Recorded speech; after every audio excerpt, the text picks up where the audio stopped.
All right.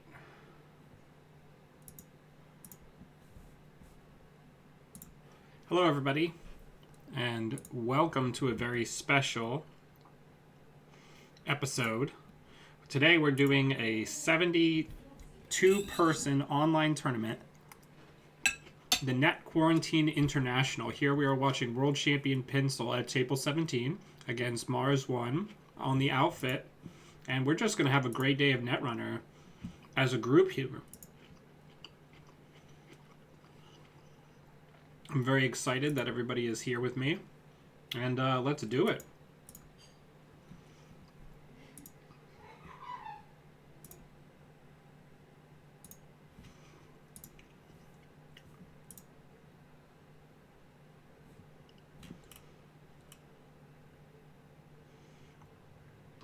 All right. I just got to also stay in chat so I can be around for round 2.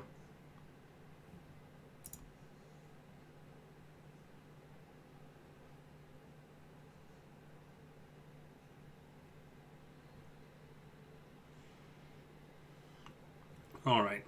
So it looks like Pinsel is still on a variant of the Geist deck that he's been playing for some time here. Let's see if he can set up the lock before Outfit can get there.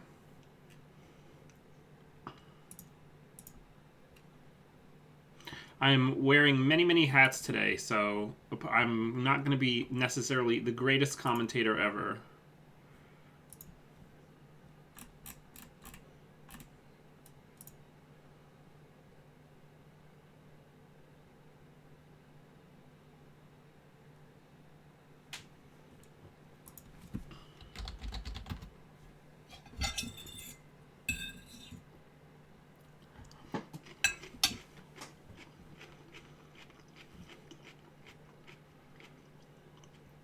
So we see an early score of one of the big econ cards for Pinsel.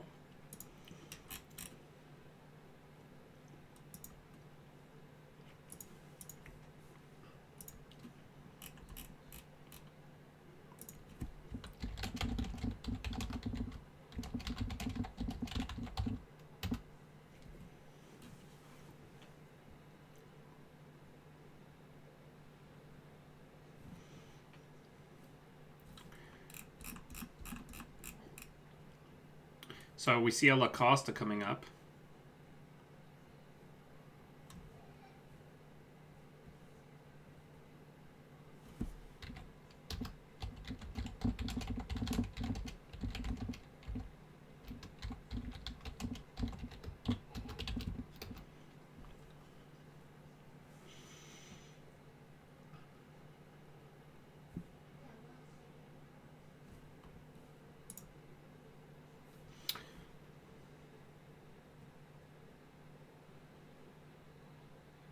So we see a little bit of flustering happening. No, that doesn't work the way that you think it does, unfortunately. I have a couple people who woke up late who I'm trying to get back into the tournament. The things we do.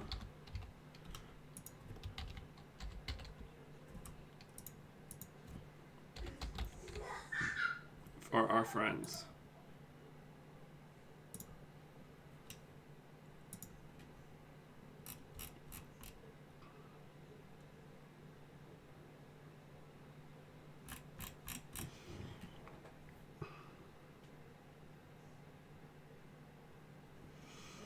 All right. So see some net damage having been done here. An interesting choice. Playing that Ronin deck that was floating around for a little while. Oh, I'm not playing. I'm just commentating today.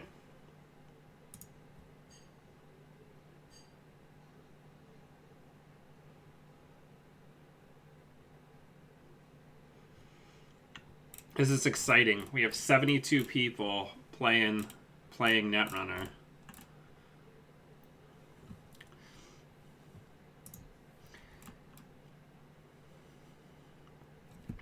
So the biggest thing here is this outfit deck is primarily based on getting a kill and Geist's ability to draw off his turn. I am running it and judging it. I'm streaming somebody else's game.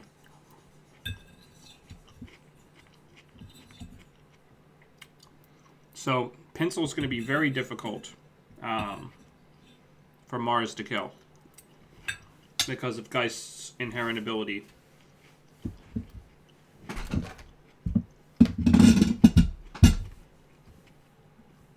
It's going to be a hard sell.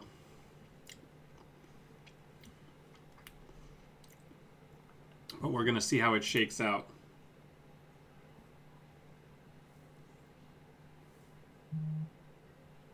Should probably get like a little bit of background music going.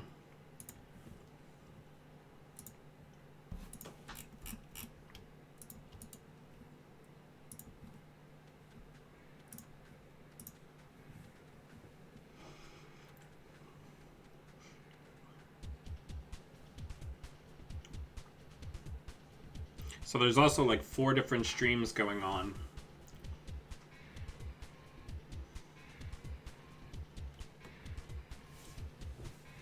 Which is very exciting. I'm really pleased that so many people turned out to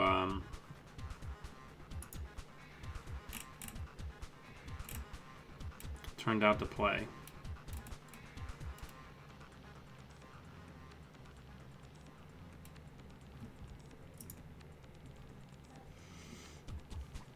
So now we're even up.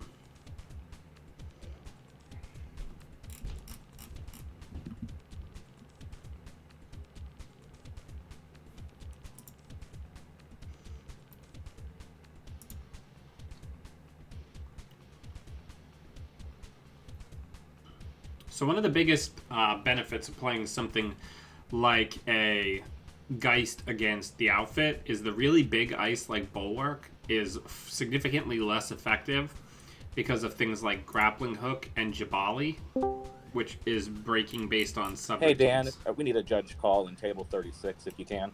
Okay. Yep. Give me 1 second. All right. Well, I'm gonna actually here's my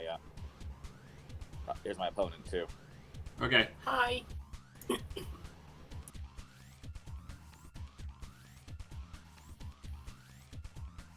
Dan, you there? Uh-oh.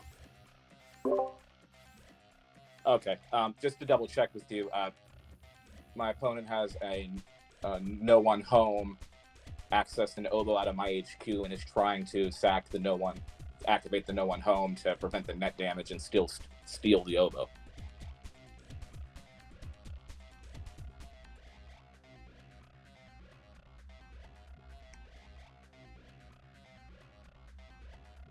Okay, Oh, okay.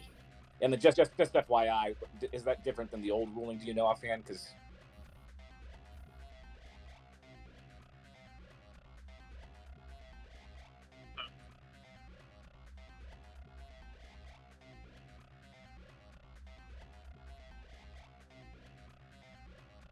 yeah, whistleblower too, right? Yeah. Yeah.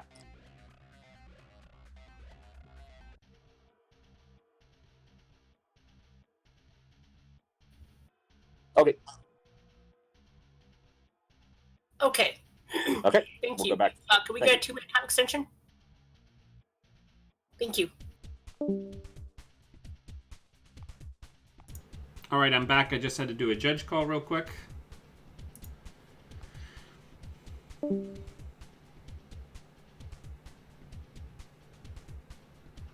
Yeah, I mean, this is going to be tough because I've got only the one computer.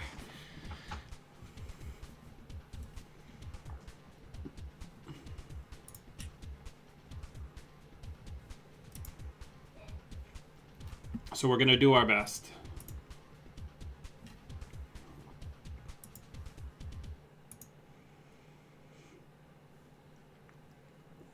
All right, so we've got some big chonky ice. Oh, broad daylight getting snatched there by Pencil. So things are, especially with the back down now, things are starting to really strongly tilt towards Pencil here. the late game, especially with bad pub piling up, is very strongly favored towards Geist here.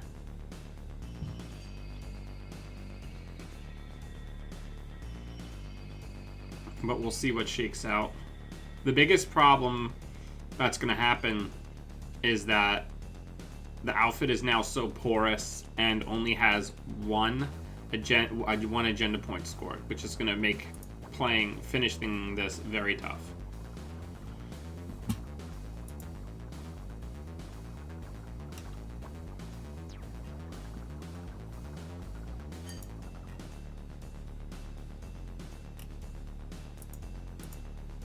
So the Stargate's going down now.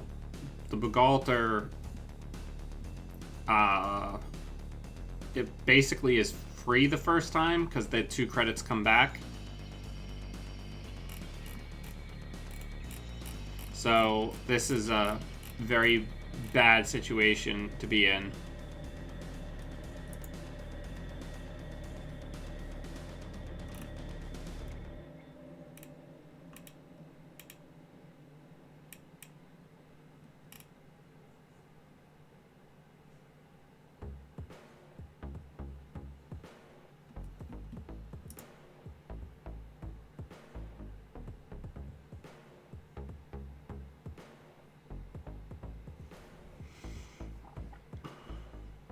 Yeah, so this is going to be really tough. Ooh. I mean, snares are still always good. Getting a breaker there is good.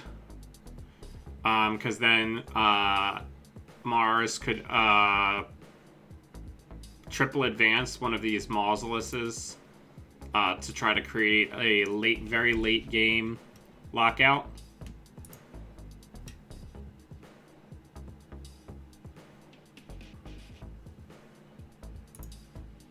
But yeah, we ended up with 72 active players for the tournament. Not bad.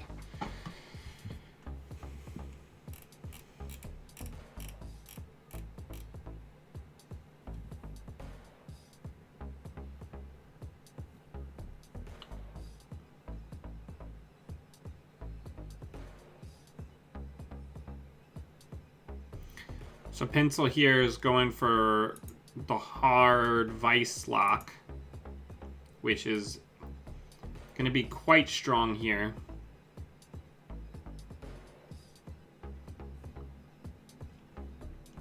Kind of putting the boot on the neck here, getting Mars down to below 2 credits. So even if this is something like an Atlas.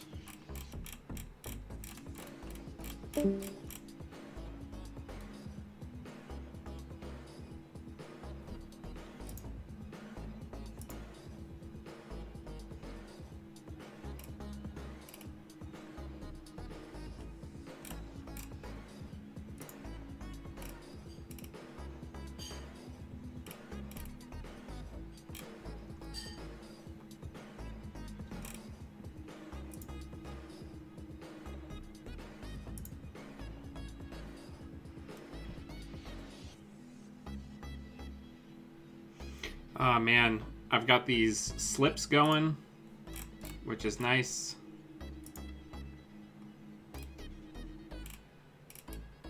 So we have 2 splits so far.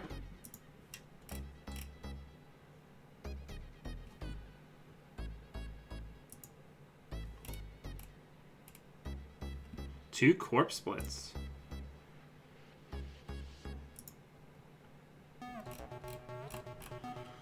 All right, so Pencil's all out of cards, so he does have to be a little worried about incidental damage, but there's not really a huge incentive for him to go crazy because he has very commanding control of this right now.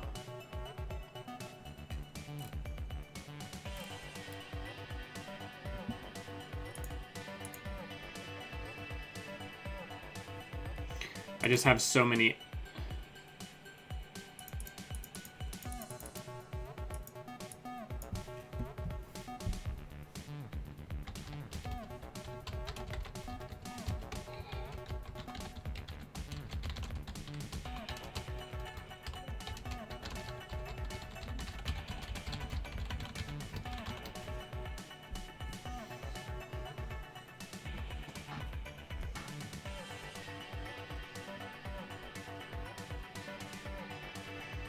All right, so we're gonna go here. Let me see.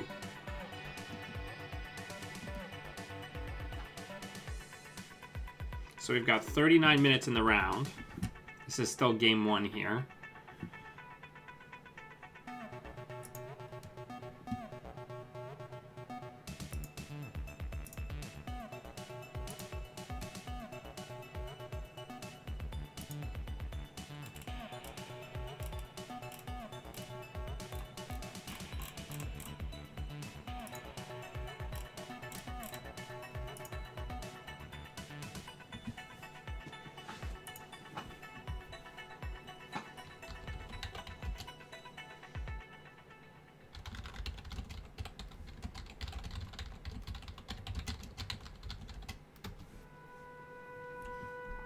All right.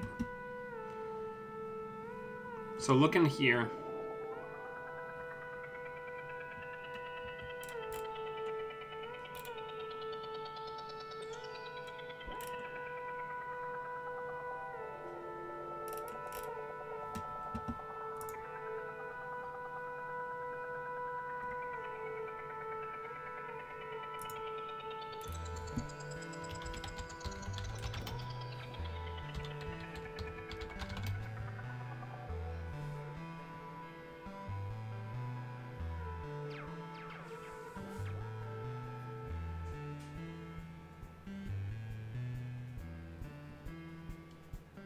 Yeah, this is gonna be tough. I don't know how Mars is gonna get out of this one.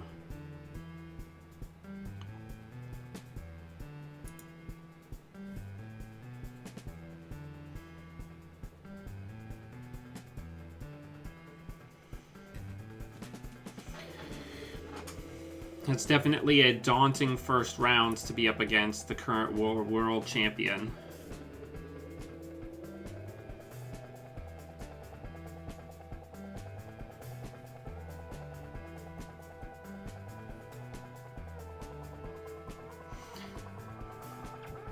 If Mars can get a broad daylight scored, there's still a chance, a very slim chance, for them to win this win this game.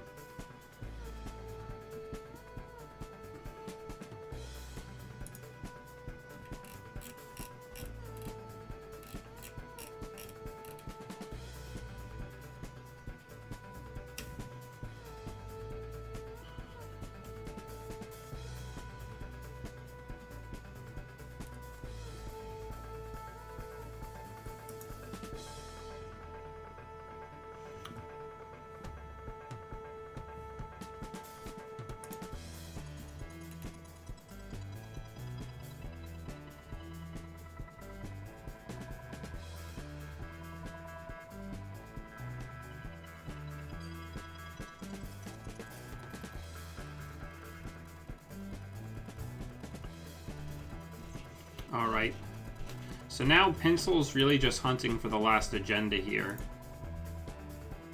A very commanding power lead here, especially since with this few cards remaining, he can utilize Q Loop to just keep putting Boomerang down with the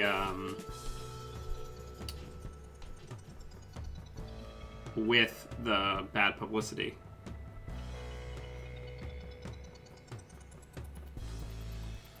Yeah, it's just tough. It's tough if you're playing the outfit and you don't get out ahead early.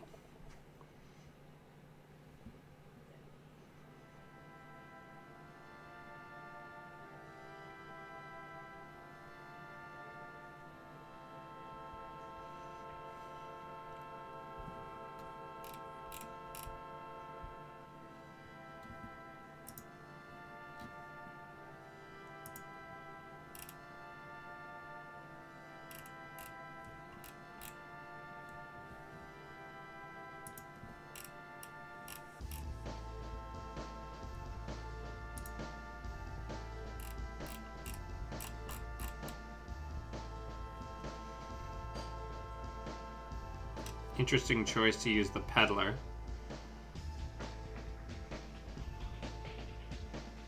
Yeah, this is so tough.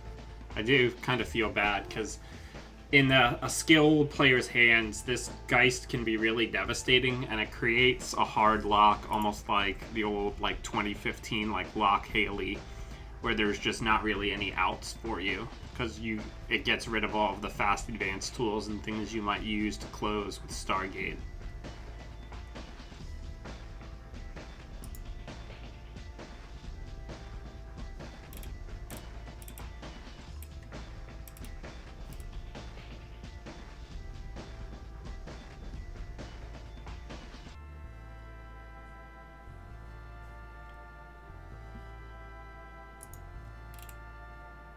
Everybody's deep in thought.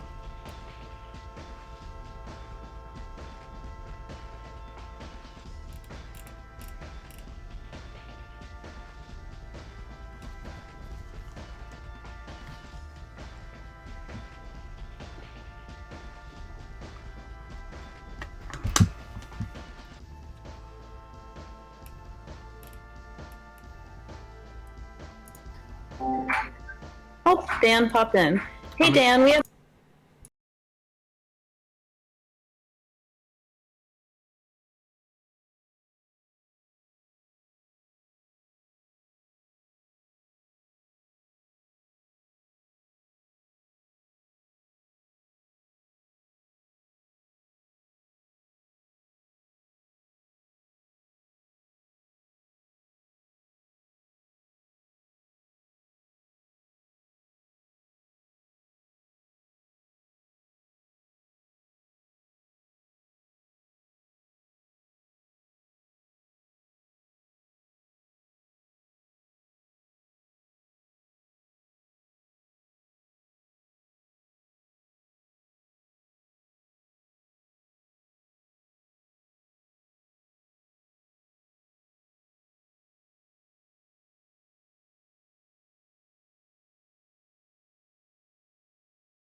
It's so beautiful. Look at this.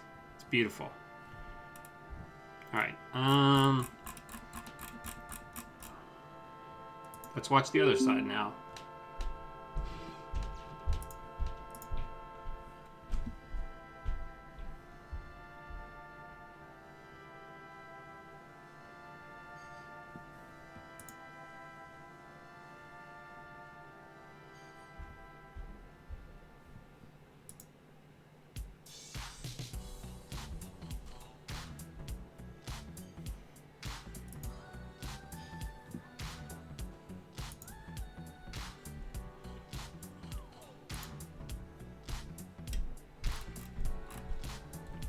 Alright, so we've got Hoshiko versus Asa. Pincel's likely on some variation of the combo.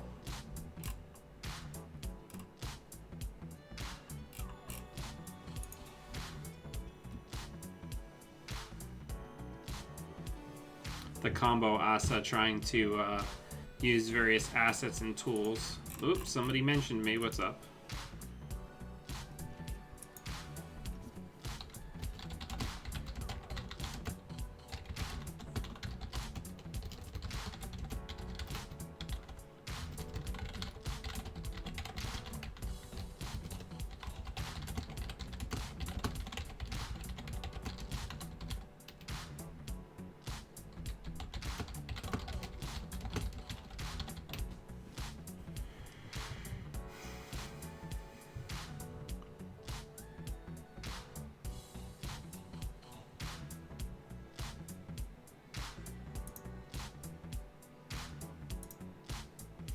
Alright, so these Mega Pre-qualifiers are going to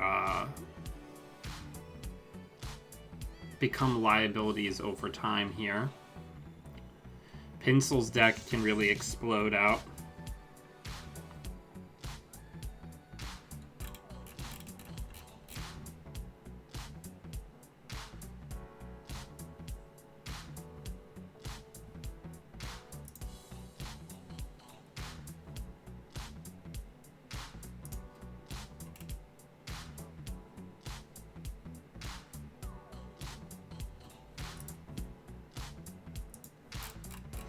All right. So building out a big field of assets here.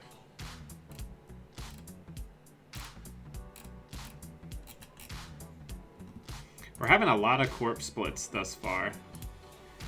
The reports are trickling in.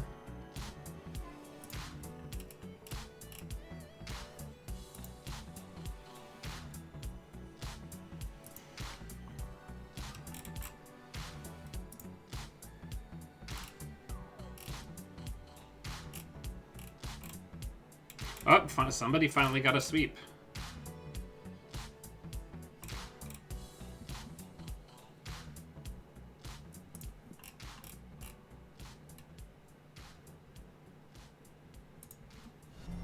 A new follower. Hey, thanks for the follow.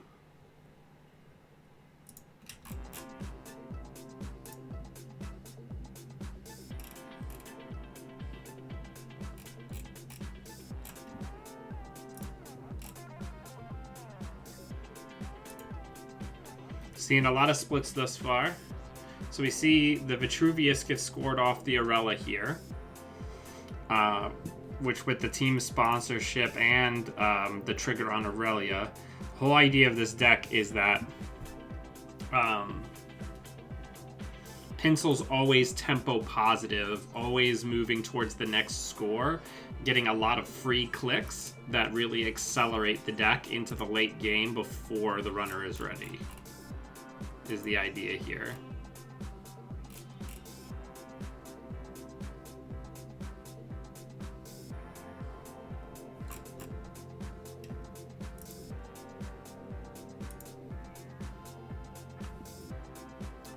So it really is, deep in its heart of hearts, an HB deck, because it's all about increasing the click efficiency over time, so that you're just end up being a turn or 2 turns ahead of your opponent on functional clicks. It's really good. I love it. I'm not very skilled at playing it, but it is quite strong. And Pencil can res everything, put Rashida's out naked, because nobody has the ability to keep up with the assets. Nobody has the time.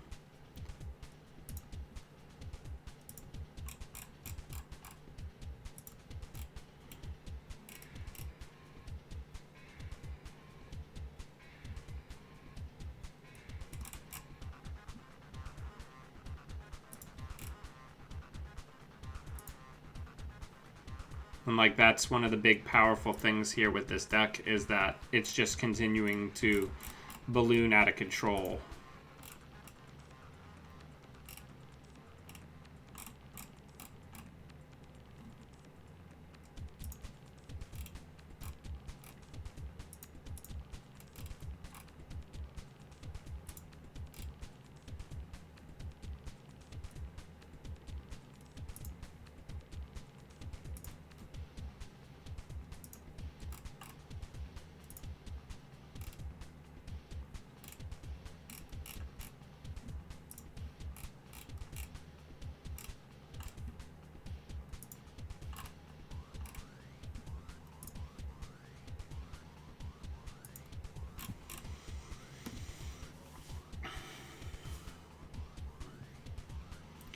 So the biggest thing here is that Mars hasn't really found, or hasn't really shown us any breakers yet, which is very problematic right now.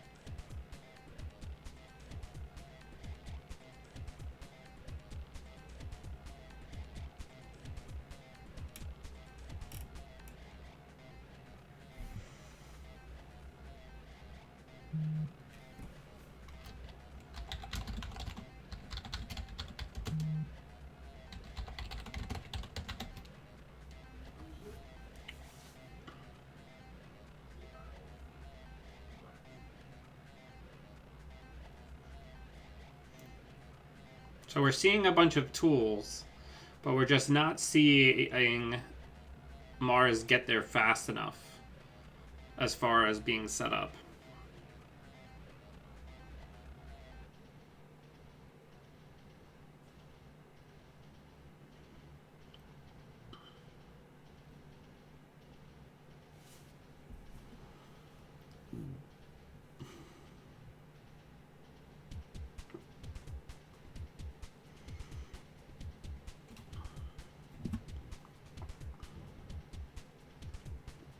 Because pretty rapidly, what can happen here is in a 2-turn span, this can go from 2 to 7 with Arella and the team sponsorships in play.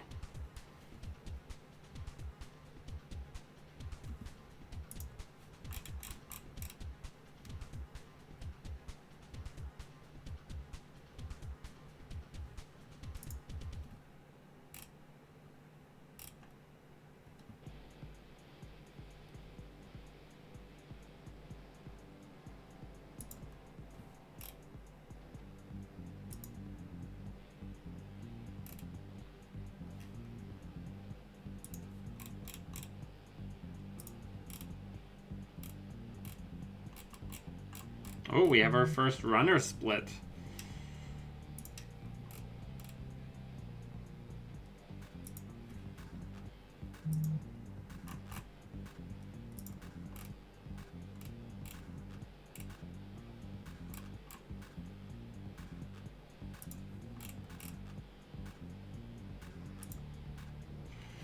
All right, we're getting there.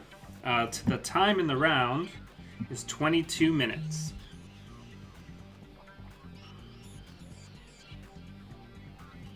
This is very tough. At least now, Mars has 2 breakers that can actually help, but there's just so much money. There's 3 team sponsorships in play. The control has kind of been lost here, but this is very tough. You know, one of the best players in the world on 2 of the best decks right now, so it's very tough.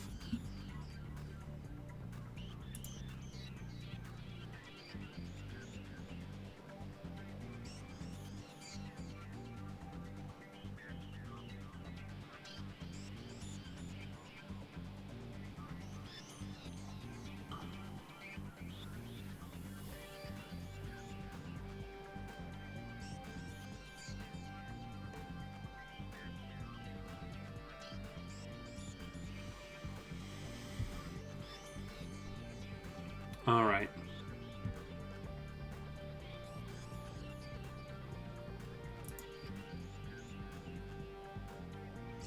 Yeah, I mean, it's tough. I think you've really got to just, if you are up against an Asa, you have to just try to get multi-access and breakers as fast as possible, right? And just hammer the centrals.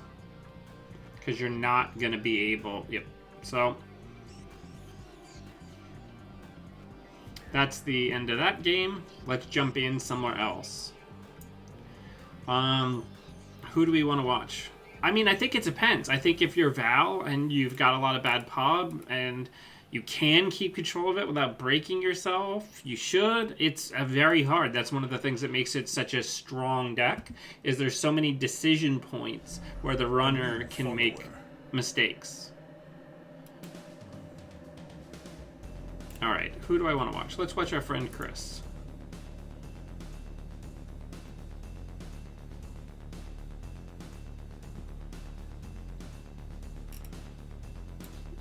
We're gonna give Jnet a second while it has a little heart attack.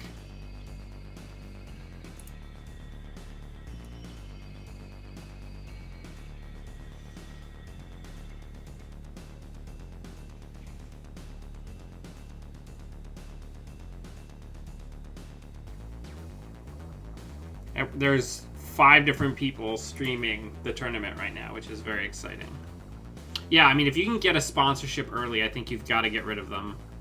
I think that's the biggest thing, and I think Anarch is predisposed to being able to fight it better because it has the stim hacks, has mining accidents, has the built-in good APOC plan.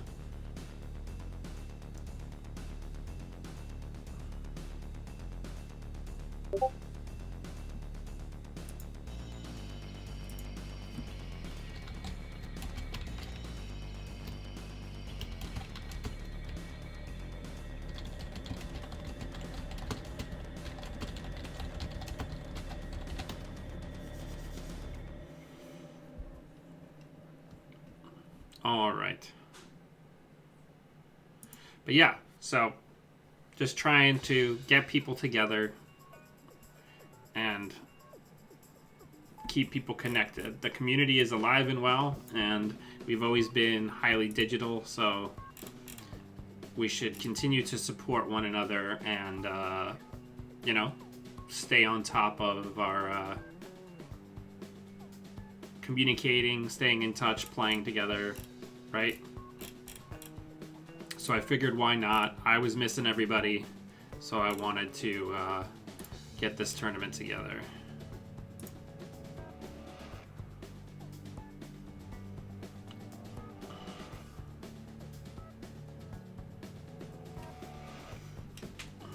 So here we see probably a second game.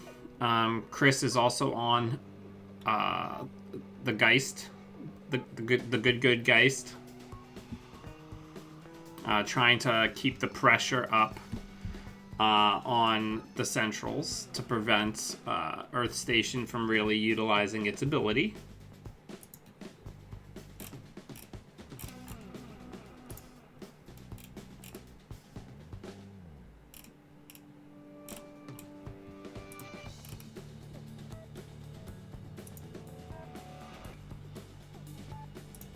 Yeah, creating these match reporting forums instead of everybody DMing me is definitely the choice.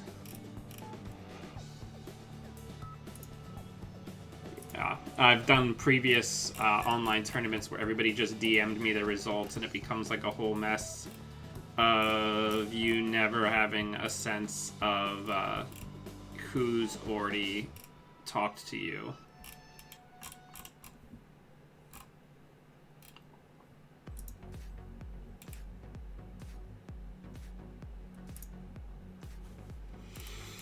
But we're getting there. I just need everybody to get to the point where both people aren't reporting both matches. This is going to be tough, though. So also, Chris is tagged. I don't know how super meaningful that is. Losing the tech writers is pretty bad. But Chris just really needs one more strong access to close this game.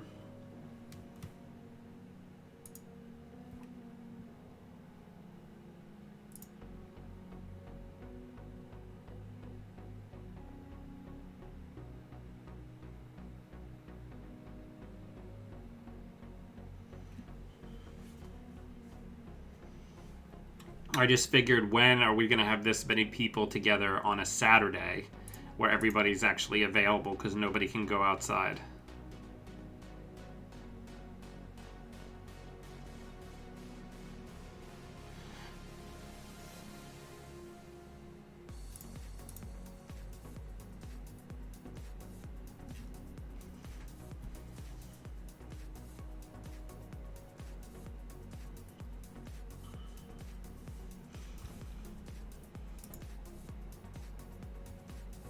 Lost 2 macklers. Yeah, that's super rough, and that just sometimes happens.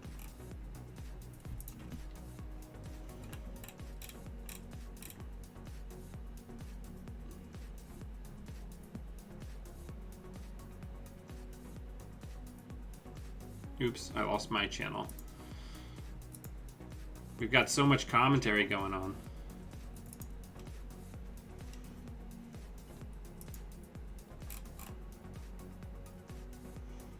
Alright, let me check time in the round.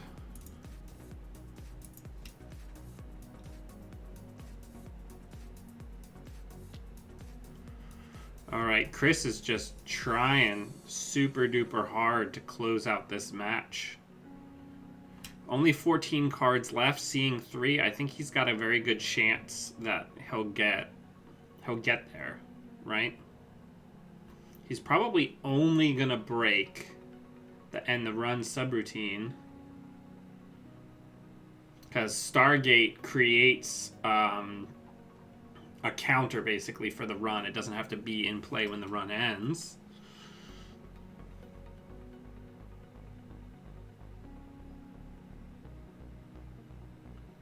Chris really hoping that out of 3 cards, he can toss an Atlas or a GFI into the bin here to be able to close.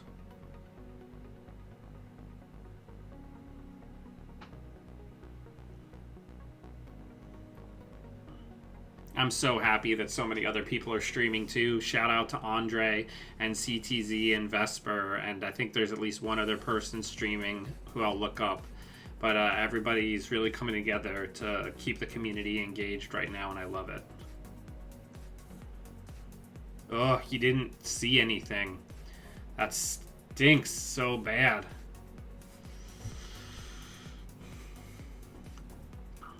Alright, I'm going to leave y'all to watch while I do more match slips.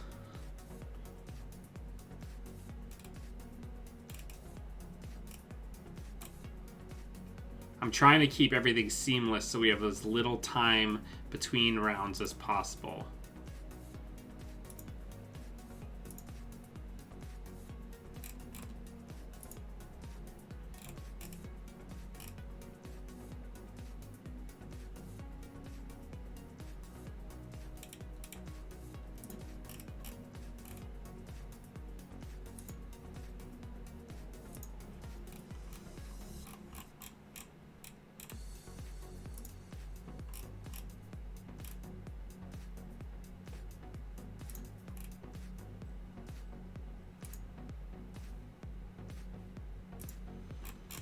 But I can do this again, not soon, but not far off in the future, because now that I've got the forms all made and everything, I can just reuse them. So that's nice. Yeah, this is a tough break for Chris, because it really does look like Chris had a pretty commanding lead early on in this game, and now the game's really starting to slip away from him as he's lost a lot of his late game power. And with the Stargate gone, now depending on single accesses to try to close is very tough.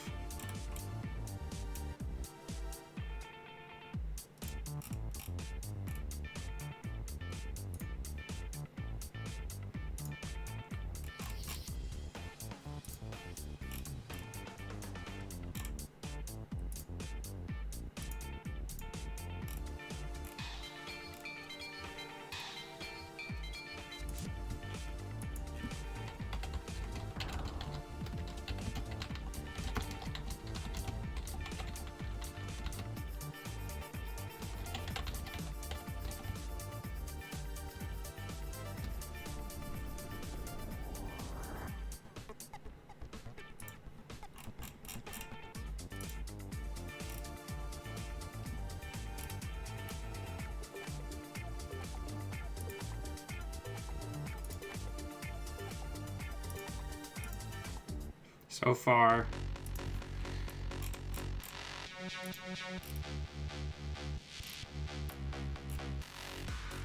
table 31 is a corpse split.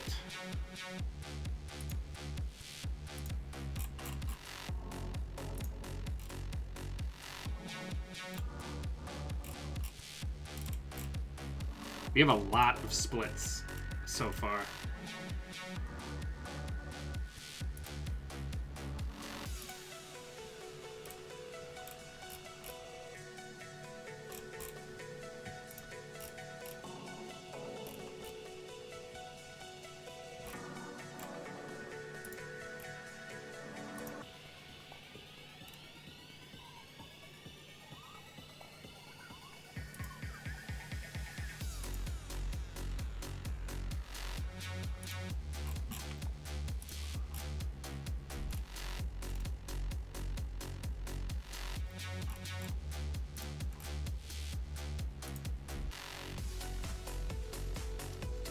Alright, Chris actually won it.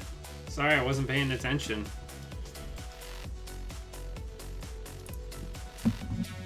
Alright, the time in the round is 9 minutes.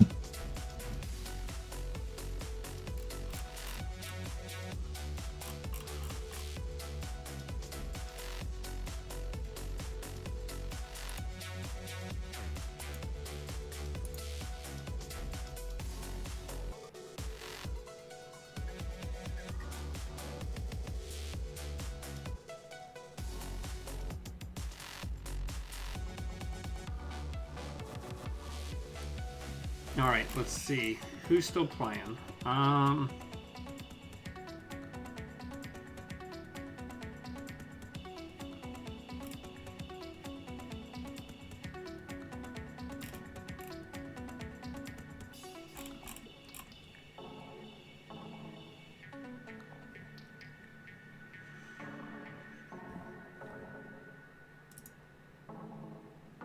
Oh, that's a different tournament. Whoops.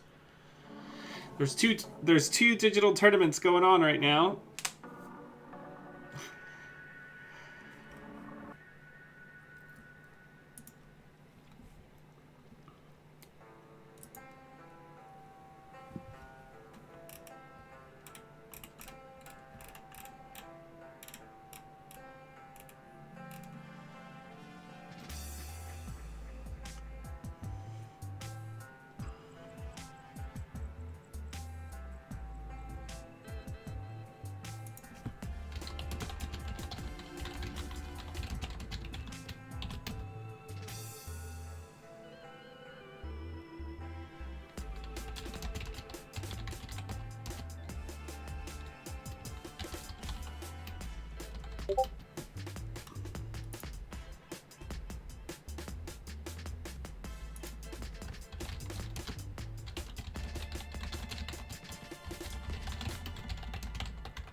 Well, there's definitely some wild stuff going on here.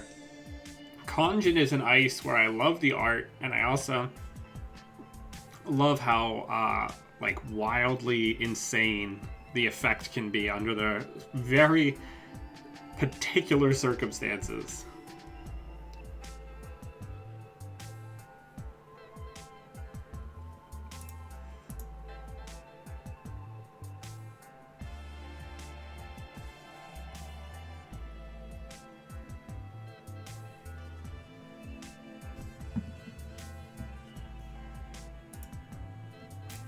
Somebody added me.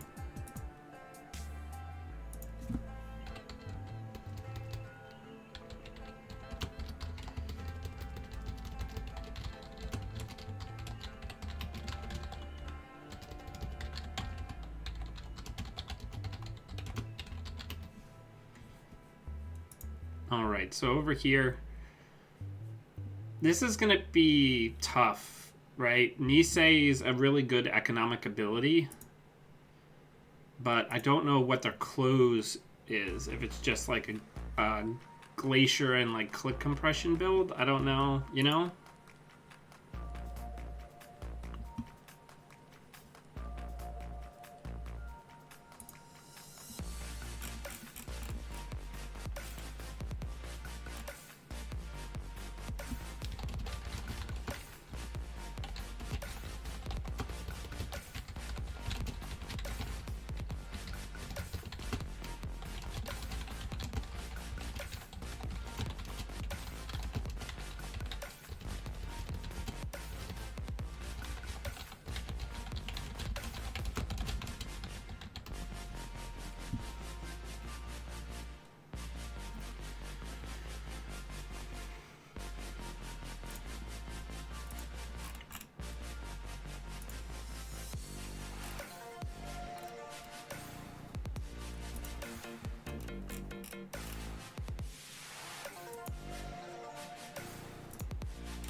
Table 27.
So we're pretty close to the end here of round 1.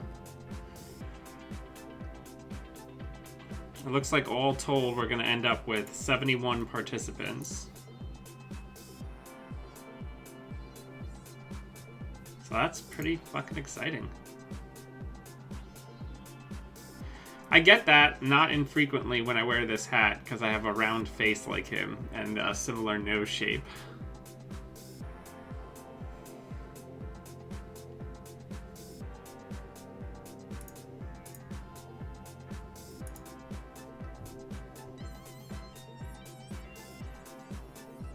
But actually, this shirt didn't used to fit. I've dropped about 25 pounds in the last couple months, which is pretty exciting. I'm sure I'm going to put on I just ate a bunch of eggs and sausages and I'm not going to get out for my walk today. But it is what it is.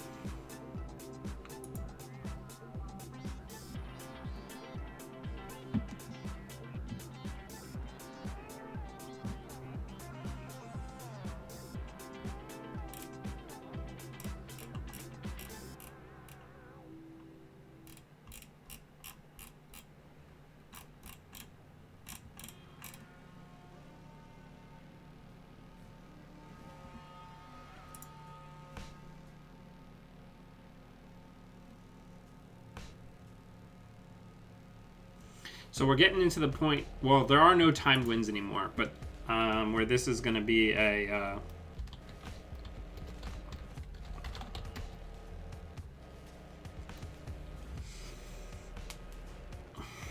because I'm going to need to announce time on the remaining games.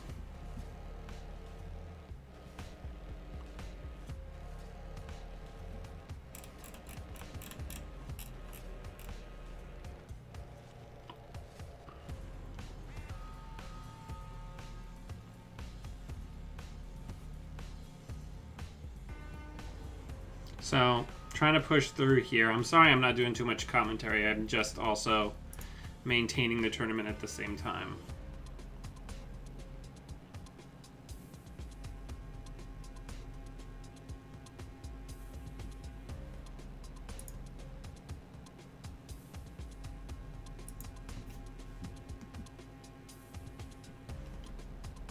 Okay.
Oof, look at this.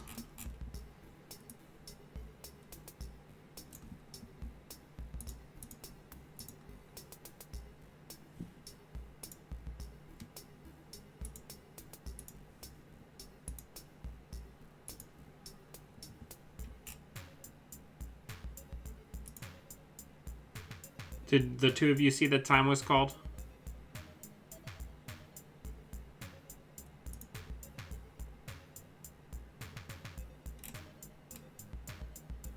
Yeah. All right.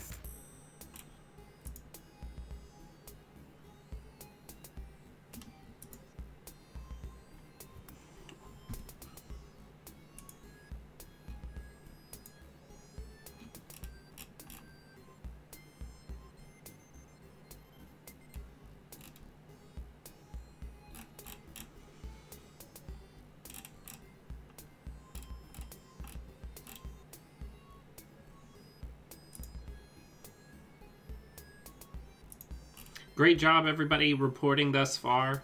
We're doing a great job. I'm going to try to keep the time between rounds as short as possible by working on match slips while also commentating. But just make sure when you play, when your round is over, one of you decide, like, talk to each other and decide who's going to report. You don't both need to report.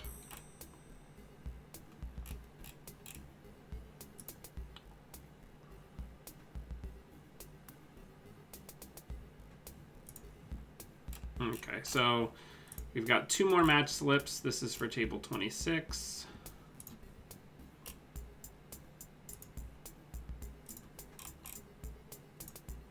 This one's for table 6.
All right, we're just trying to get everybody wrapped up.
All right, we just have 1 table left to report, and then we're going to be good for the next round.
All right, so we have 2 drops I got to get rid of.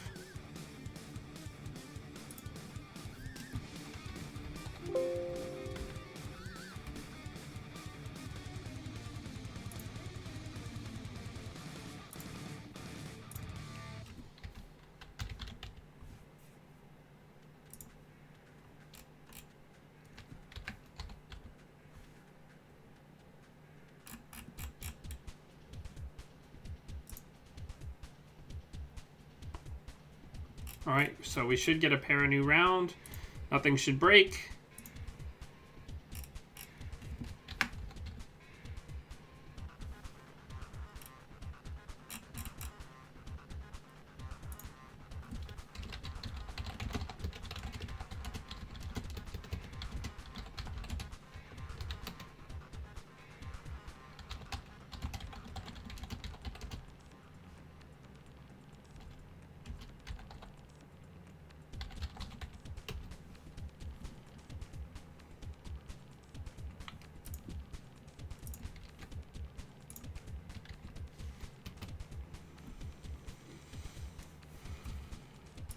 Alright, everybody. The reason this room exists is so that I can talk to everybody when I need to. Time is going to start in 4 minutes. New pairings are up. Good luck, everyone.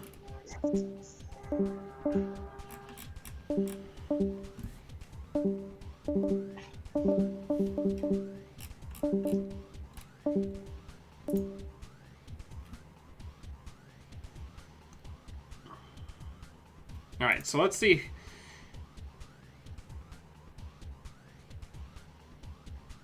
I want to watch my friend Laura play, so we're going to do table 6.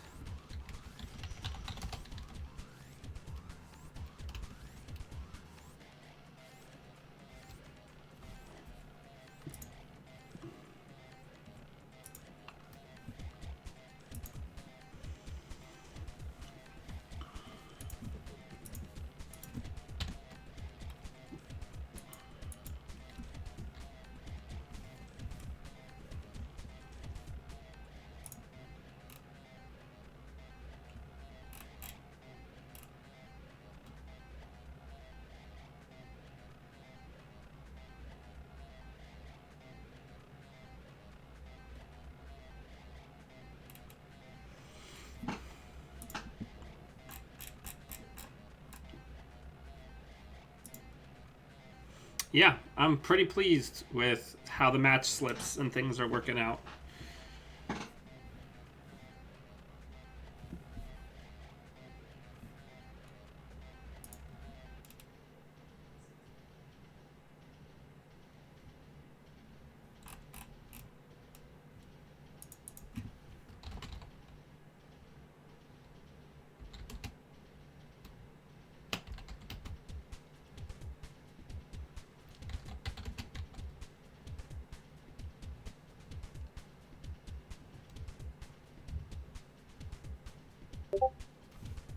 Somebody is messaging me.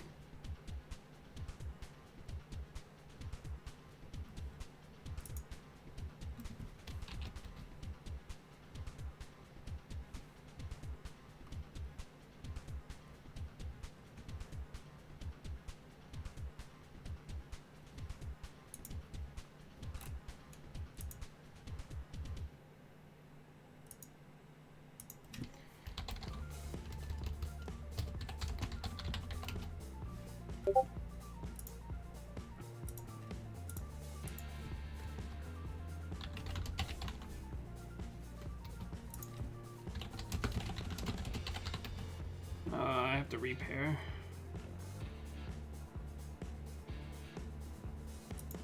Okay, we don't have to repair.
All right. So, Hoshiko versus Asmari. We're going to see how this goes. Maybe Asmari can muddle the waters enough that Hoshiko will slow down. We're going to see.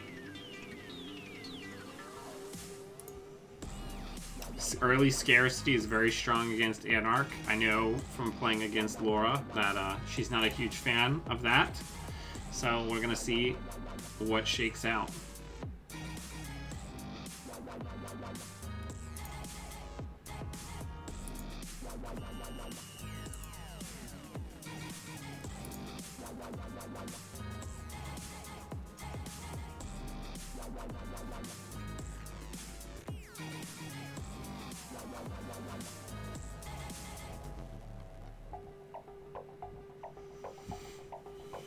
Yeah, so early scarcity is going to be super duper tough.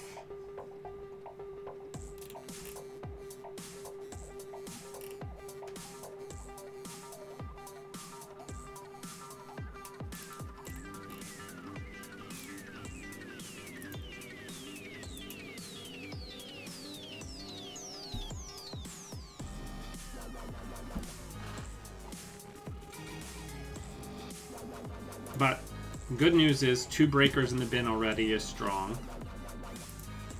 Rebirth already to get to Omar.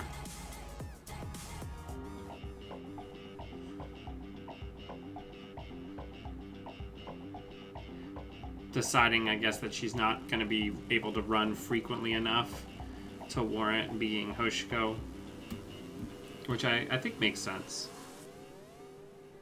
That Bologna score is going to help. Probably just a click for credits here.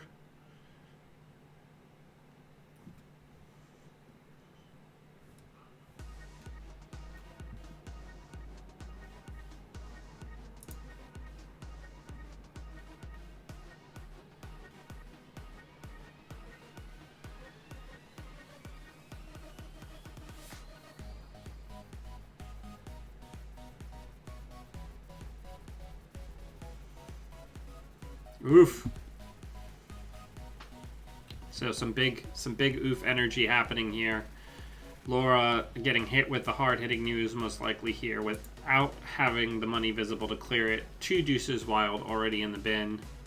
Out of, I think, the 2 that the deck plays. It's going to be a tough clear here.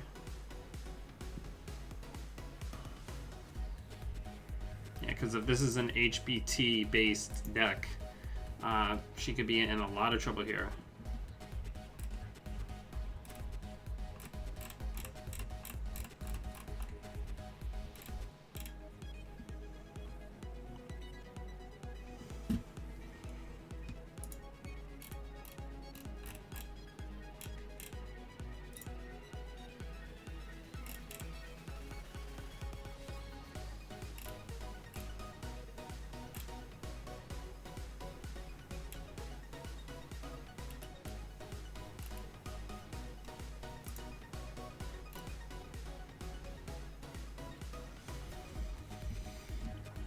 All right, so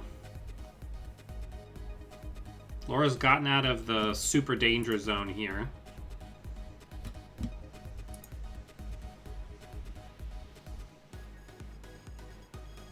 Scarcity going right back down. This is very tough, but she is already 3 up. She doesn't need a tremendous number of scores to win this game. Her economy does need to recover, though. this is pretty tough. Yeah, she's on an APOC build, which is evidenced by both the rebirth into Omar and the amped up.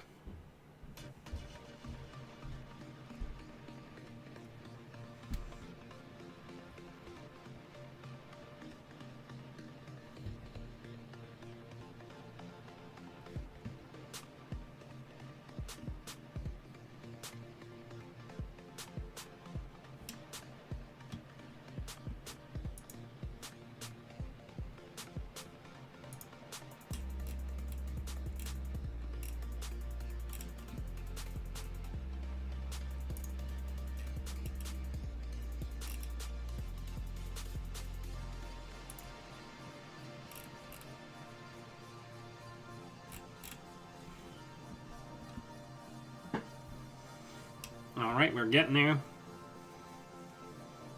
So we see Longy scoring the Echo Chamber early.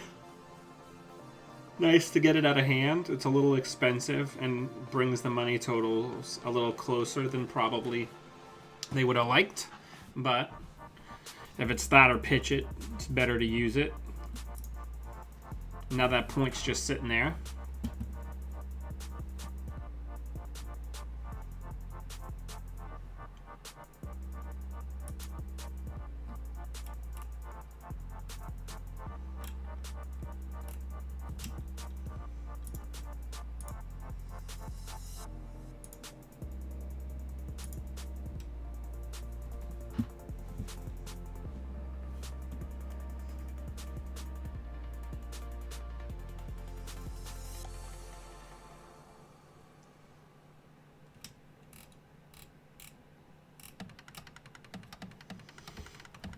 So we ended up with a final player count of 72. Not bad. Laura's just deciding to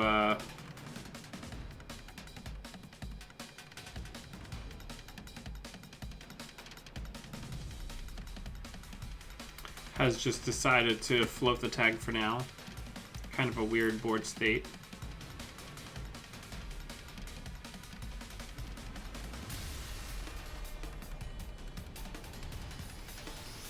I mean, things can really open up, though, if Laura can land even a single APOC here.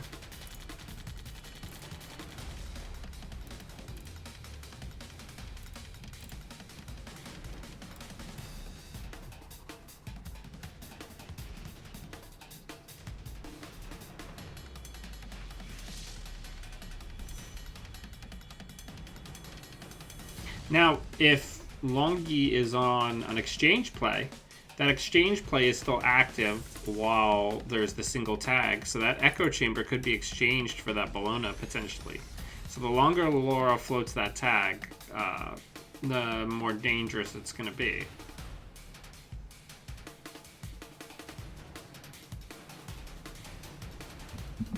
I need to turn off my space heater.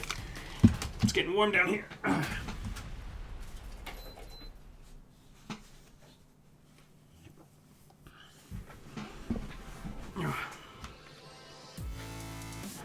Alright. Laura going in to contest. Hits the IP block, which is active.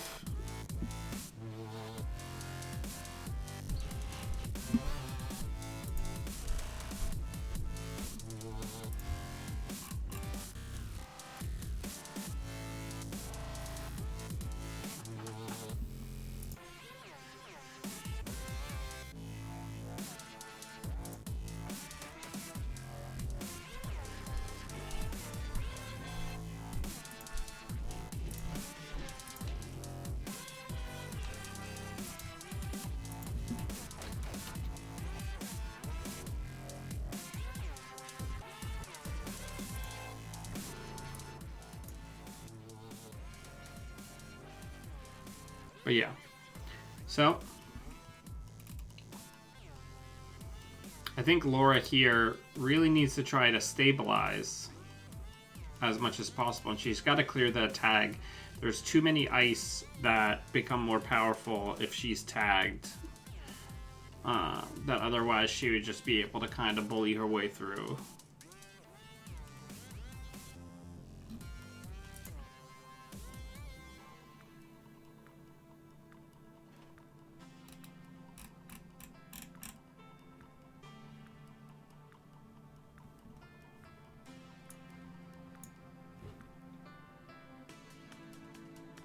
Oof. So many tags for Laura. This is hard.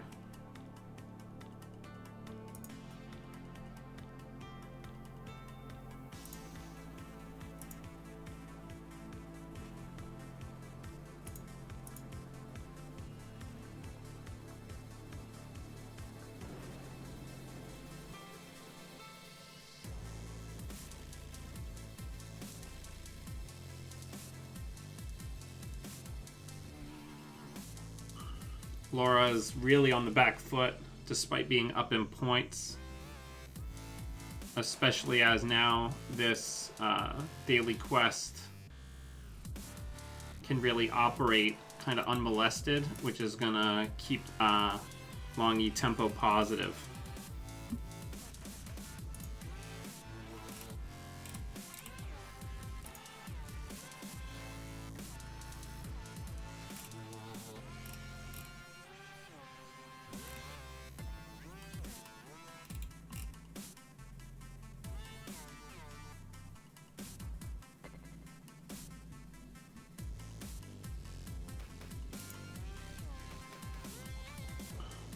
So Laura has access to all of her breakers now.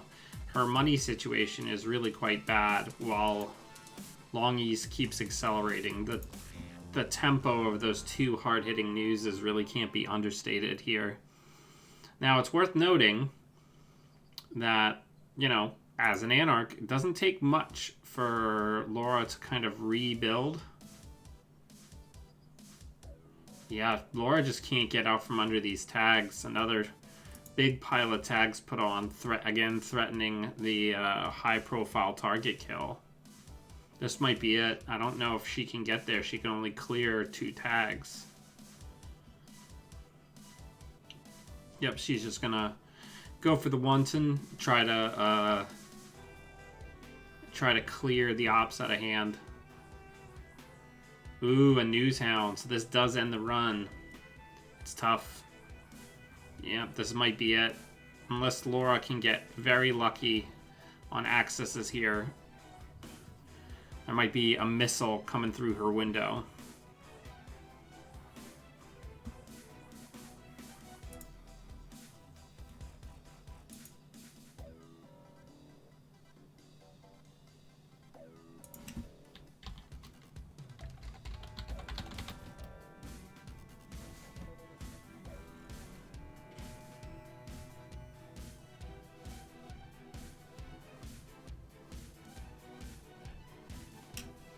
Yep, so she got obliterated. So that's 1 win for Longy.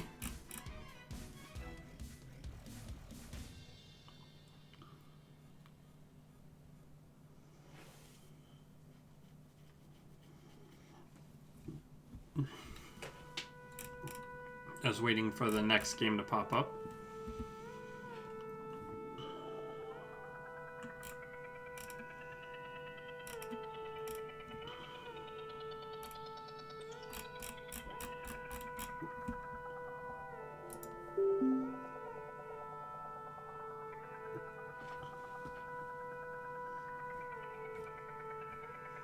Very exciting.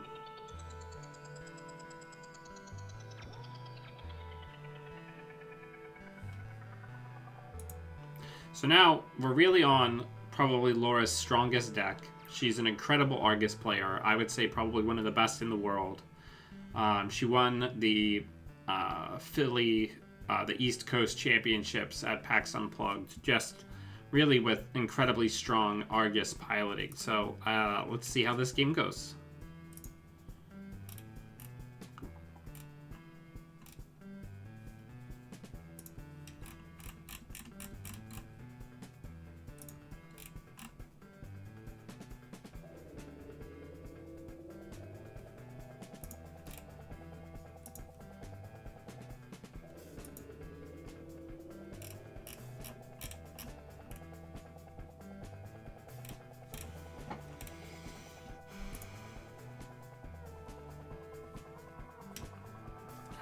Making an entrance.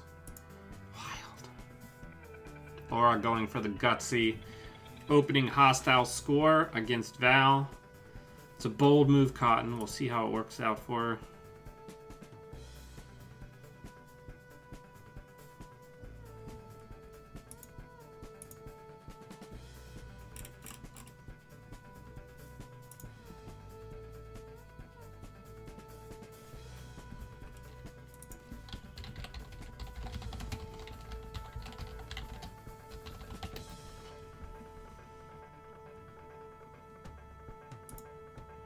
Alright, so this is pretty standard Laura, just pushing it to the limit, trying to rush out as quickly as possible, knowing that her late game is not very good against Val, just trying to really push and maximize the disadvantage of Valencia's bigger deck size.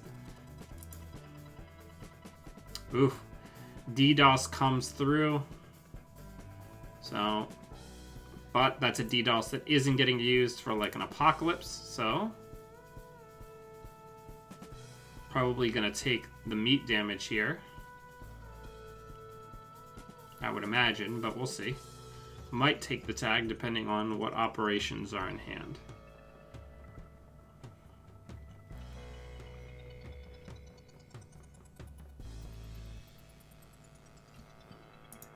So the meat damage loses Longy a daily cast and an Earthrise Hotel.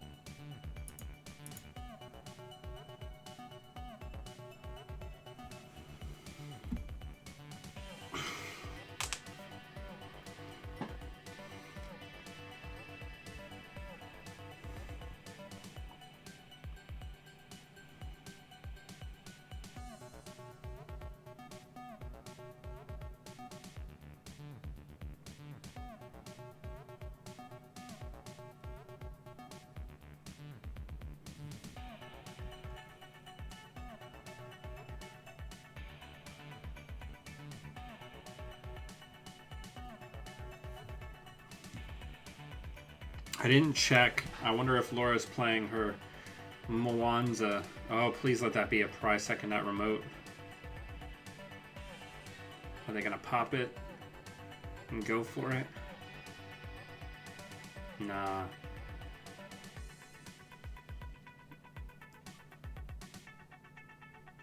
So the Rashida fires. This is a nice tempo leap forward for Laura. Laura really needs to be able to put the pressure on them.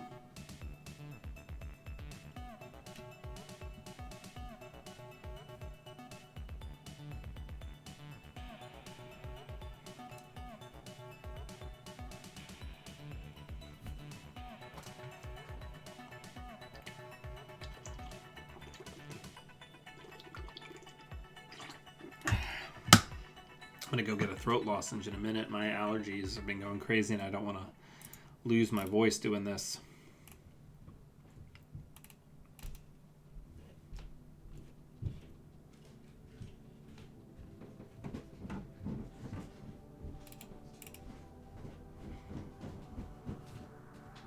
Oh, thank you. You didn't have to bring that down. But yeah, we ended up with after all the drops, 72 people. Not bad. No. I'll take the scotch too. Are not gonna just drink that like a soft drink? No.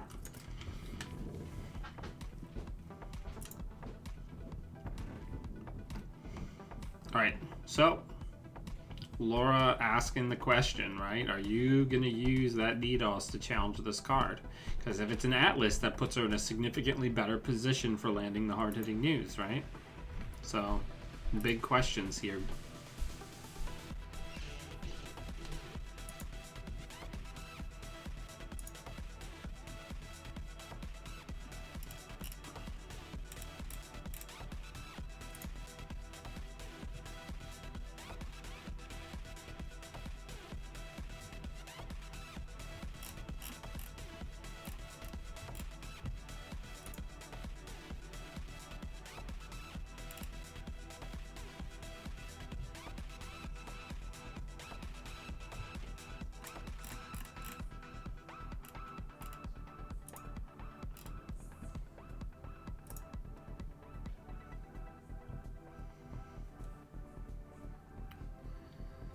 Well, I have to imagine that Laura's going to get this trigger. I can't imagine that Longy is going to trash a DDoS to keep her from getting a draw on that money.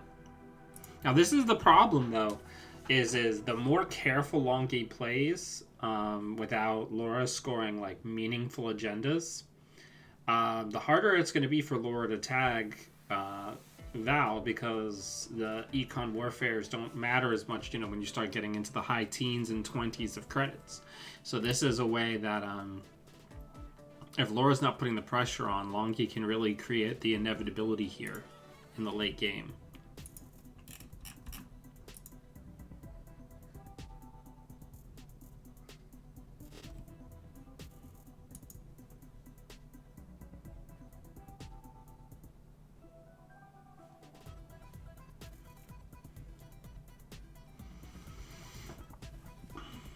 So we're going to see what shakes out here.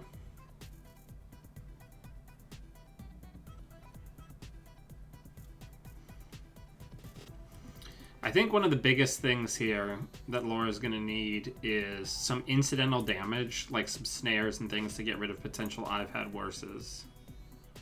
Really what Laura needs to do is Laura needs to force Longy to spend some money, because right now that's not happening.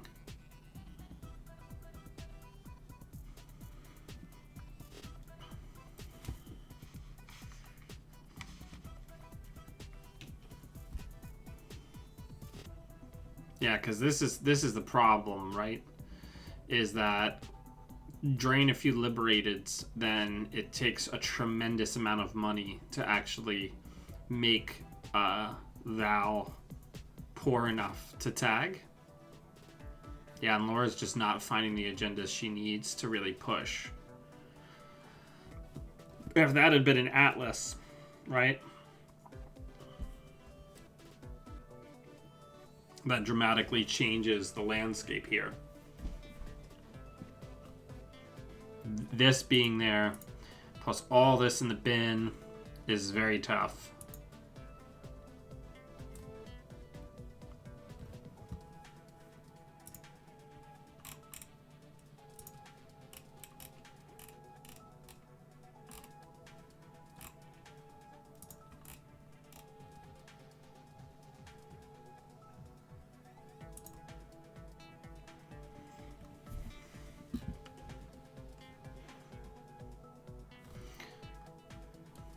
So we're seeing a big dump off the Liberated here. Not gonna take the bait on the remote.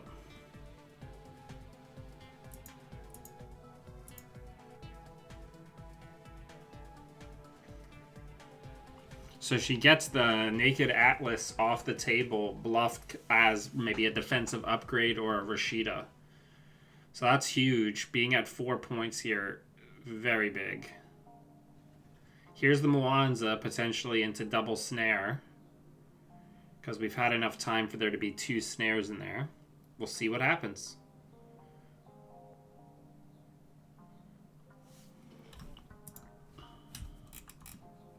So, oh, if there's 2 in there, this could be it.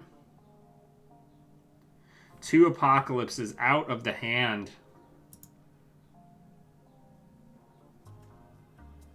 Is there another one in there?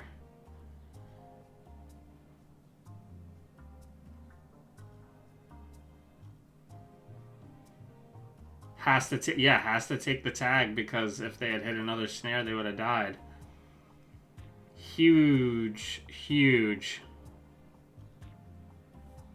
APOC plan gone probably for a while. That's a huge impact, because now Laura can just continue pushing behind this remote. Now, both players being at 4 is also not good. Centrals are still open. It's tough. I think ideally Laura would get like a Raven onto R&D here, just to slow down the accesses, because she can lose to random picks here.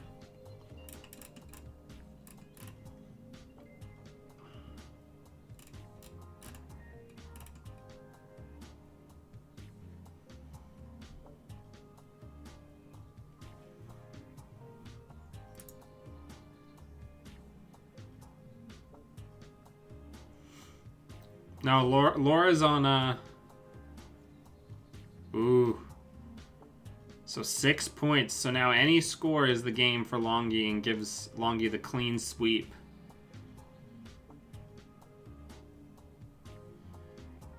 But Laura still has 3 points to go. That's going to be very tough.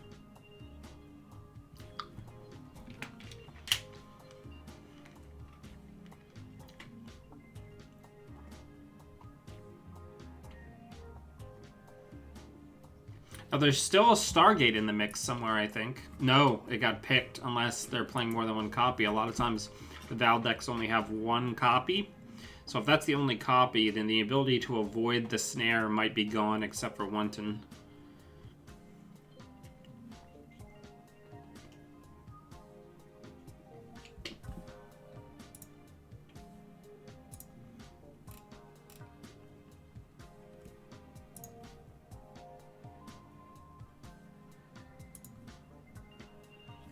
This match report, very good.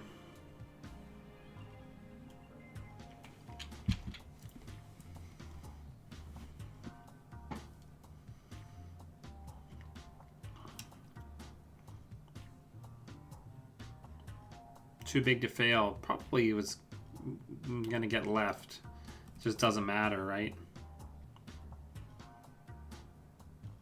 Now, Laura has the problem that she has no atlases left to bluff here. And things like Prisec and other things that she might put into the remote aren't super meaningful right now because the next score wins. Gonna try to do the value hard hitting. Just to slow Longy down. I don't think that's the worst idea. There's still a lot of deck left. So if Longy can't pull the win on that one turn and doesn't clear tags, the game could just end. I think the tempo hard hitting is a good play here.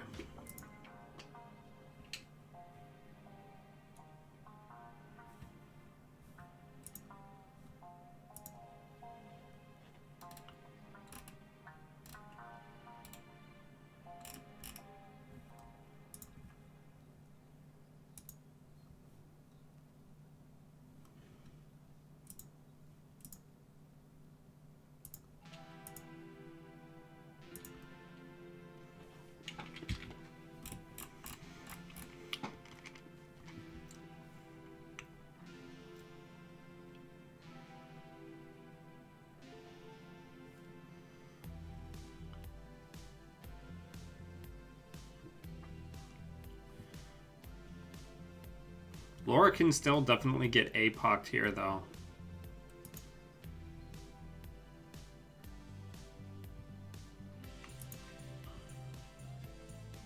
Eater's very good.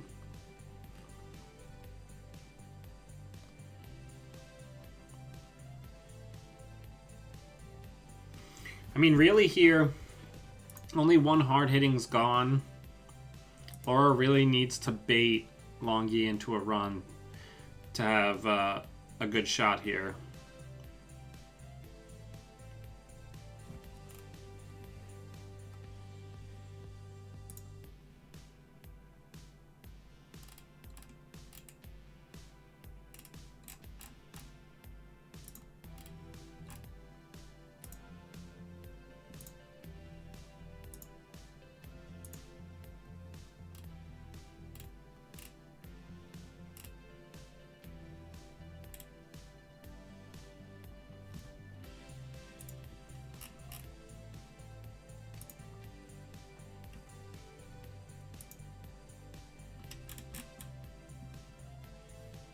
Let's get a time check.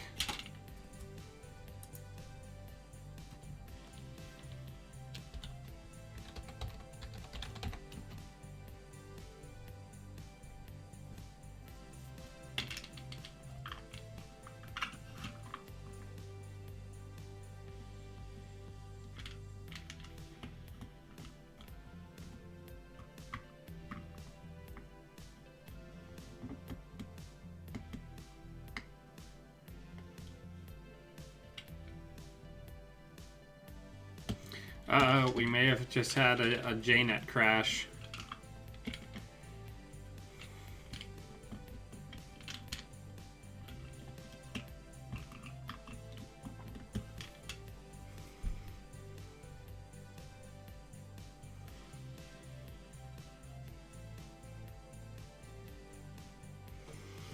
that's what can happen when you've got 40 games in Jnet.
Alright, so it looks like we're back to live here. This is very close, very tense.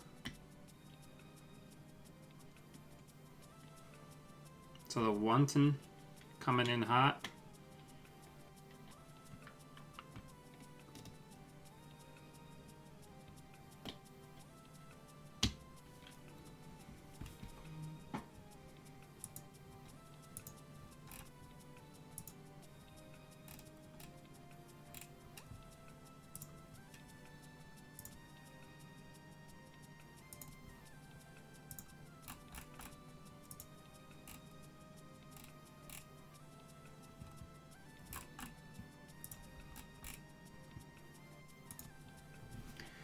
All right, so Laura's at 5 points. She can't Audacity out.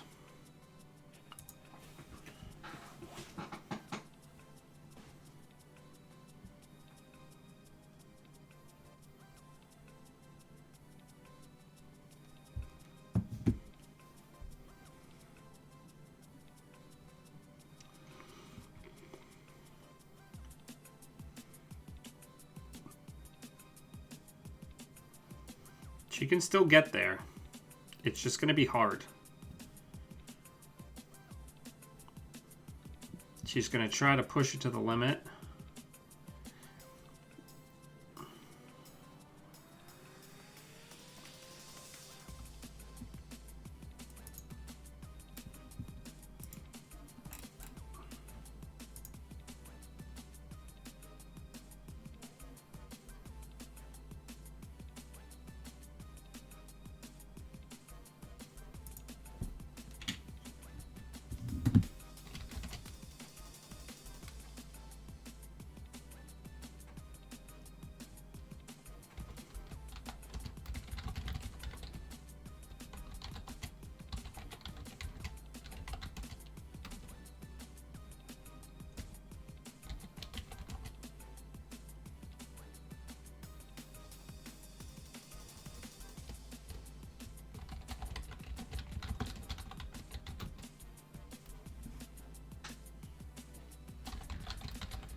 So Laura reses the archer here, getting rid of the standoff, getting some value out of that standoff finally.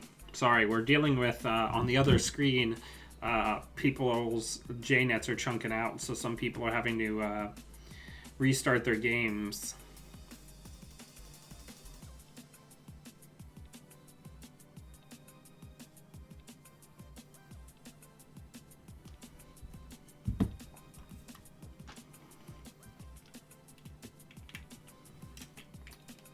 So this is a big, chunky break.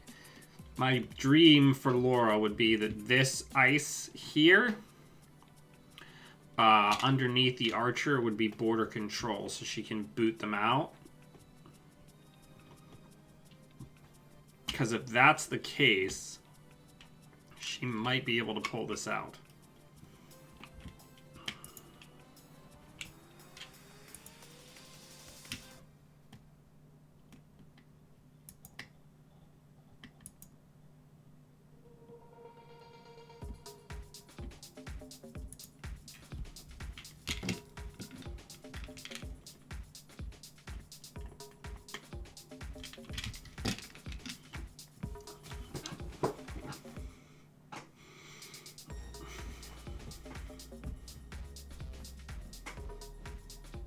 Yes.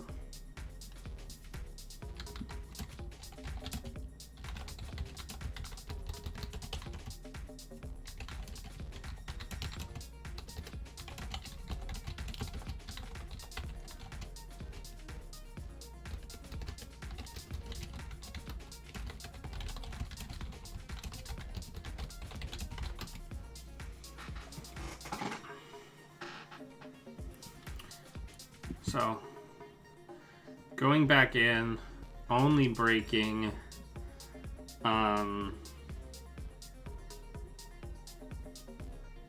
really want this to be border control. Another archer. Wild.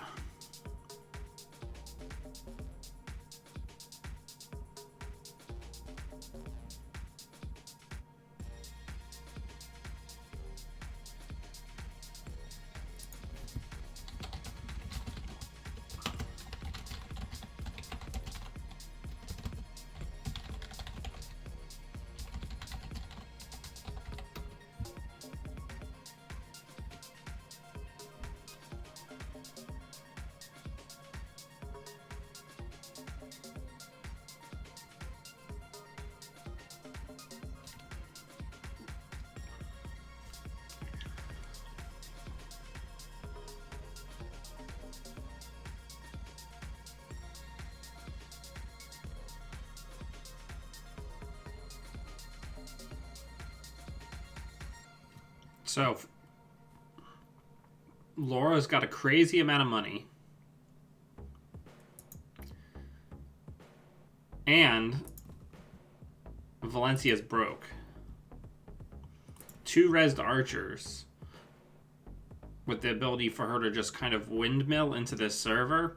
Things have definitely turned.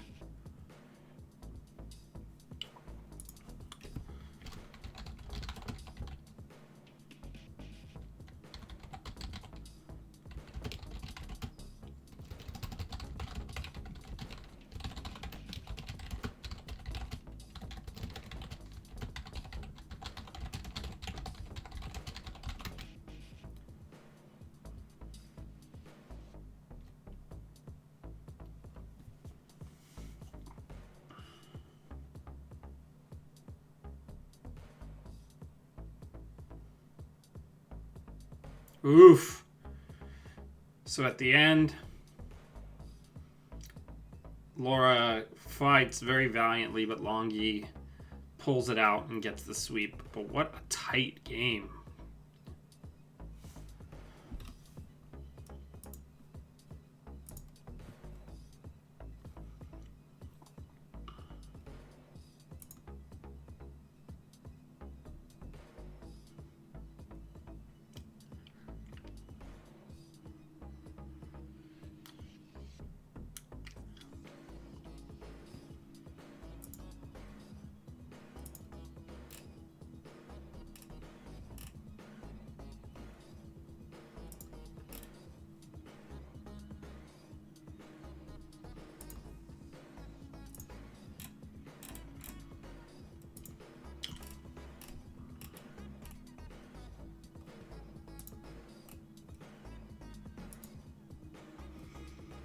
All right, we're getting there. Who do we want to watch now?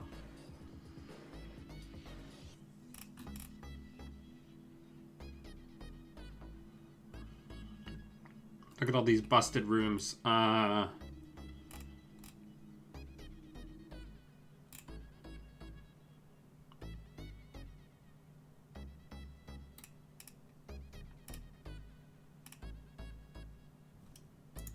Let's go to table 2.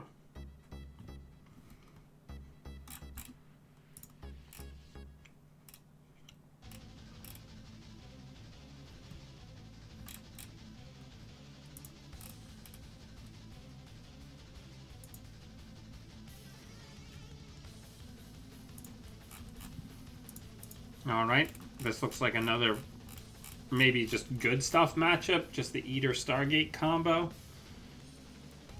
That is a big, oh right, Blue Sun, I was about to say, that is a big chungus that's been rezzed over here.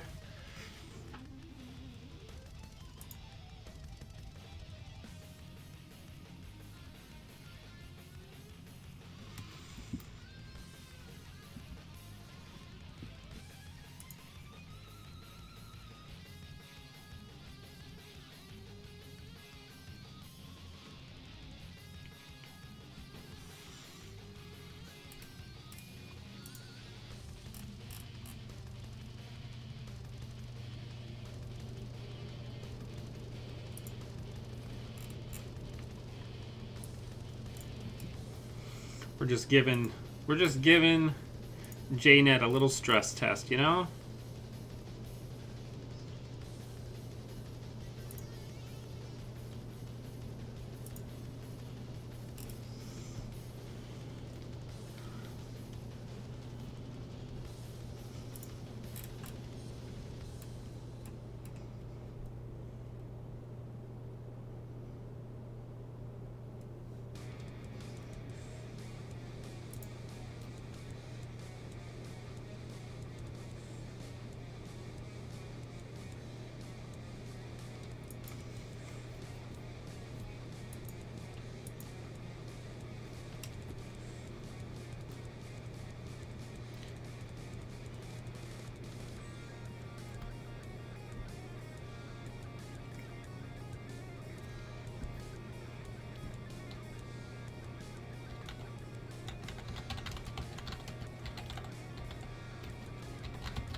Alright, so here, this is some crazy big ice.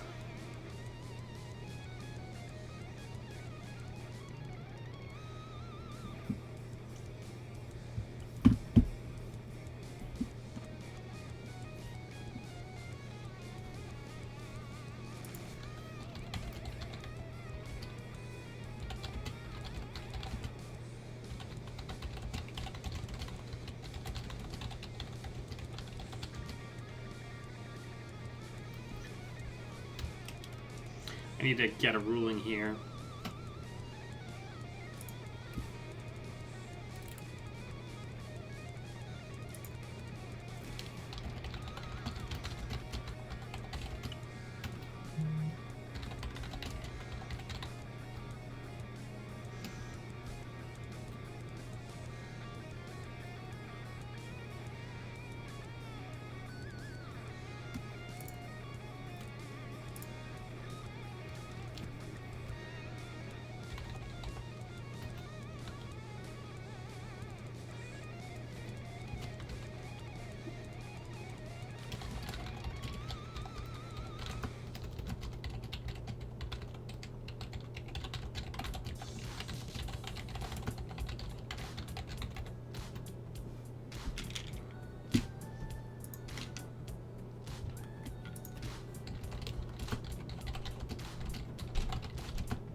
Just out here doing judge calls.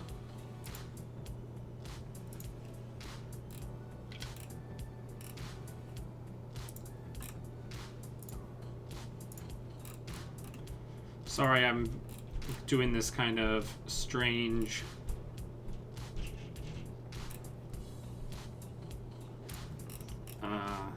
narration or lack thereof. Just bear with me.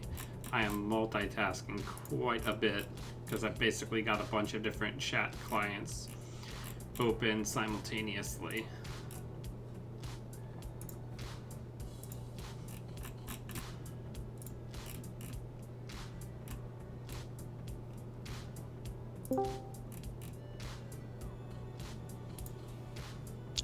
Hey, quick question. Yeah, what's up? If there's a Crisium on R&D, make an Omar run on Archives to then have a run on R&D, that still counts as a successful run on R&D for the purposes of APOC, right? Well, because the initial successful run happens on Archives, but then it's turned into a successful run on R&D. Yep. And I think the trigger for Crisium is passed by the time it checks, so I think that's correct. All right, I thought so as well, but just wanted to check to make sure I didn't have a salty opponent. Yep. All right, thanks, man. Appreciate it. Yeah, no problem.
Yeah, an APOC against all of this would be ruinous.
Trying to stay on top of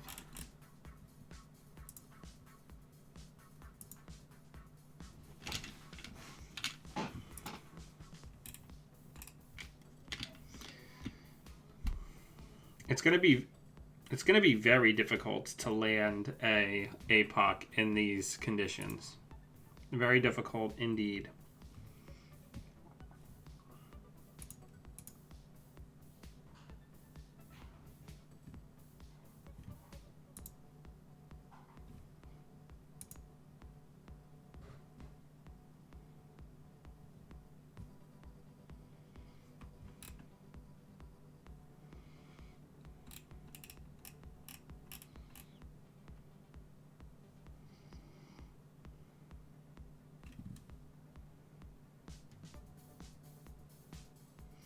There's also only 7 cards left in R&D. So we're pretty close to just a draw loss here.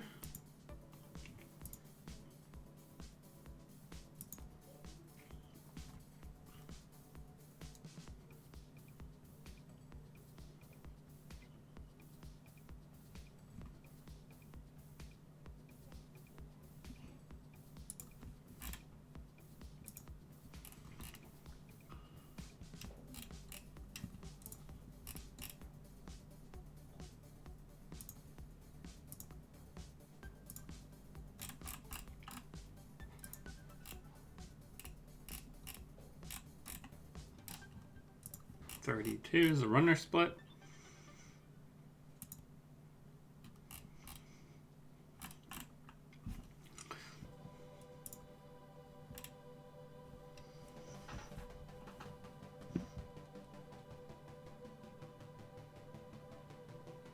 Bold move. Talking out your moves with the opponent.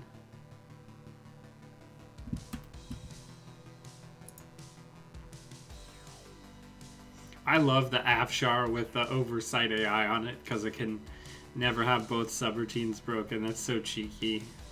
I mean, it's not a good use of oversight AI, but it's pretty funny.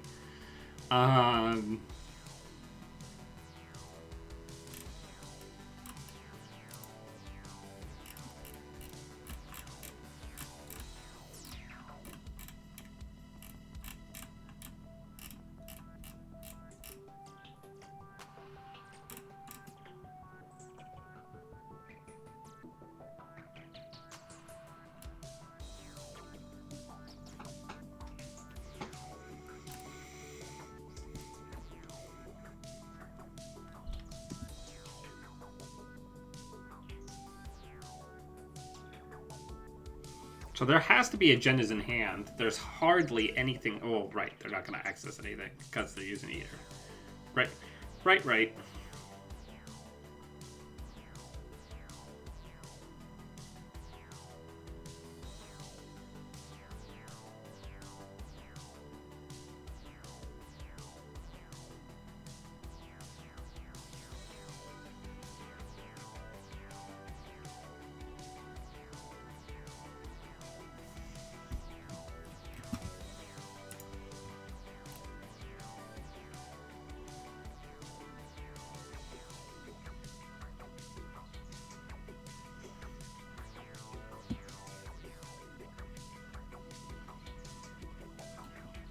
That's a big APOC with 6 cards left.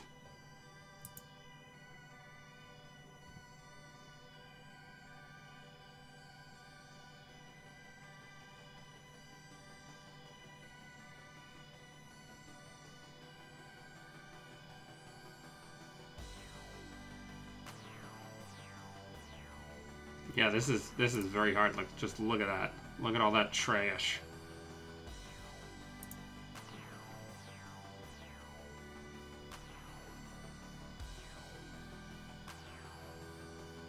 Just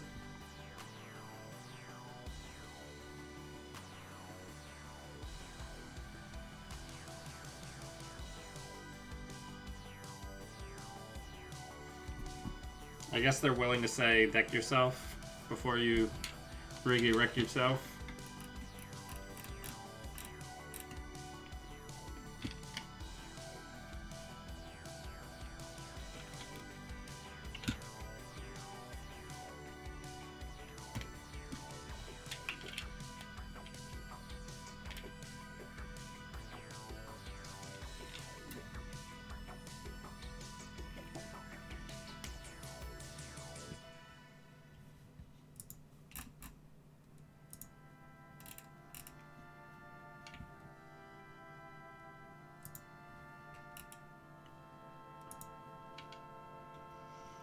Yeah, that's oof. Another Stargate. Yeah, just get rid of the ice.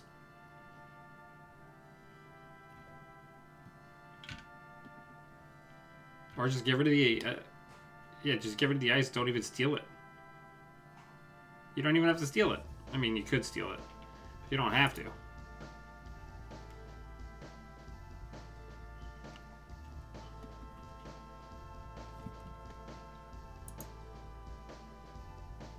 Oh my gosh, if they get double punitived right now. Okay.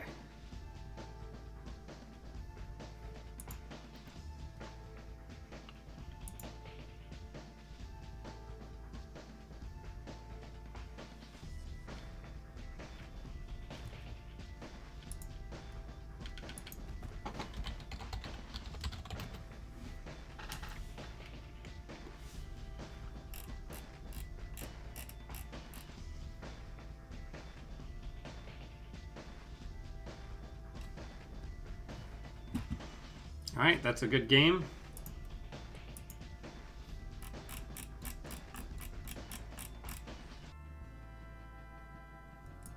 Let's go hang out with my friend Mars.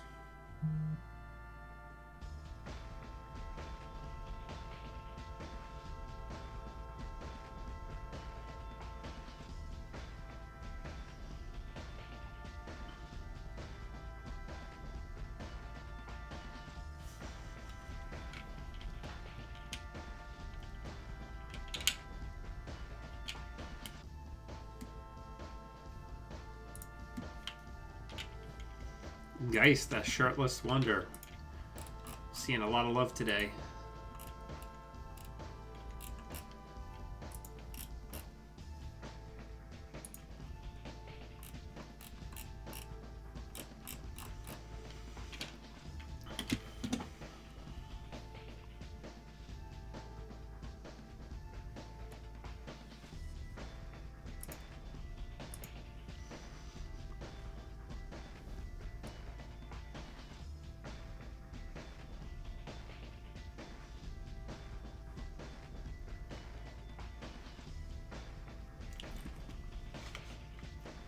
Princess Space Kitten picking up the 2 early wins, or 2 early agendas. Very dangerous for a non-tagging outfit deck. So that really sets her up for the late game.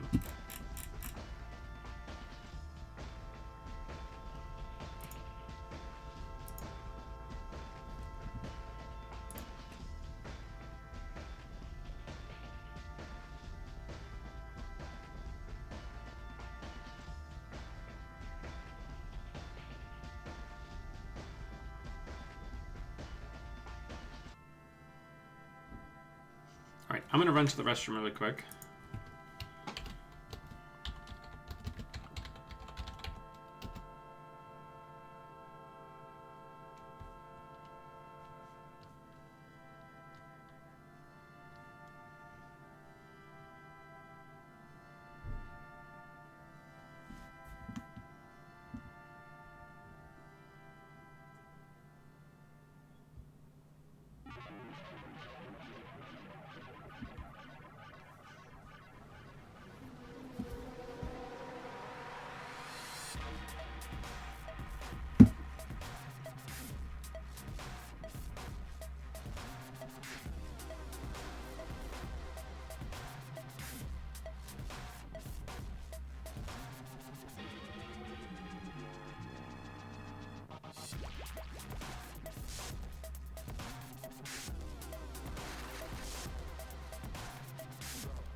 All right. All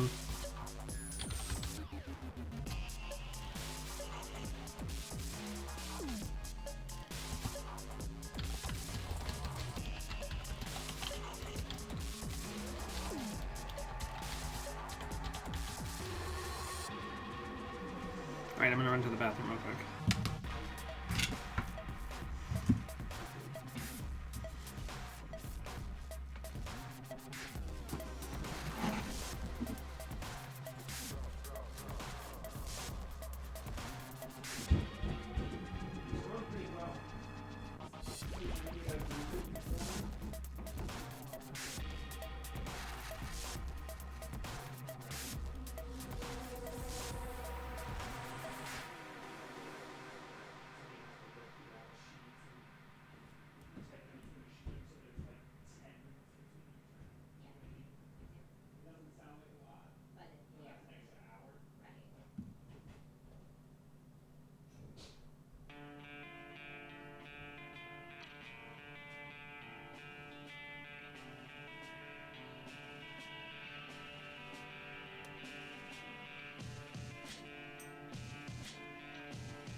All right. I'm back. So this is crazy. The second game here may end up being one just on time.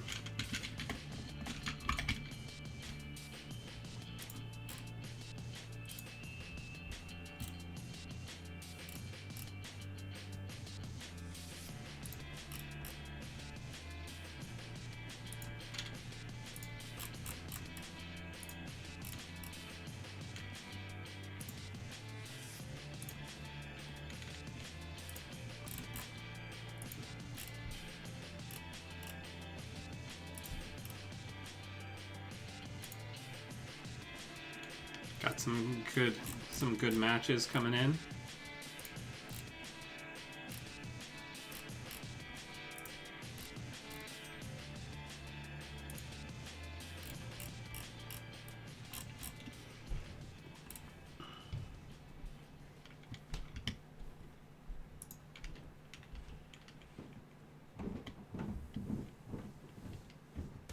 This is so exciting. I'm so excited with how many people we got.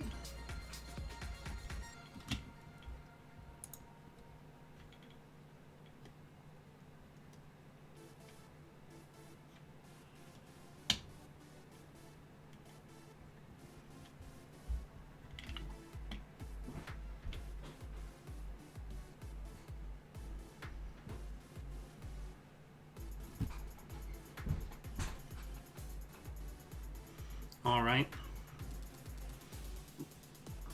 They got to push it to the limit here.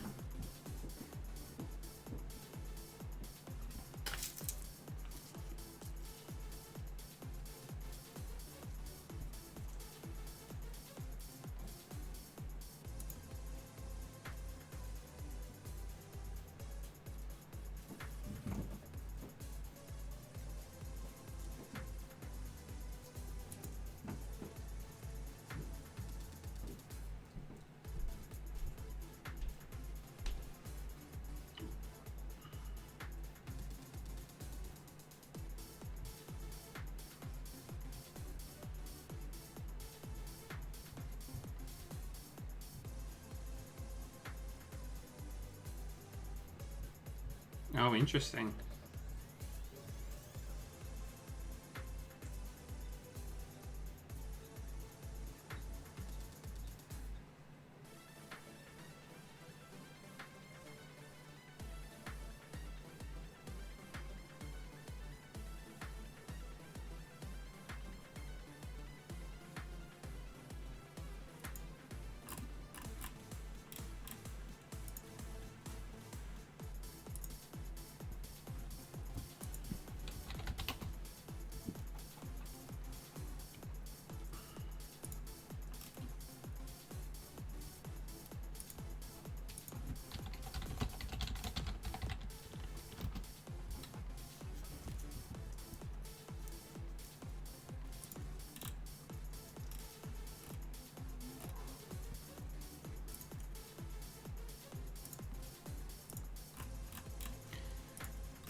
That can't be right.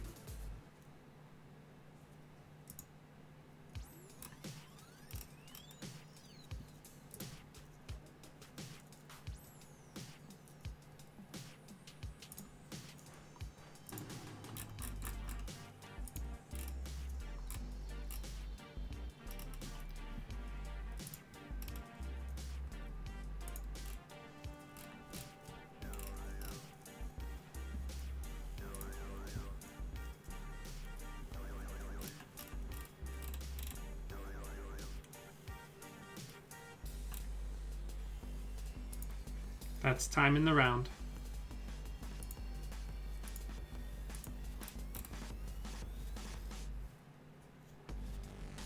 Time in the round.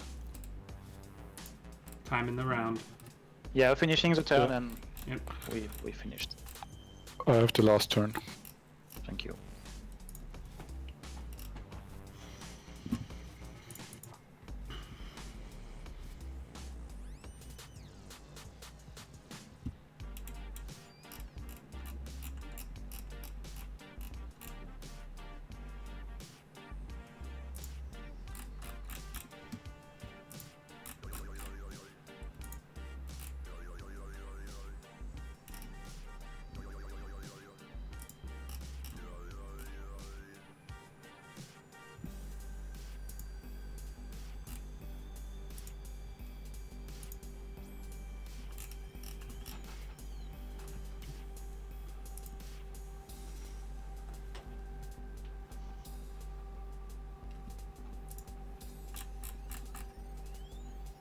We're getting there. We're almost done with the reports.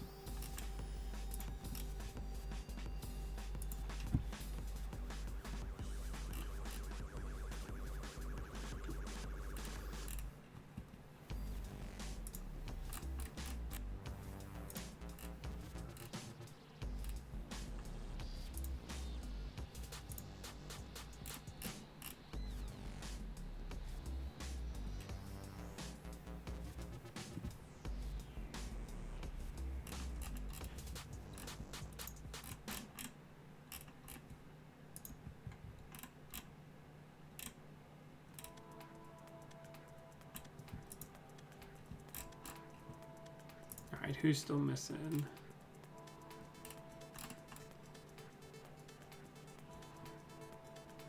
Two tables not reporting, and then we'll jump right to the next round.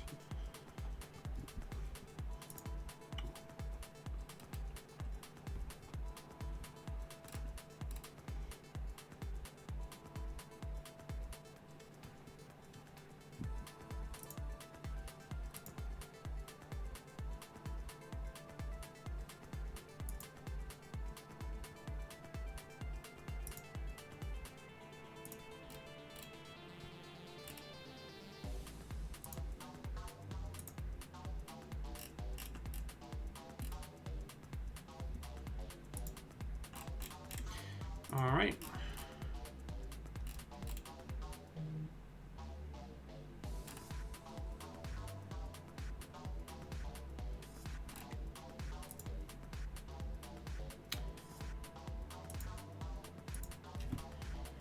So we have one game where only the first game was played, so that creates a weird situation, but it happens.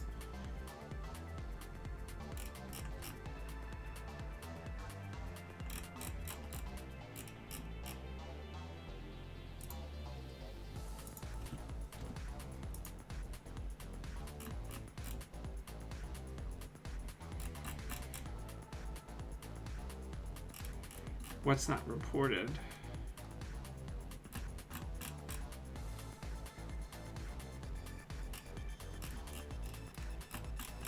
All right.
Everybody pairings are up.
All right, let's find a game.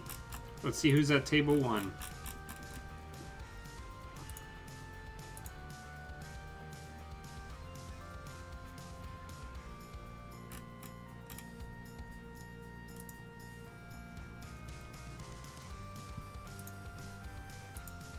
All right, we've got Palana versus Hoshiko. So we've got an interesting clash here of complementary abilities.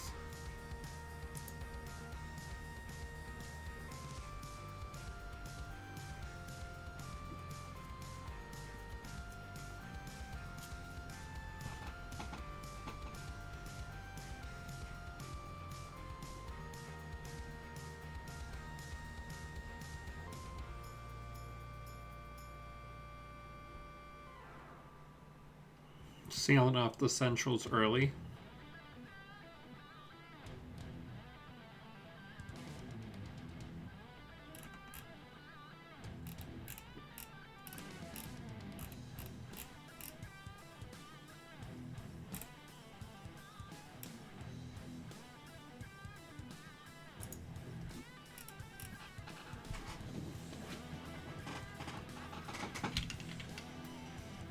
Gotta love the APOC. We're just out here hustling, trash and everything, you know? Just out here hustling.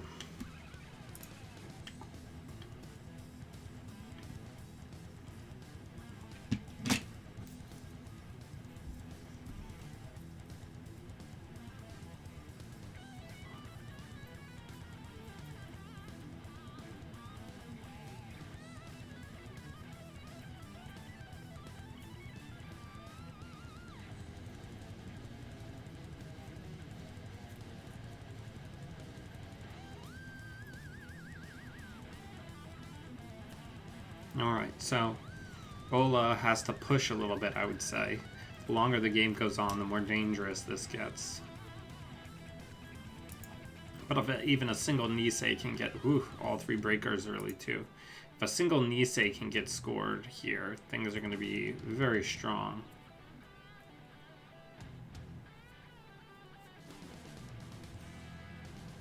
But APOC, it's very good, it turns out.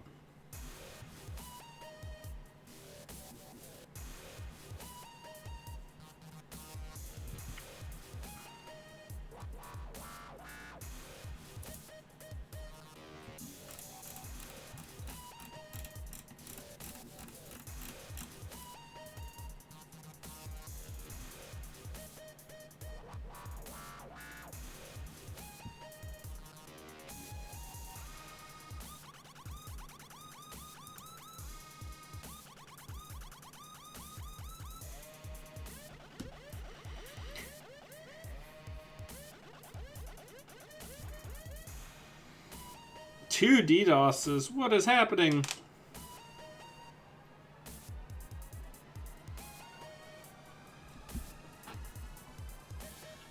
I guess that gives them some remote threat in the meantime. While still saying tempo forward for, yeah, because now they can contest this. While still saying staying tempo forward for the APOC.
Alright.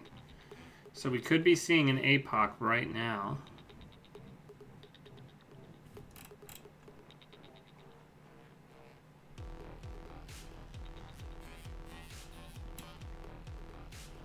Yep.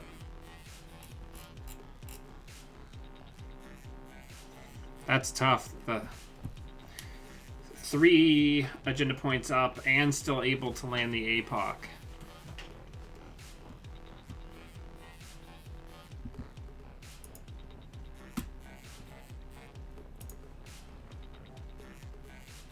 Oof. This might be a very short game. There's another agenda in there.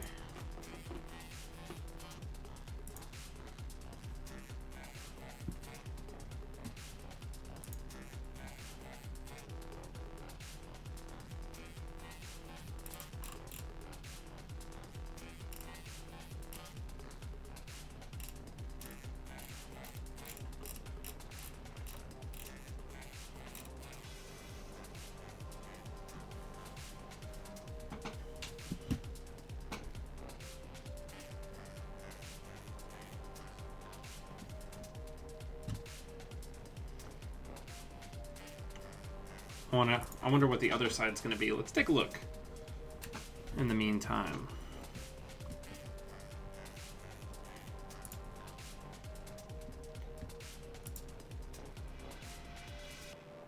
So right now, it's going to be on the other side, Haley versus Titan. So that'll be interesting.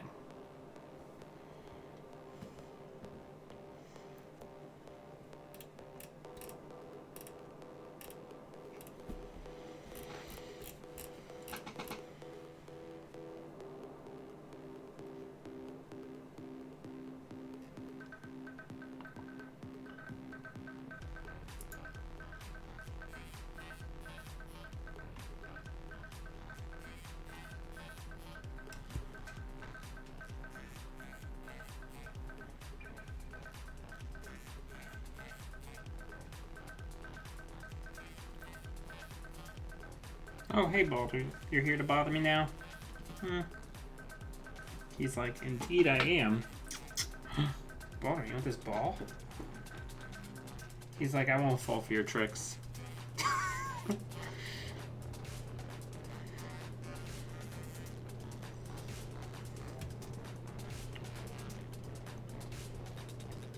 Yeah, just trying to go for the push. This isn't unrecoverable, right? It's just hard.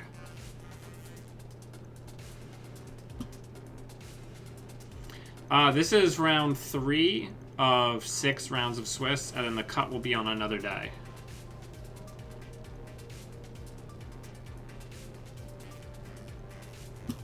But I wanted to get people out of their homes, digitally speaking.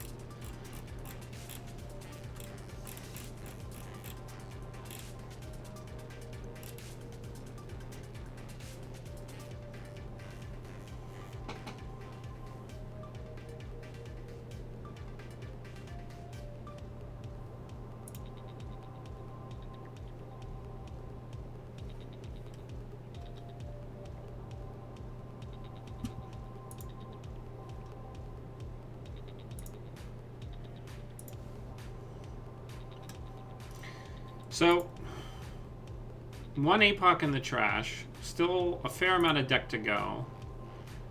Yeah, I guess Big Pop really has to decide whether or not they want to try to push through this. Right? Because that Nisei counter being scored does dramatically change the game, and they can try to push. It wouldn't be super expensive to try to get in, right? It's just going to take at least 2 clicks. So that's going to be a big think moment.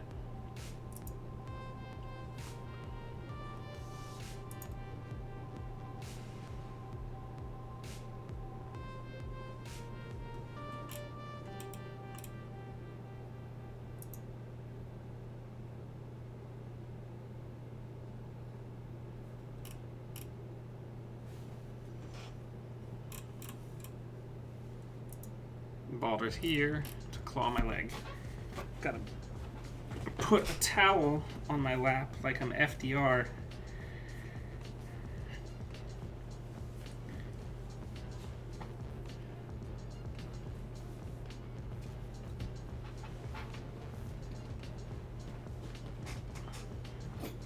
Oh, I'm sorry. I didn't mean to make you cough. I'm just trying to get you settled. There you go. Yeah, that's a good guy. Yeah, that's nice.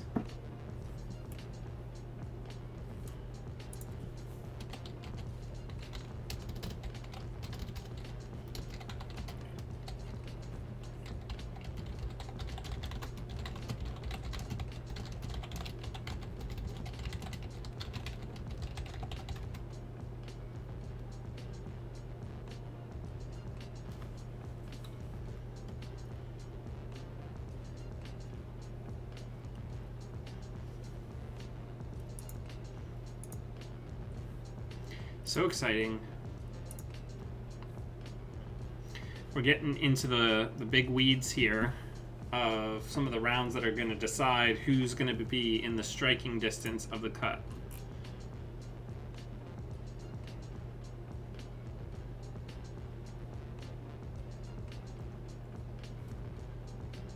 Yeah, so big pop is going to force the issue here.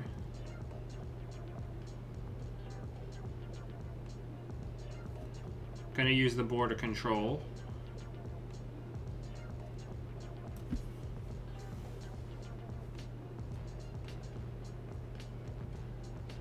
Gonna have a think. This is a big think, because this is the game right here, right? Tough. Good game.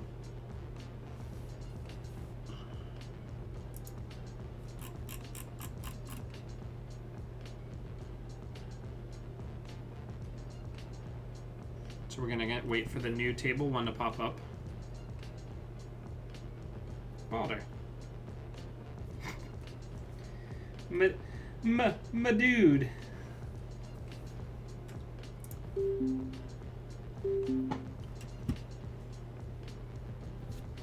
You're welcome up here, man. I will cuddle you. I will cuddle you like you don't even know. Come here. Oh.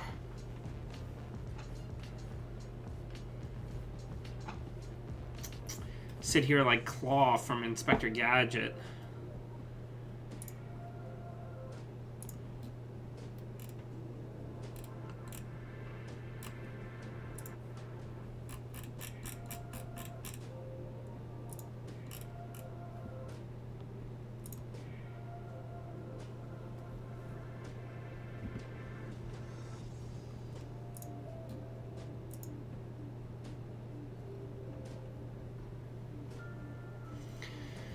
All right, classic Haley with the first turn. Fan site, Aesops, and Proco.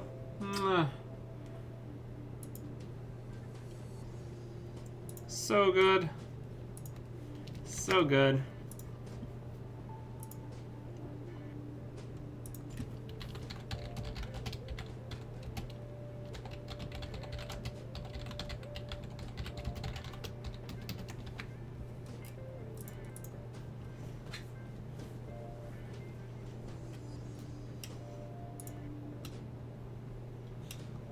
This is a very strong open for Haley, as long as Haley can get the clap threat and maybe steal. You know, really often what decides these types of games against Titan is whether or not you get one of the Atlases. If you, as the runner, can steal one of the Atlases, especially early, it really changes how much time you have. Alright, I'm going to turn the background music off. Yeah, it really changes what's possible. But if you don't see one of the Atlases... So this is what Boulder does. He jumps up, he claws me because he wants me to pick him up. And then I pick him up, and I pet him, and then he pumps his little paws a couple times on my lap, and then he jumps down, walks around my chair, comes back to the other side, and claws to get back on the lap. Jumps on, stays on for like 10 seconds, jumps down, runs around. Like, it's crazy, man. Just relax. I'll give you so many snuggles if you just chill. If you sub the channel, you get my frequent companion here as an emote to use on Twitch.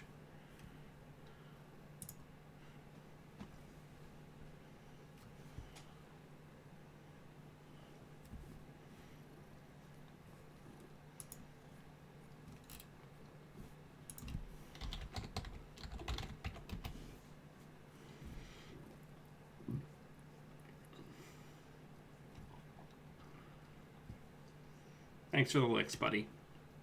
You're here for me.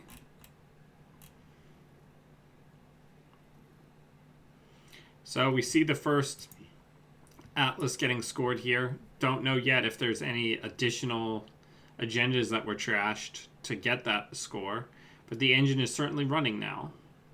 Money's good, so drawing of biotics is a big deal here, because then they can just get out and get the next Atlas without really impacting their economy. Titan operates off of a lot of really inexpensive ice, so the game could very rapidly go out of control here if Ola doesn't, you know, kind of close the vice here in a minute here. Looks like they're on the Haley that was popular, or it was probably still popular, the Euler recursion deck with the Cyber Trooper Talut.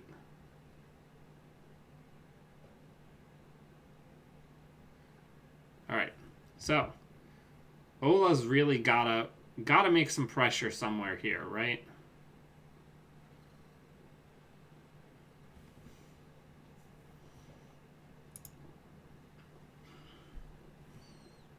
That's good.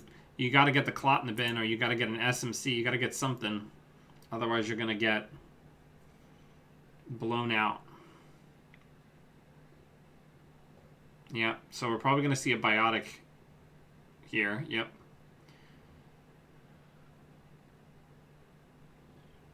Ola's got to get...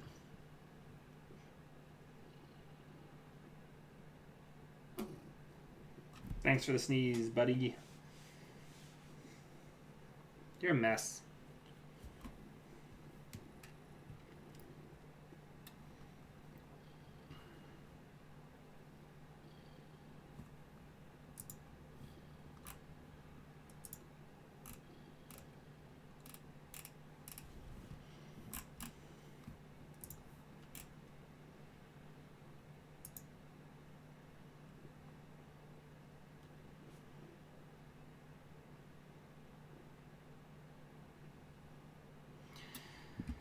Oof, what a fast Titan game. Haley just not fast enough.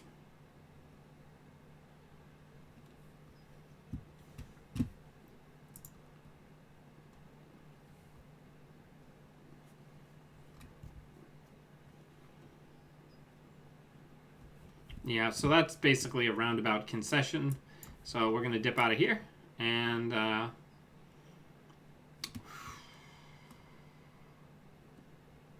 let's go look at...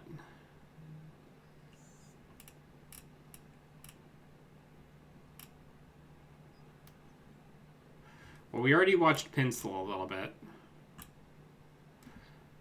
Let's look at Rob versus Rotage at table 7.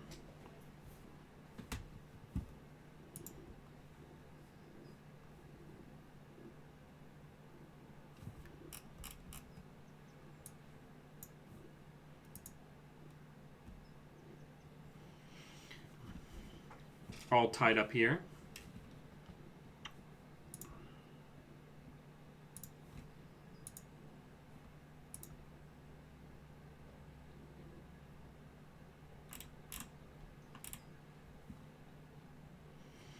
A lot of very powerful, good stuff, 419 floating around these days.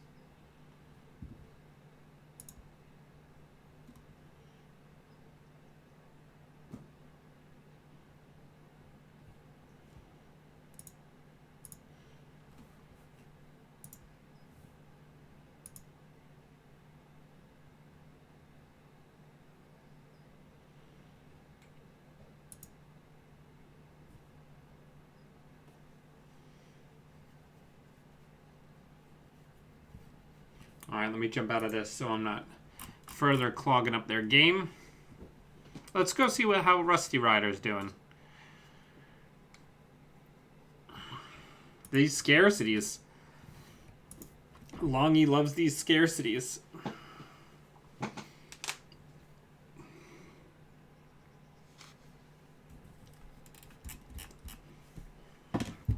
Turn 1 scarcity and Asmari might just be the rudest. It's pretty rude.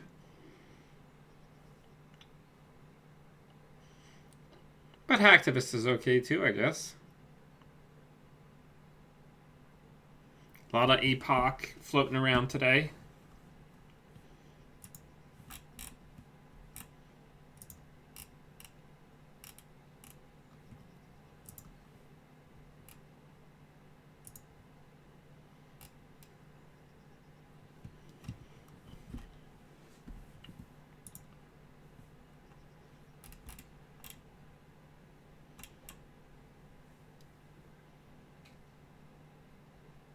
Look at this current war going on in 2020.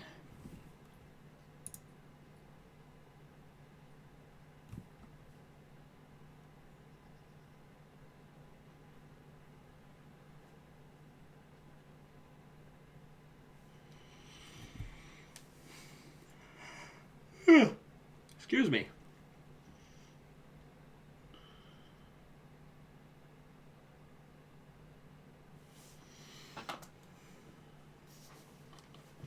It's very gray out today. All right, so doing the APOC thing, I don't know how huge of a deal it is against Asmari.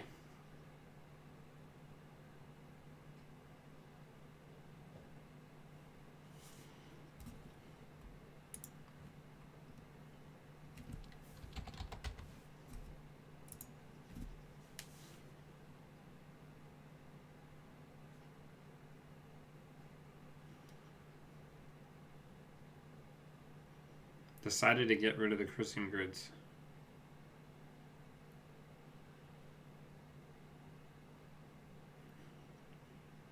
Alright, so the armor up comes down.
So, the threat level is pretty high right now.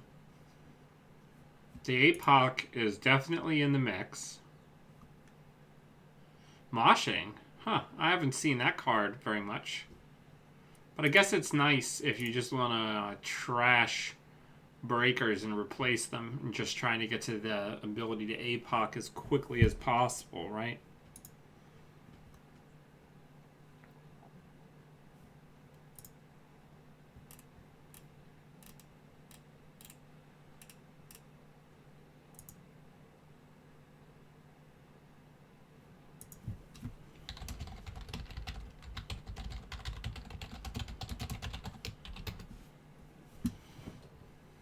Alright, so looks like we're going to see the attempted APOC here. Let's see what happens.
So, didn't quite get there.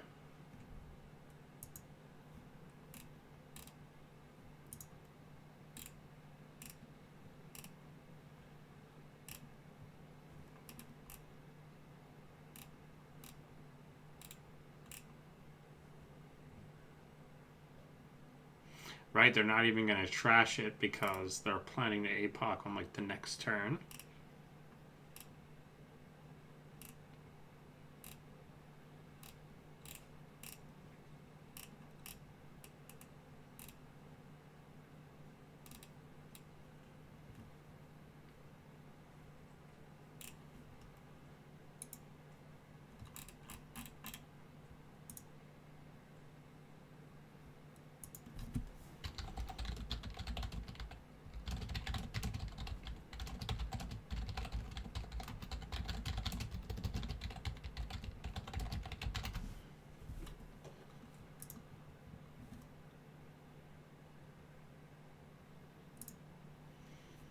Alright. So, gonna try to push it. That's probably an NGO front. I have to assume, yeah, I was gonna say, I have to assume that's an NGO front.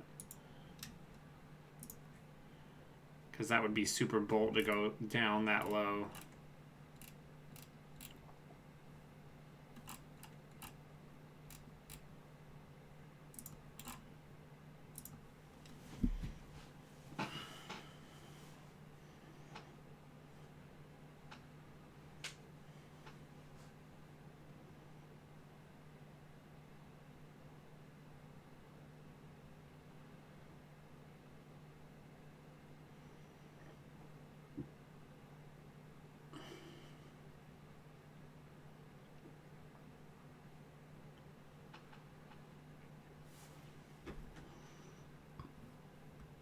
Rust Rider hasn't been able to get quite there yet. Money's a little sparse.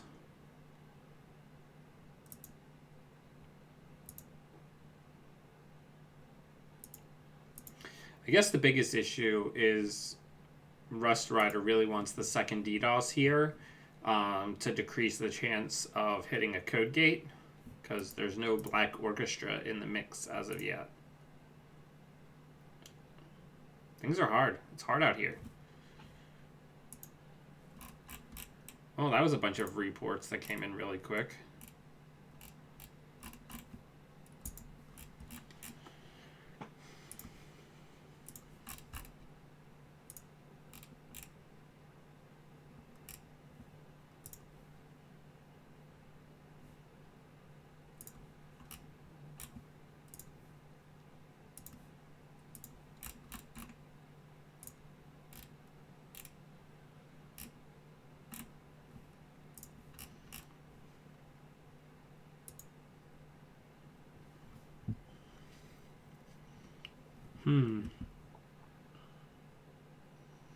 I have to assume.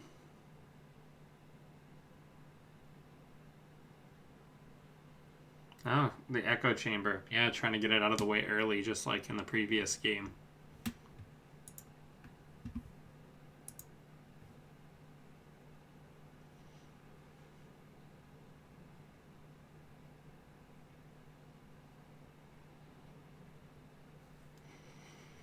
That border control not being on a central, though, is going to potentially be very problematic for Longy here.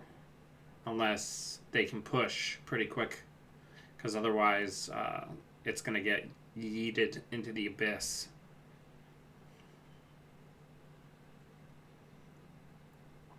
I guess that's the real trick, right? Is Rusty Rider is having this issue where it just needs that one last breaker and needs to make sure that they keep Longy on the back line.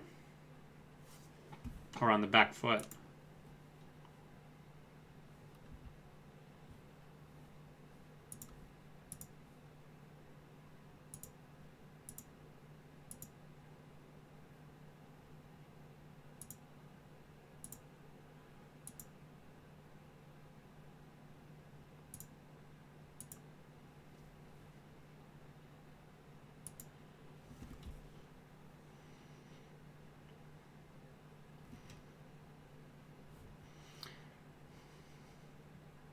So there's the Eater, which is the answer to all riddles. If only Rust Rider had like the tiniest crumb of more money.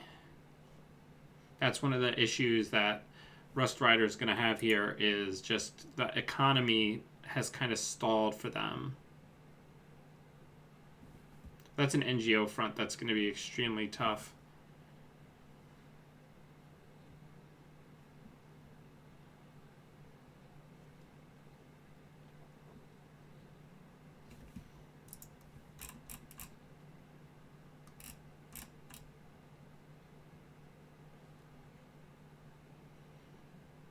Yeah, we see Rust Rider here just clicking for credits.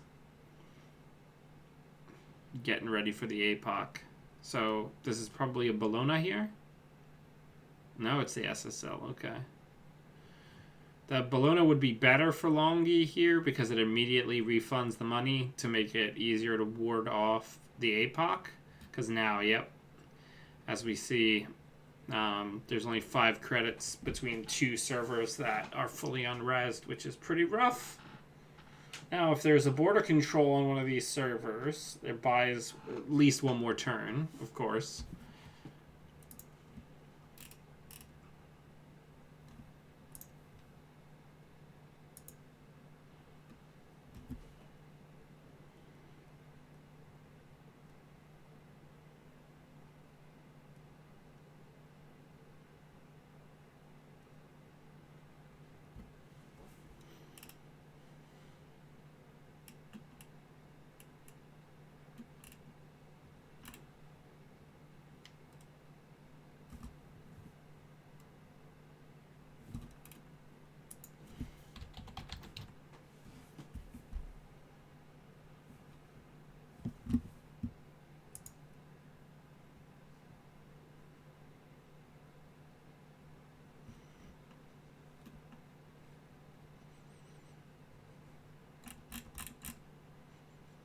But yeah, I'm glad it seems like everybody's having a good time. We only had some conflict of time drops at the beginning, and now we're sailing pretty smooth, I'd say. Doing things digitally really reduces the amount of time between rounds because I don't have to take physical match slips and type them into the computer. Saving that data entry is not insignificant. You know, the difference between 2 or 3 minutes between a round and 10 to 15 minutes between a round really adjusts how long the day stretches out.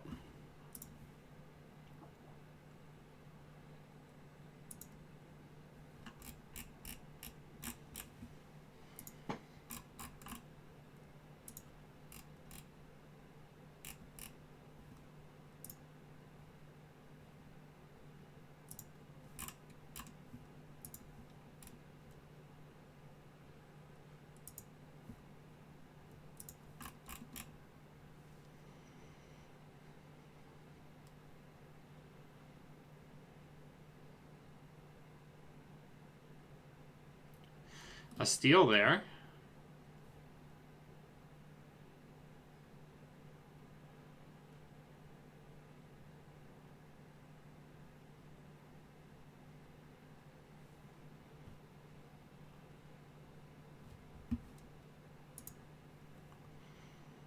So considering the APOC is probably also coming down from on high, this is going to be pretty commanding board state reset for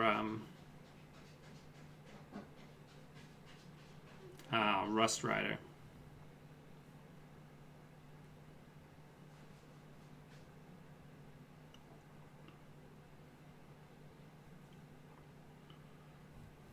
Lots of drip coming in though. Is there any other ice in the bin? No other ice. Losing 8 ice is pretty bad, but not the worst.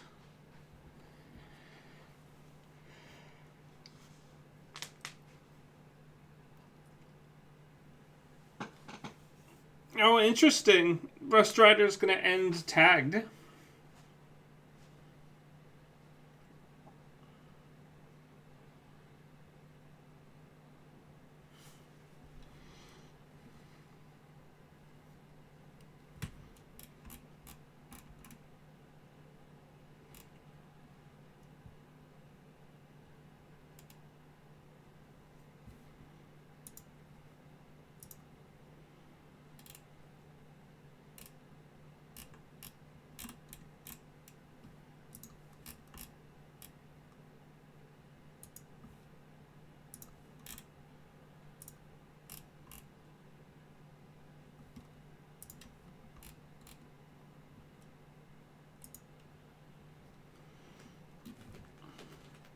All right. Hey. Hey. Hey. No scratching the carpet.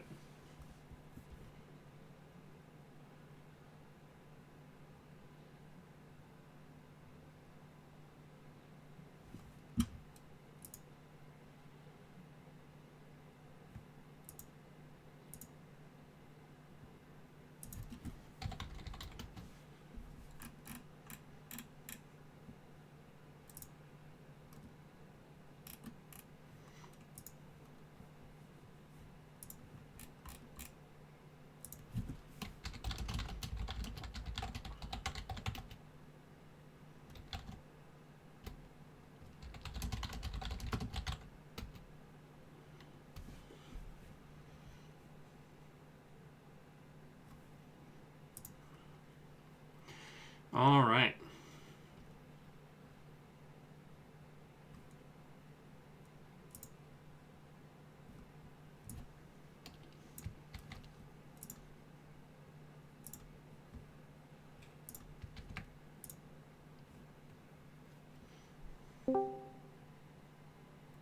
Hello. Hello. Oh, You know, living life. Doing the thing. I'm gonna try to share my screen with you, or you can, Cool. Just spectate the same room I'm in. Yeah, that works. Does it matter that I can't see? Oh wait, yeah. No, never mind. Like you can't see their hands or anything, can you? No. Yep. So I'm at what table am I at? I'm at table 3 right now. Okay. Why don't you introduce yourself to everybody? Oh, are we on right now? Yeah, we're on right now. I've been chatting and streaming and hey. running everything. Oh, cool. Let me get on here really fast just to make sure that this is working. Yeah, I've been running the tournament and also commentating. Oh, nice. Yeah. Oh gosh, Kentucky. What table did you say you were at? Table 3. It's Rust Rider versus Longy.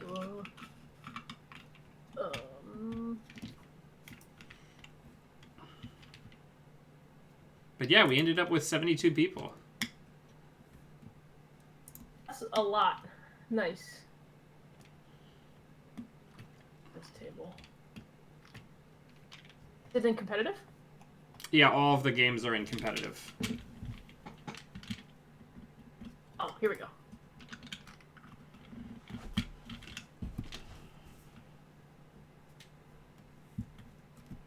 I'm logged in with one of my Smurf accounts, so it's gonna be a weird name that just joined. That's fine. But yeah, so Longy's putting a lot of people in hell with Asmari right now. Cool. Oh yeah. If people don't know who this mysterious voice is who just appeared, it's Alexis, aka the mean lady, aka the lady who was mean to me. And yeah, this is fun. I'm glad that you're looking for people to do commentary. Yeah, we're gonna go to break for a little bit after this, but after this round. That's fine. But if you want to commentate more, we're just doing Swiss today. Yeah, sure. Because it's 6 rounds. Because I didn't anticipate the tournament was at 25 people 2 days ago. That really blew up, which is amazing. Also, yeah. So I'm trying to gather what's happening here. Rust looks Rider. like Asmari is in an amazing place, and it just has to look for their echo chamber here. Yeah, Rust Rider has had a couple of potential APOC turns, just not quite get there. So it's been tough because he can't get the board state reset that he needs in order to keep this from happening. And on the APOC, the last attempted APOC turn, Rust Rider stole the SSL endorsement right after another SSL endorsement was scored. So Longy's been dripping a ton of free money. Yeah, it seems like Asmari is really good at that. Yeah, if you're going to score some agendas, 3 SSLs being the only agenda scored is pretty good. You know, I would not be complaining about this situation. Yeah, no. So what kind of Asmari are we at going here? Is it just regular scoring out, or we got punitive Counter-Strike maybe? I believe Even though punitive's not Longy really is live on a anymore, hybrid like the 6-point Asmari with the HPT hard-hitting news backup. Whoa. I do like that. I haven't encountered that before. The only kill Asmaris I've seen lately have been on Punitive.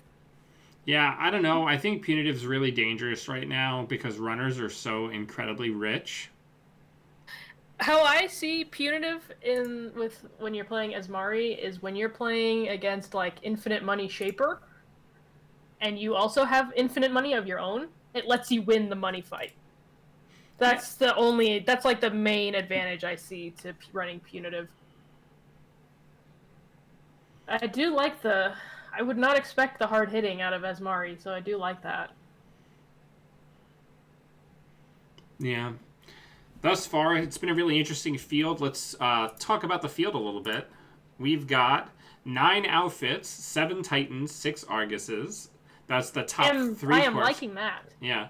14 419s, 12 Hoshikos, 8 Vals, 5 Haleys, and 5 Smokes at the top of the runner side. But 27 out of 72 players are playing Wayland. I do like that. I Yeah. am enjoying this representation. Yeah, it's very good there. Yes, I fully support that. We do have a lot more variety on the corp side than we do on the runner side. Oh, no, and I forgot. There's actually even more because I forgot the B team down at the bottom, Blue Sun, Builder of Nations, and SSO. Ooh, oh, yeah. All right. Nice. I'm excited to see. So that's game. He couldn't steal the Bologna because he was short 1 credit.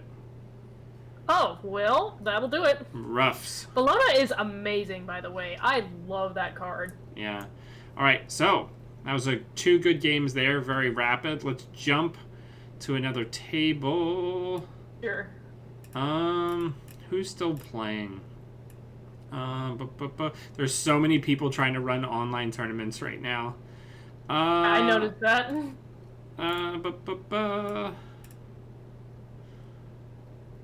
Why don't we go to show somebody who hasn't been on stream? Why don't we go to table 9? NQ table 9. Because now I'm to try to keep the rounds really fast. Like we've had like 2 minutes between rounds. I've been doing the match slips. I made a little form for it, and I've been doing it while also trying to commentate. So having you here to talk about what's going on in the games will be very nice because I'm trying to keep on top of the match slips. Well, I am literally going to have my butt planted where it is for the rest of my day. That's good. 35. I'm attempting to join this game. Yeah, no, Jnet's having a bit of a concern over how many people we have on it right now. Ooh, so yes. I like what I see here. See Yeah. double Jinja. I am loving that. Double Jinja with sports medal. That's pretty neat. I really am liking the Anacam Mamie combo in 419. It's just super fun. Yeah, it's super like you have fun. so many fun events like at your disposal. It's just like you don't even have to necessarily build around it. Yeah. Like, I mean, Mamie's kind of a big, not a big, but yeah, I mean, commitment because it's 2 influence. But like even then, it's like it's so good. I love it. Krim already has all of the events you want to play. Yep. Table 8. Was this Justin? No, it's not. This is somebody else who also likes Woo. Oh, nice.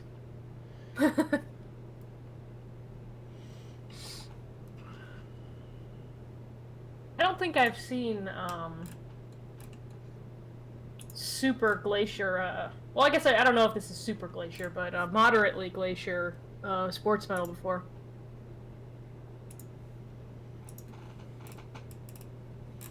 Yeah, I mean, this is certainly pretty glaciary. Ooh, I didn't recognize the new slot machine art at first. I like it. Oh yeah. I mean, I have a cooler slot machine. That was made by a very good friendo.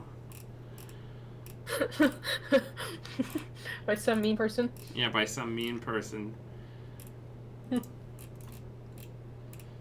Yeah, I was very excited that this past Store Champ season I was able to build a normal Haley deck using all but 3 cards as alt arts, which was very exciting to me. I love doing that. It's so fun. Also, Bravado is kind of the nuts. Yeah. It's like totally insane and awesome. I really like it. The first time I played against that card, I had no idea that it said that it did not have the successful run clause on it. Yeah, that would be a very bad event. I mean, it'd be playable. It'd be playable. But it's imminently. At least most of the times. At least like every time I've had it played against me, the run would be successful either way.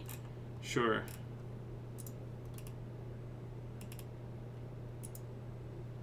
Oh, the 3rd Jinja. I'm liking that. I do appreciate that Jinja isn't unique. Yeah, it's really good. I like being able to have multiple. It's really fun because I feel like the problem that I see with like Jinja frequently is that you dump everything on your Jinja server and then your R&D is just like really sad. Mm-hmm. So yeah. I am all about that multi-Jinja strat. Yeah, I'm all about... I've been playing a lot of APOC, so I love when people just power up the Jinja on the remote with like... And you're like, yes. 1 to 2 ice on the centrals, and I'm like, yes, thank you. Yeah.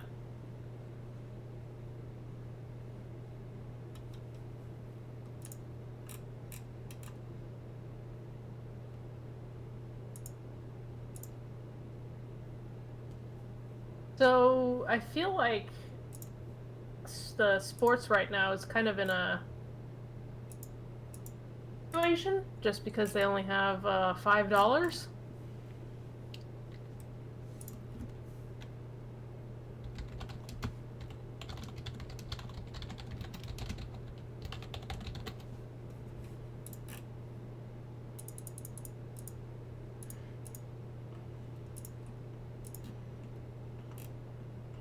What are we on? Okay, so yeah, we're really deep in here. Yeah. Corpse split for table 3. Ooh, I love... Hold on. Macrophage is like... With the new one of agenda my especially. favorite ites. I love Macrophage. It's so fun.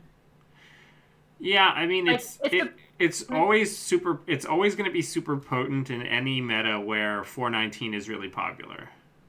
Yeah. It's like... It's a bit polarizing, just because it either does... A lot or nothing. Or nothing, yeah. Yeah. But it's so cool. Yeah, I really like Vacheron as an agenda also. Oh no, Vacheron is insane. I love that card. I also love that it works even when it comes off of Film Critic. Critic. I love that about it. I think it would have been a bit of a letdown if it didn't have or if it not when added to your score. The real strat. Oh. The real pro strats. Oh yeah, the real pro strat is you post it on your Film Critic and then like run into a Fairchild to trash your Film Critic. And then get the agenda out of the trash.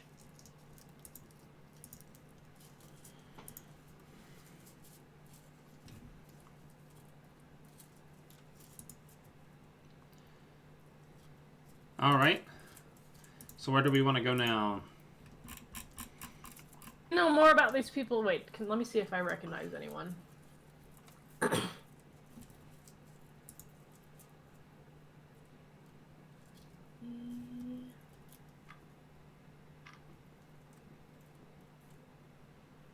Oh, there's one, what about table 17? Trying to find it. It's way at the bottom. Oh, cool. Yeah, let's jump in there.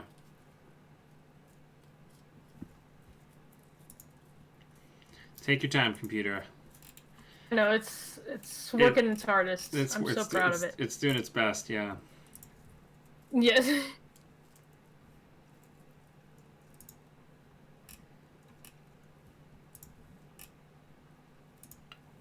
Ooh, a game net. Do you like GameNet? Haven't really seen much of it though, because at least here, everyone just plays as Mari instead. I love that the Q loop and the boomerang have just breathed fresh life into the shirtless wonder that is Geist. I love it. Boomerang is just like, even in Out of Criminal, Boomerang is just like stupid fun. I love that card. I haven't gotten a chance to see much Q loop lately though. You know what I've been doing for funsies? Exactly what this deck is doing. Q loop and Oracle May. Yeah, that's the value. Because then if something isn't a hardware or a program, I can Oracle May it into my hand. Yeah. Yeah, it's very good. Yeah, I'm a fan of that. I'm a fan of, in general, any fun things that involve Oracle May. Yeah. Great. So, this game is looking pretty... So I don't know. I think Debatably even right now? Yeah, I mean, I think one of the big things is there's already 2 hard-hitting newses that have passed, right? Can you say that again? Cut out. There's 2 hard-hitting newses that have already passed, and there's already an Econ Warfare in the bin. So this is likely looking to set up some sort of lock, especially with the false lead. So especially with the 3 tech traders down, Princess Space Kitten is going to have a pretty easy time, I would say, keeping control of the game from this point with how much burst econ they have access to. Yeah, and that stack is looking pretty low, so soon it's just going to be 3 boomerangs, and you're going to have a fun time. Yeah, no, the Q loop with the 3 boomerangs left is very good. Yeah, that seems not bad, I'd say. Yeah. Especially, I wish we would have been able to see the early game of this. Let me do a time check in the main room here. Ooh, but seeing the Palana with only $3 is a sad feeling. This is going to be a close game because she can't grab that Palana. So we'll have a fully set up Geist and a game net with 6 points.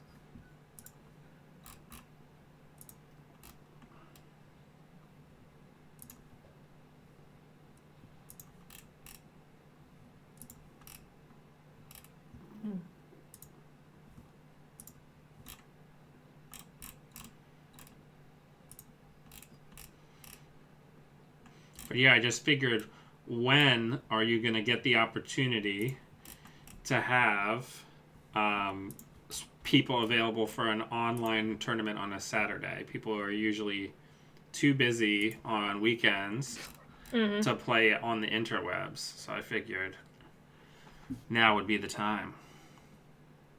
You know, if there were ever a time for a lot of people to be at home and probably on the internet... Now is that time, yeah. Yes. So, yeah, this is shaking up to be a really close game now. Yeah, I mean, sure, Geist has a small stack. I'm counting influence. Does Geist still have the influence? Oh no, they're multi-axis playing as Kushik, it looks like, no Stargate. Mm-hmm. I initially, when the new set was had cards start coming out, I initially really tried to lean into Geist with Kushik, but I feel like Kushik is a card that can really burn you if it whiffs, and it seems to whiff an awful lot. Been playing Kushik a lot more. Whereas Stargate's always good, because Stargate, even if you don't hit an agenda, get something. You can trash something that's mission critical. Yeah. I've been playing Kushik more with Harmony AR Therapy. Oh yeah. If you're on like an event, came out, an event-based green, that makes a lot more sense. But in Geist, go ahead. No, go ahead. No, because, like, I feel like Kashuk, when it first came out, I would never want to play it because I'd always see, like, 2 Kashuks really early and have to just throw them away, and then it's like, well, there goes my win plan. But Yeah, it's not being it's able to not have the Harmony best. now, it's like you can just kind of blast them early if you can, or just throw them away for later. Mm-hmm.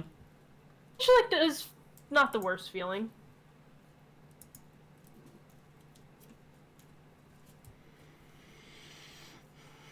Alright.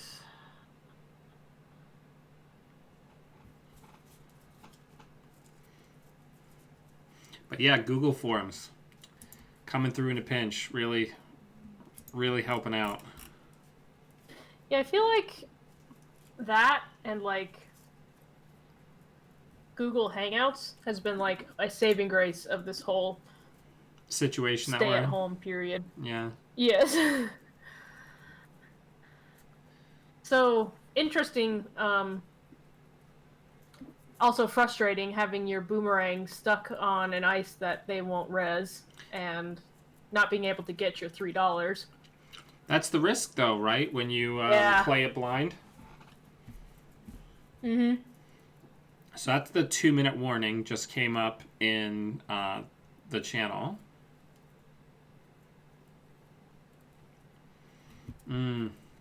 So you've been playing Animal Crossing, right? Oh, yeah. Yeah. I took a little trip to Buttfruit Island today. I've got a Nook Ticket Island that was like... I ended up with, I think, over 70 peaches from this one island. Amazing. Yeah. I really wish my native fruit would have been peaches. I got pears, which is fine because everybody's got the peaches. I just have now like an orchard on my island that's at least 12 of every other fruit. Nice. But let's I see just if live this that is spider economy. that spider economy. Yeah, and plus the spiders Yes. give a lot of really great content of people getting chased around.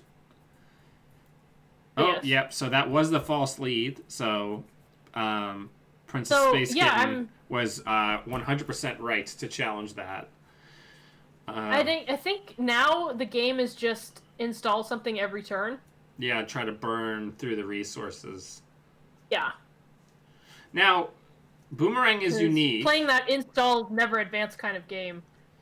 I mean, granted, the deck will soon be 3 boomerangs, but...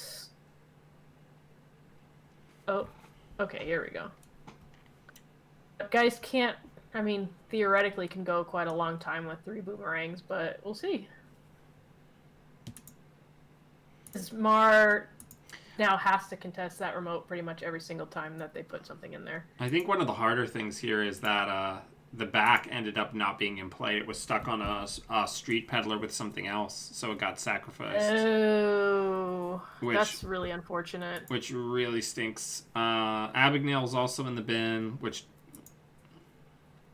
isn't the hugest deal. Mm-hmm. So that's time in the round. I'm going to go ahead and say time in here just because I happen to be here. Time in the round. We will return. So she's got 2 clicks left. 4:15 p.m. GMT -4.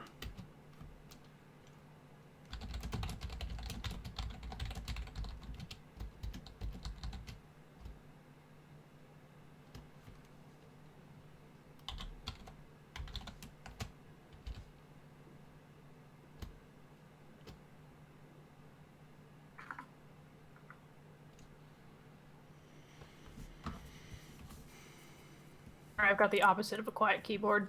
It's okay. Clackety clackety. I'm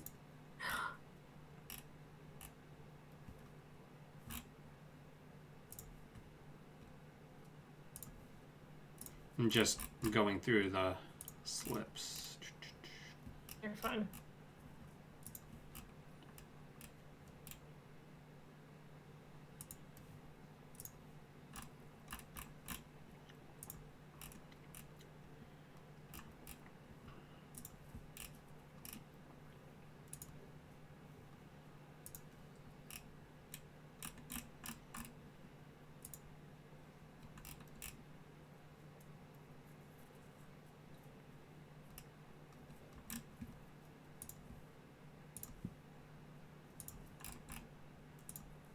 You know, we really are fortunate in the Netrunner community that we have all these amazing tools that make running tournaments so much easier.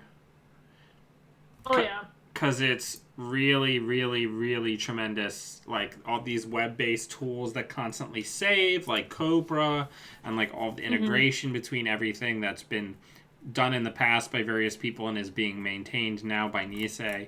It just makes it tremendously easy for us to keep the community going. Oh yeah. Also, we have an exciting final click run on HQ. Yeah. If she finds a 2-pointer or another false leader 1-pointer, this could end with a tie.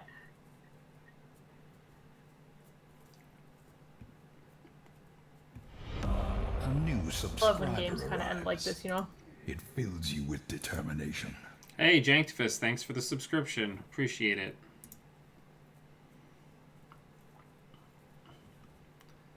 Oh, what if this is an agenda poll? I know, if it's a 2-pointer... Nope, didn't get there. That was close. That was close.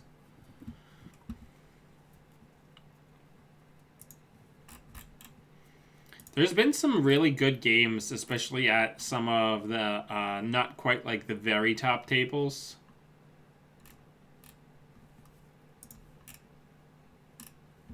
Oh, yeah. Alright, so we just have 3 tables left to report. Out of our 36 tables. Whew. Yeah, woo. Alright. Well, break now, yeah? Yeah, break now for about 30 minutes. Okay, cool. I will,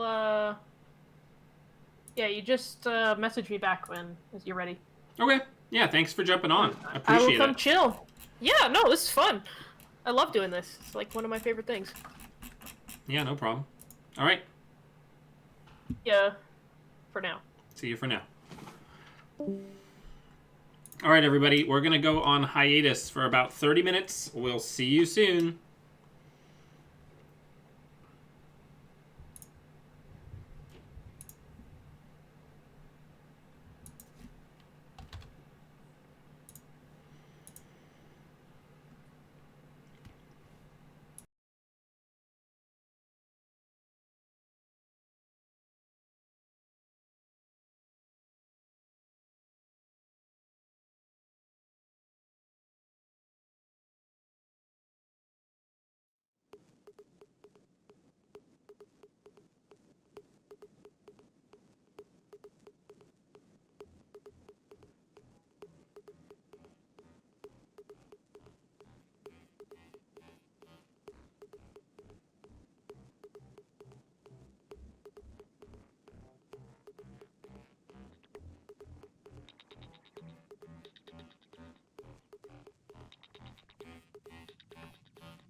A new follower.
All right, we are back in it.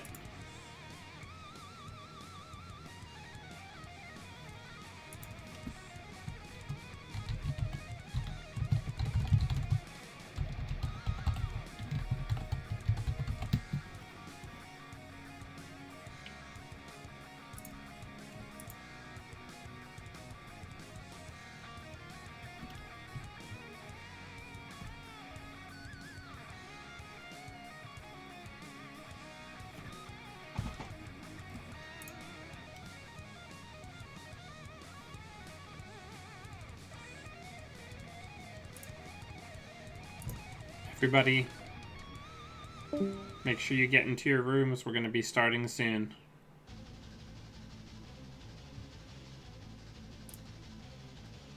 Hello.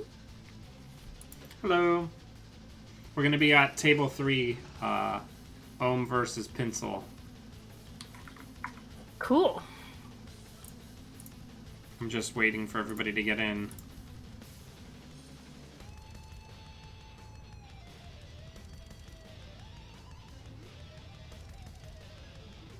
Which table did you say? Sorry. Table 3.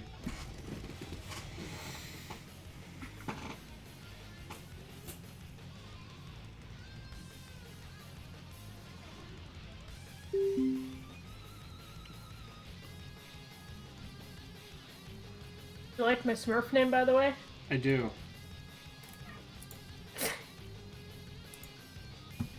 It's in reference to the MTG emoji on Slack. Mm-hmm.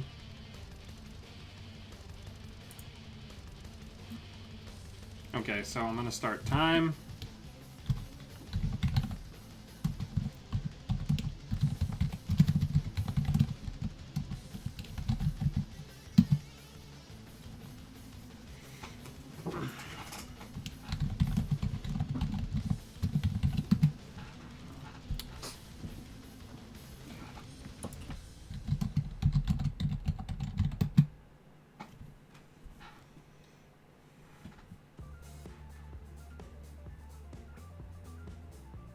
I am looking forward to watching this Asa play.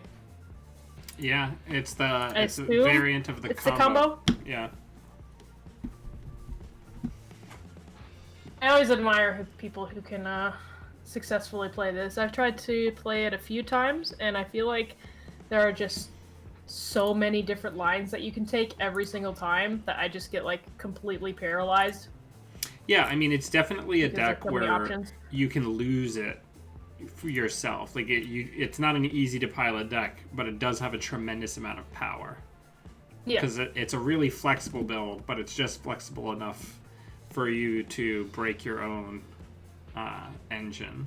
I have a very hard time trying to pilot this deck. Yeah, same. Yeah, That Boulder. early corporate grant early might be pretty substantial. Yeah, that'll help. I think the It's the hard biggest though, thing. because is the early doofs, and like if couple of team sponsorships can get snatched early, that usually means a lot. Fully operational, however, tends to ignore, or it tends to be a pretty good money boost if you need it. And already that fully operational will hit for a decent amount. Yeah, we caught one of Pencil's games earlier, and one of the things that's just a truism of this build is just that you have a tremendous amount of positive click tempo with this deck, where very rapidly the runner ends up being 1 to 2 turns behind on clicks. Mm-hmm. Or practical clicks, anyway. Yeah. Oh, you see? Here comes the fully operational, and already, that card is some wicked amount of tempo. Like, it's crazy. Yeah, it's a really solid purple card. I totally, the first time I saw this card, I didn't even realize that the gain 2 or draw 2, you get that even if you don't have a server or a remote with a piece of ice on it. Yeah. So it's 1 plus all of the remotes you have that meet that. Yeah, trying to equalize a little bit here. You know? This should be pretty good. Yeah, 1 fully operational already being gone is pretty good here.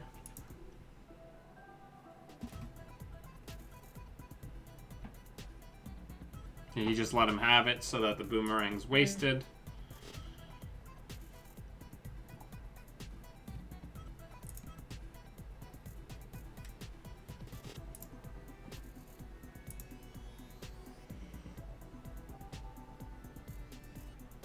Hopefully the Hyperloop will help a little bit with the money. I feel like you can do okay while tied on money, but depends on what that ice is. Well, the big thing is, right, like, this is a score that refunded the money that was spent on it. Mm-hmm. And something else goes into the server that has to be checked, and something else goes into server 3, which needs to be checked. And that's what this deck does. It's just so tempo positive.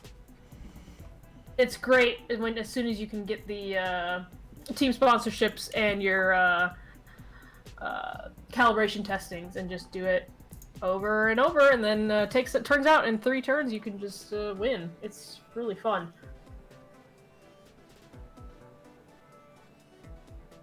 I do wonder, I mean, I have a feeling that the ice on server 1 is probably something like a vanilla, so that seems okay. Yeah. An early Amakua would have really helped Ohm here. Yeah.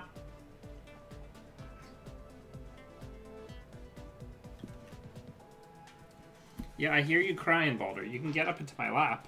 Come on. No? Okay. Cool. Alright, you can stay down there and cry, I guess.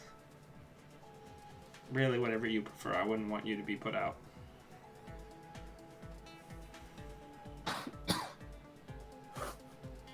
So Team Cat had a commanding lead in this going into this tournament. Oh, excuse me.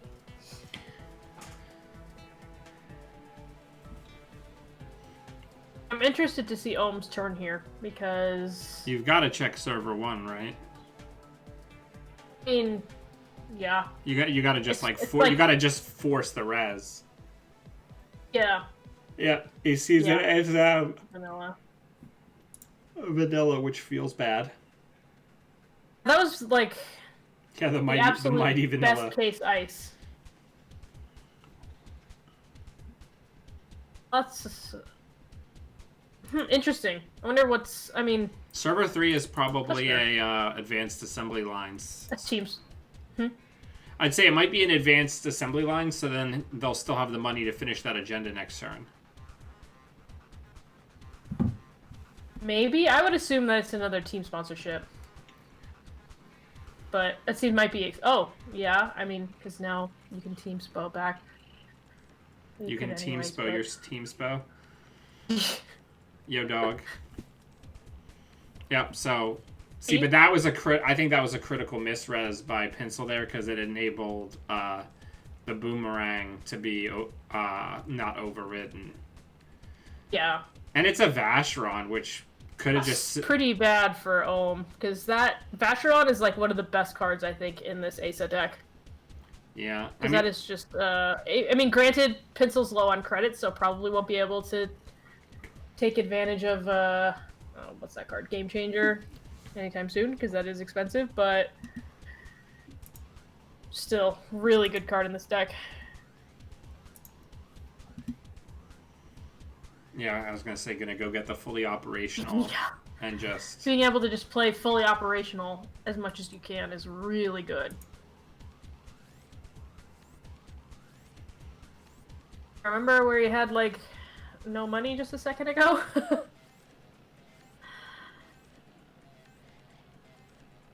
Yep. And he's even going to just show that it's a Mega Pre. Yeah.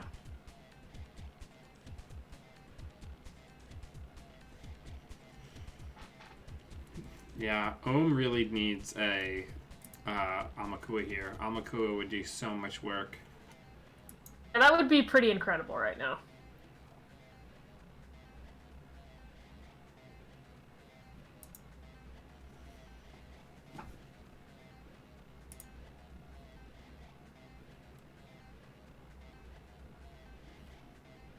Yeah, I like using this Discord, though. I like that it has the timers and everything built in. It's good.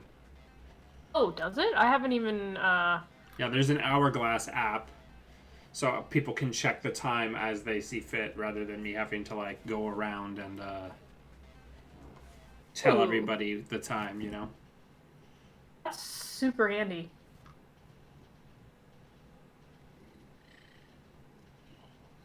I can't remember. Alexis, do you have cats?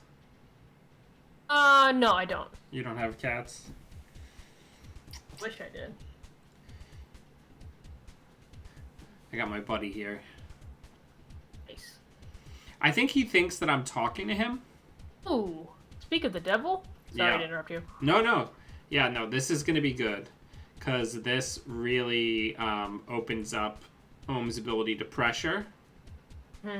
And Ohm's going to get in here with enough money to trash the Arella. And that's really big. Because that, at least for the time being, breaks the combo. Yeah. I think it might even be worth getting rid of the Breaker Bay, too. Because that Breaker Bay, turns out, saves you a lot of money. Yeah, Breaker Bay is really good. I remember when Breaker Bay was spoiled, somebody was reading me the spoiler over the phone, and I thought for sure that it was an HB card. But I mean, it is an HB card, it just happens to be neutral. No, I love how that works out. Yeah. Didn't... Kind of like how... Which actually seems fine. Kind of like how Vanilla should be a Wayland card, even though it's not. Krysek? or Prysek, yeah.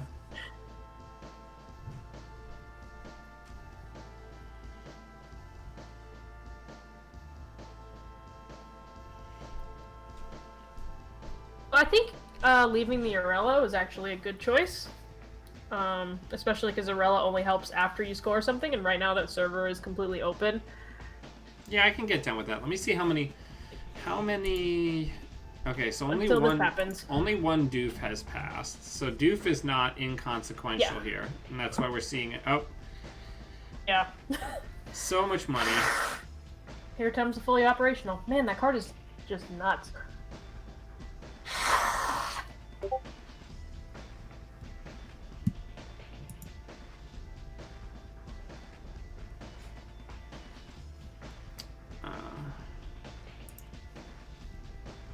I do like the cute combo of Anacam and the Class Act.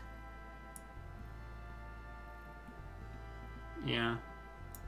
That is some value.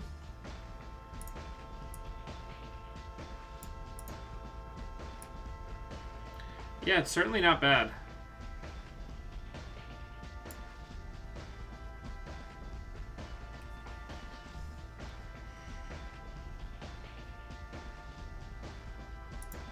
Certainly not bad.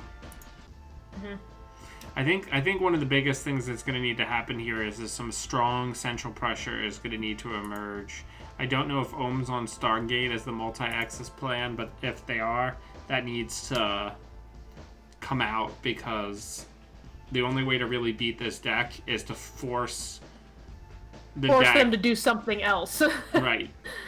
And the only way to really get that going is with Stargate. Like, R&D multi-access is fine, but in a way, just getting random agendas that don't win you the game in your score area is really beneficial for ASA. Right. Mostly because of Game Changer, which I assume is in here.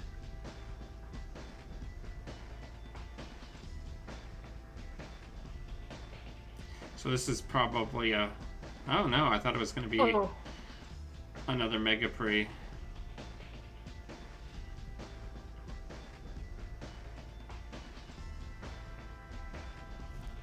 So having a 4-counter Almakua is pretty good, but Gatekeeper is scary, it turns out.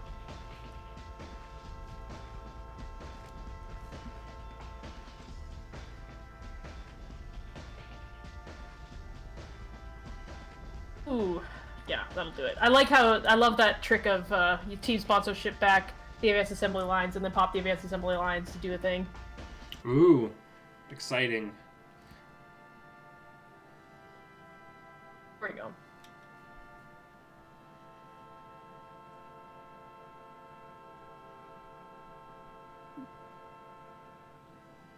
Yeah, I know. It's so rough, like playing the econ game against this ASA deck because it bounces back so quickly. Yeah, some of those tools are eventually gonna run out, but yeah, it's tough. Yeah, there's the there's the Gatekeeper fire.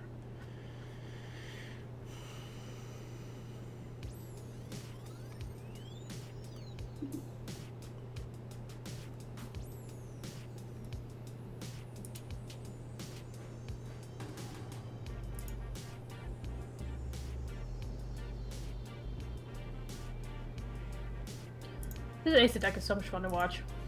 Yeah, it's really interesting. Because, you know, on paper it looks like it should be really vulnerable, but it isn't. You know what I mean? Mm-hmm. And there's just like whenever I try to play it, I just feel like there's so many different lines that you can take, and like watching somebody know exactly which lines to take when is just fun to watch. Yeah.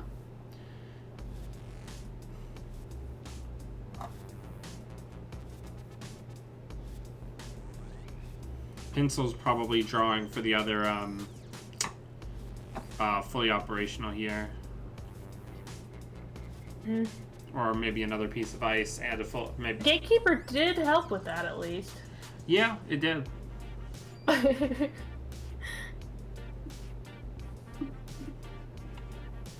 Because here's the thing. If Ohm can get maybe another Vacheron soon and hold, that's a pretty good board position. But really, Ohm needs another at least 2-point strike in the next turn or so, I would say here. Yeah. I mean, thankfully for Ohm, Pinzel is only at 3 points right now. Yeah, and I'm pretty sure the current version of the deck that Pencil's playing does not have Jeeves, because he I don't think so. Wanted to reduce the vulnerability that the deck had to having Jeeves trashed. Yeah, that checks out. So now it's just it's a weird horizontal jammy deck almost. Mm.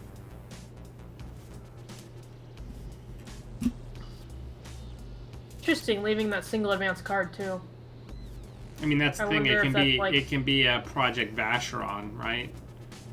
Yeah. And he's... I don't remember if it was exposed or not by 419. Might even... For the advanced assembly lines here. Yeah. I mean, I think here you take the... you take the Breaker Bay too. Because those little extra credits, they add up when all the ice is really inexpensive. So taking the bankroll money, gonna dirty laundry in. Oh, gonna take the team spell. That seems really smart right now, because being able to recur those Yep, so that's 2 out of 3 team spells in the bin, and one of the archives has already been used. Archive memories has already been used. So that's pretty good there as far as tempo control. Now, I guess the question is whether or not Ohm's going to check Server 1 or not. I think it would be worth it. I mean, it's $3. Yeah, I mean, it's not terrible. Yeah. I mean, yeah, $3 might be substantial here, but...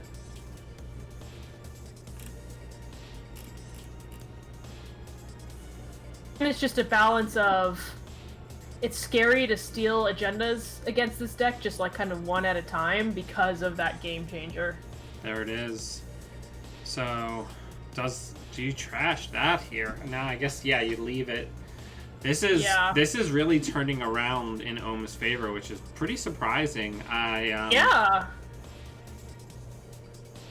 But now that Ohm's not a very skilled player, because they are, but I really thought the tempo was going in Pencil's direction, but the vulnerability of this remote is turning out to be a pretty big issue. Yeah. So it's a Mega Pre-qualifier. Man, Interesting. I don't even, like, and probably one of the calibration testings just to have it in there. Or maybe another Breaker Bay. But this is tough. You just, like, you don't want to go get it. I mean, you should, but you don't really want to. I know, because you're just like, and it just feeds the, Yeah, he's going to say if you want it, you got to score it, which is tough but fair.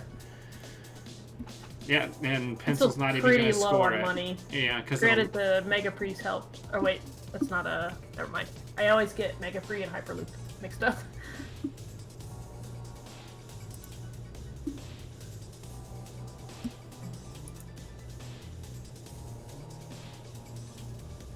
I'm gonna assume that there is a... Okay, so Cyberdex.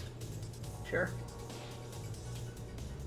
Now, this is the thing. Pencil's got to win in 2 turns. Yeah. Well, that corporate grant is gonna hurt really bad. Yeah, that corporate grant is going to mean that things are still tough for Pencil.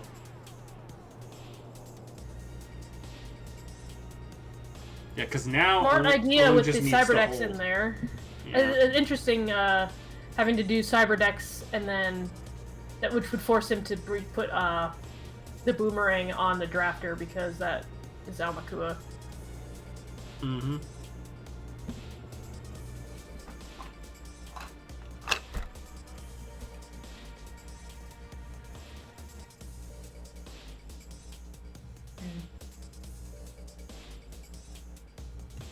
Of the thinking. Yeah, this is turns out being at 3 credits right now is really interesting. Yeah. I think it's really interesting that I don't think there's been a single run made on R&D this whole game. What?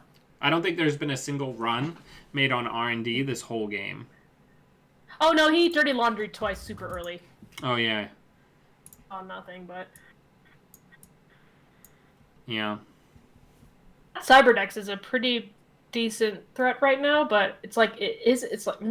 Not on the servers hard that to say. matter right now, right? Yeah. It's like it would matter if he finds another gatekeeper. $. So it's like... Yes, it's interesting.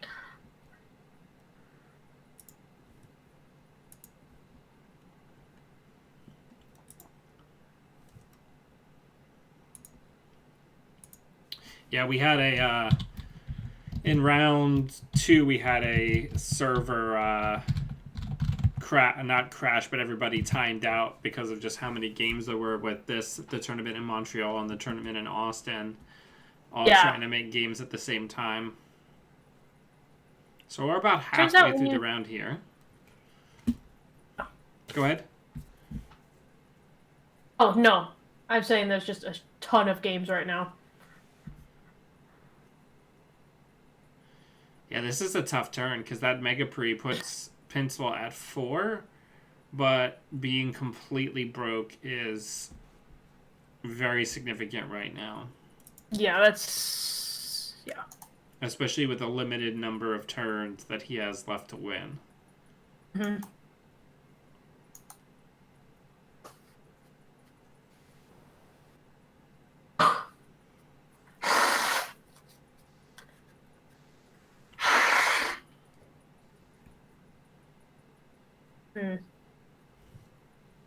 But yeah, one of the nice things also about doing a Jinteki based tournament is we can do the top 8 later or asynchronous. Oh yeah, you can really run them whenever. That's nice. Yeah, instead of just having people waiting around for 2 hours while other people finish games. Wow. Oh, do we have a rules question?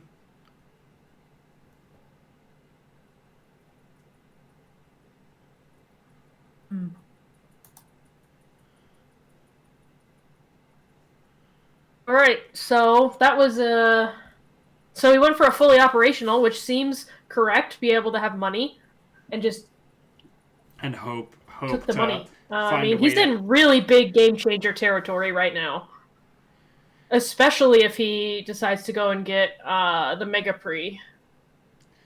I don't know that you do. I think you leave it, right? Yeah, you Because definitely it's not leave helping. it. It's not helping you win, right? But it's like, do you? Because like I'm feeling a big turn coming up for Pencil. Right. And it's like a balance of, does it feed the thing or does it help him win, you know? It's like the math is kind of funky because it's 1 point, but hey.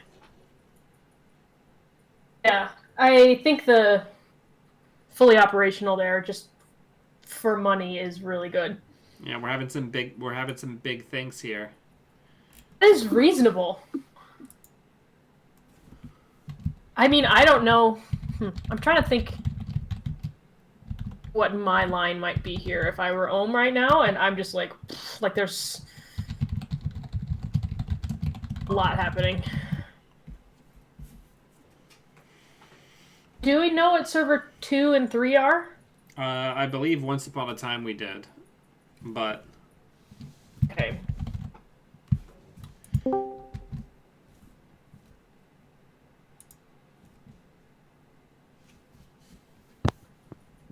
Okay, that seems smart. oh, okay. Hang on. I gotta go to table 30 to do a rules question. Okay, I'll be here. Yeah.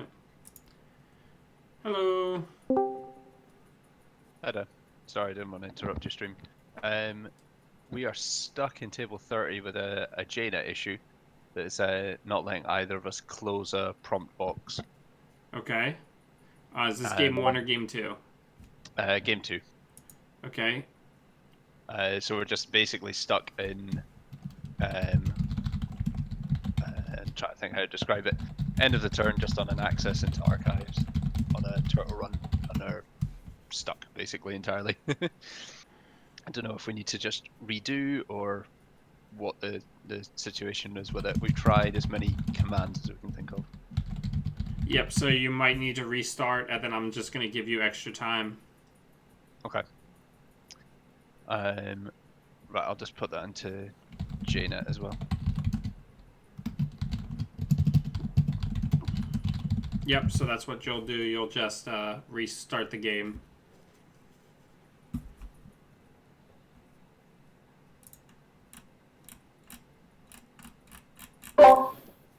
Yeah, I am also on comms. I don't know if that's restarted where I stuck. Yeah, just restart and I'll give table 35 additional minutes. No worries. Okay. Cheers. Mega reasonable. Oh, hey. Hey, I'm back.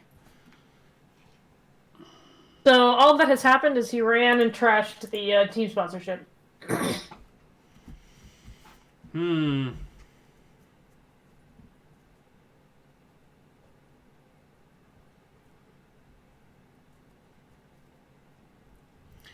Yeah, this is going to be a weird turn. And then it's really bad, too, if he does run server 1. Because it's just going to run into that Cyberdex, which could matter. When it's in server 2. Mm-hmm. So he's going to go get it. He's going to go get it. This is what I would do. Either risk fueling the game changer and just slowing him in just like a... What is it? install another agenda. I don't know. Maybe that's, but he's gonna get a click, whatever. Yeah, it's a tough balance. I think that was smart. Yeah, I think that's the right choice. I think this is tough because for Pencil, because there's no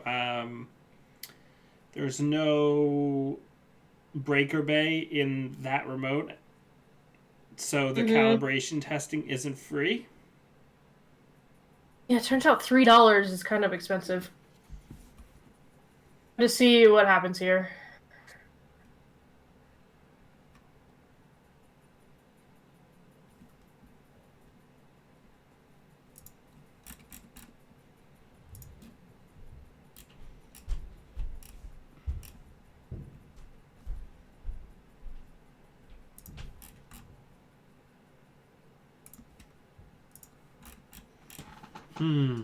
We're having some big things. That's fair. Pencil has a huge turn coming up. Well, his last turn. Yeah, one way or the other. Yeah.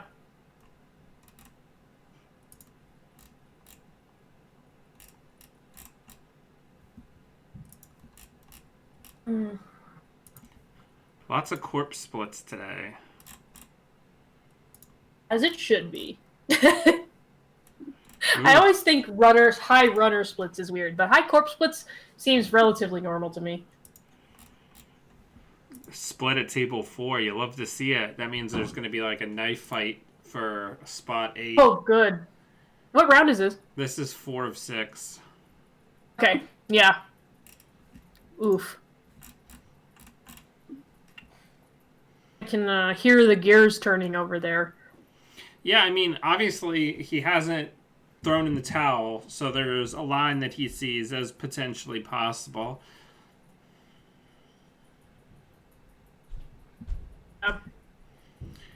Ohm's done an incredible job of controlling the team sponsorships and the support cards, so it's very tough here.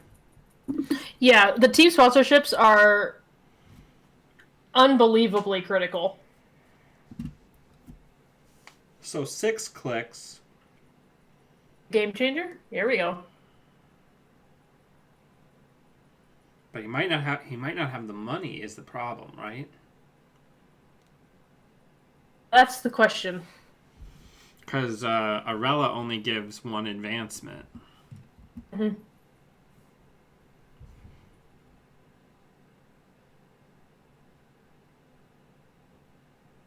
Guess could go for an over advance here, and then let's see. Didn't go for an over advance. Wait. Oh, had to concede. Dang. Whew. He didn't. Yeah, he didn't. Have No. it. Yeah, that seems fair. Yeah, in the end, he ended up being 1 credit short. If he had had 1 more credit, he would have been able to finish the second Vitruvius and win the game. What a game! Yeah, Corporate Grant is really good. Whew. Dang, that was awesome.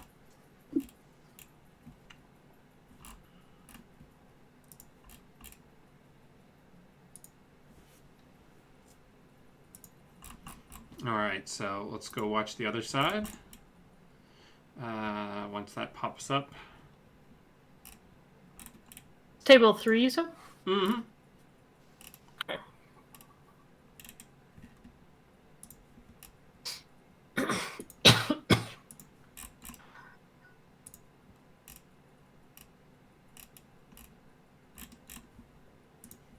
That was really well played by everybody involved. Mm-hmm. The very good game. That was exciting.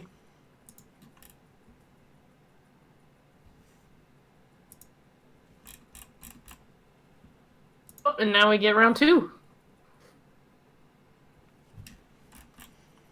Yep, let's get in there. Now we're gonna see Pencil on the Feisty Geisty. Oh yeah.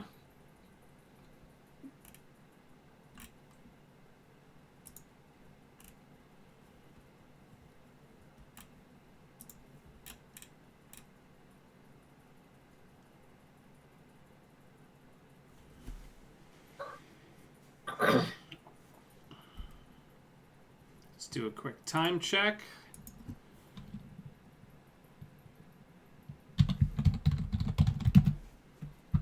"28 minutes left in the round. Plenty of time." Oh yeah. And I feel like the ASIC games tend to not last a super long time.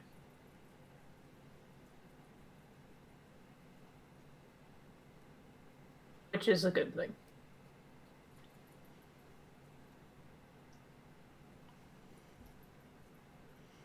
Alright, here we go. Let's see. Now, do we count Geist as a criminal yet? A new follower. Yeah. I think more so now than before.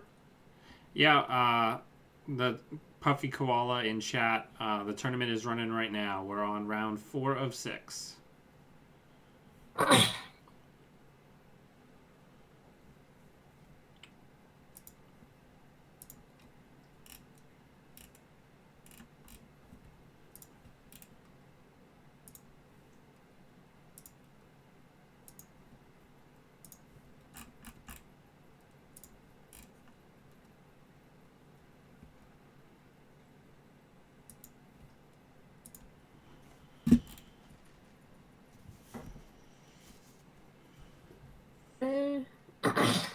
Yeah.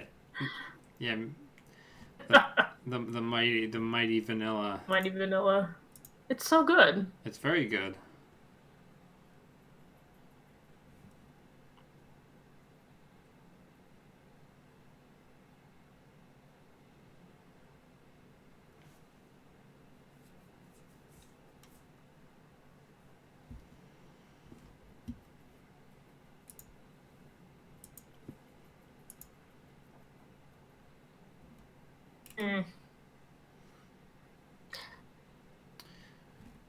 So I know for a fact that Pencil always plays Stargate. So the That Asa seems deck pretty good here. is pretty vulnerable to Stargate, but it all depends on how quickly Pencil can get the draw engine running. Yeah. Going all in on server 1 right now, though, which seems fine. Yeah, it seems great, to be honest. One Seems more good. remote to be fully operational, but oh, here it comes. Well, I mean, I think it's worth noting that the Geist is one of the few criminal decks that does not play Amakua, and Amakua is one of the biggest advantages to have against this Asa deck because all of the ice is garbage. Yeah. Hard agree. No, Drafter is like slightly Oh, he's gonna better. He simul chipped for the Stargate so he can Stargate more than once in a turn. Yeah! So he can Stargate twice. Yep, he's gonna get rid of the... Yeah, ooh. Love that. Wait, I didn't know... Oh, there was another program in there, so, okay, that's cool. I am a big fan of that. I enjoyed that. Yeah. That's fun. Yeah, seems great, to be honest. Yes. I've never even thought about being able to do that because you have to be able to have. I assume that it's that you have to be able to that you have to have a program already in your heap in order to do that. Correct. You have to have a legal target in the heap to trigger the card, but then you can trash an installed card and then you immediately use that one. Yeah. It's like the old Scavenge rules. Mm-hmm. That is fun. Before, it's like the old lady thing. But I was like, what's the card that actually does it? It's like, oh yeah, because you do the scavenge with your, when you need to do that with lady.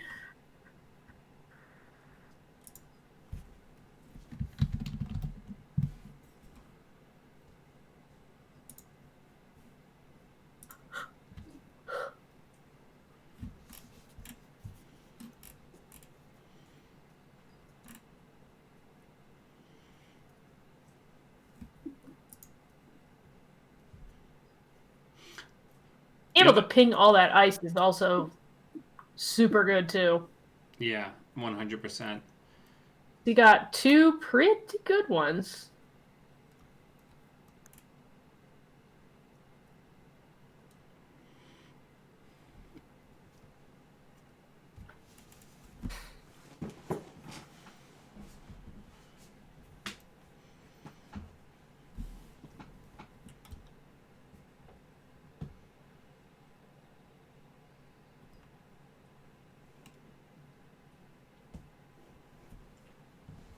Fully operational is at a Yep. decent value right now. Love that. Love that instant speed boomerang and a card draw. Oh yeah. Love it.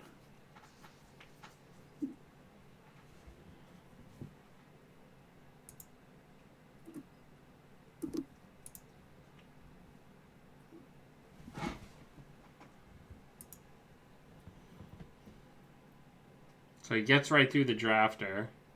Mm-hmm. Can I get? Granted, it won't be a full value doof, but all that matters is that Ohm has no money, so that seems fine. Yep, no money in the Stargate still in play. Yeah. Super mega aggressive start, which is great. Oh, yep, gonna res everything so that there's no money whatsoever. Taking access instead and getting the Vacheron early.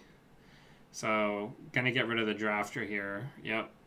So, it's bad times all around for the Asa deck.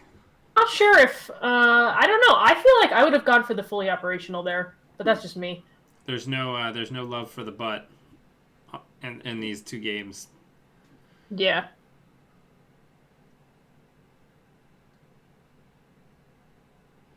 Yeah, this is rough. There it goes. Being able to get that fully operational off was really beneficial, though. Yeah, get rid of the then you can just go back in and get the hyperloop and. Oh no, gonna clean it out. Yeah, gonna get Seems rid of that. good. Gonna get rid of that calibration testing. The engine on this Geist is so strong when it gets rolling. Now this is nice at least for Ohm because the hyperloop score gets them a little bit more positive tempo money wise. Mm-hmm. Losing the Vacheron early. This is always my experience with purple. I always bleed a 5-3 early. I don't like it. At least Vacheron is not the worst thing to lose early. It's like kind of is because Vacheron's really good when they're trying to win, which is usually not at the beginning.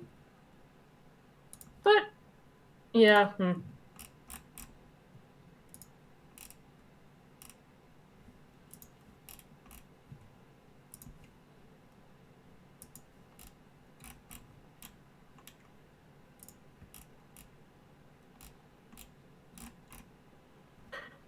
Oh, excuse me.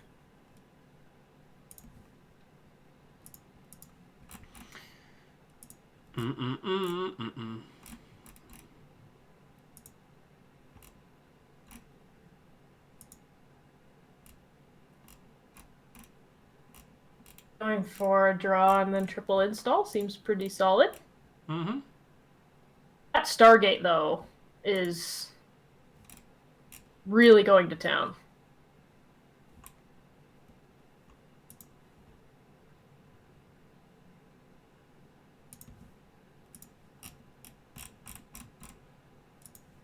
How many ice has he lost so far? The early Stargate here is already having lost 3 ice when you're already pretty light on ice.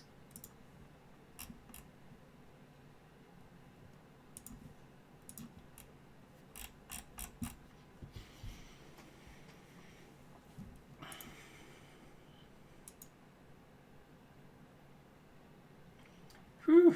Here we go. The Hagen's probably Another ice. Interesting, going for the Vitruvius instead.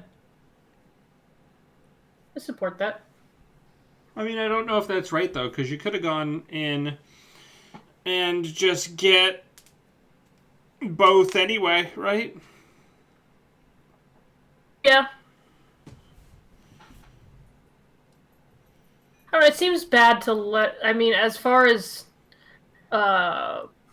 the priority agendas that Asa wants to have, I think Vitruvius is arguably the most important, I think. Yeah. I would agree with So that. it's like, yeah.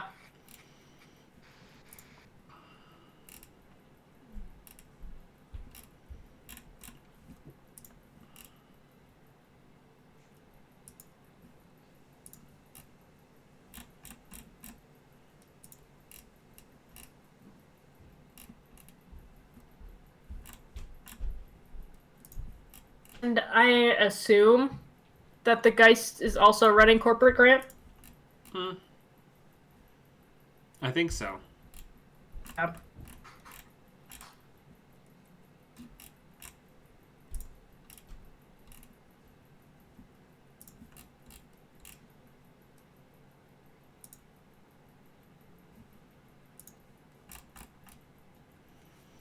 All right.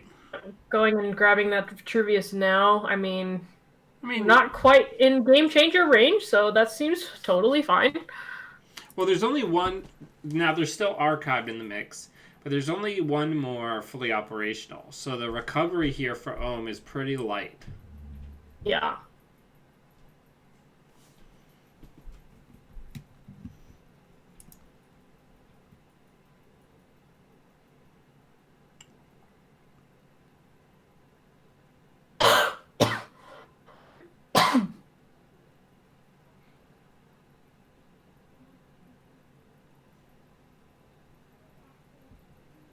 Go.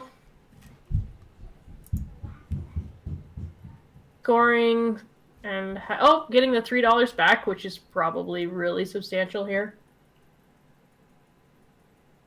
Probably, I mean, would team sponsorshipping back a piece of ice right now be the worst thing in the world? No, probably not. Especially if that probably would be fine to just slap a drafter or a Hagen on R&D. Yeah, just something to slow down a little bit. Yeah. Having those 2 sponsorships going is really good. Like, granted, it was kind of rough because you had to pay for those. But, they're only $1. I don't know why I thought they were 2. Never mind.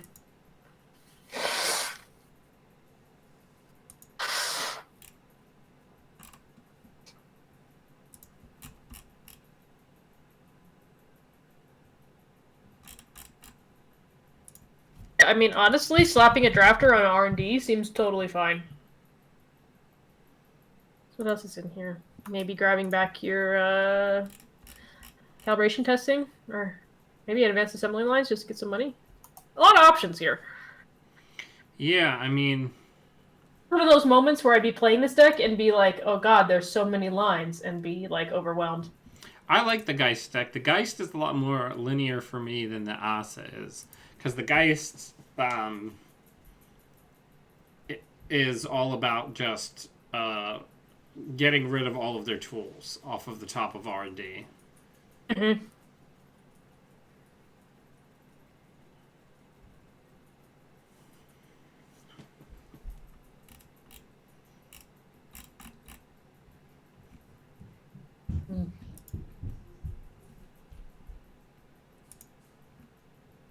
Yep, there it is. Drafter on R&D. That seems really good.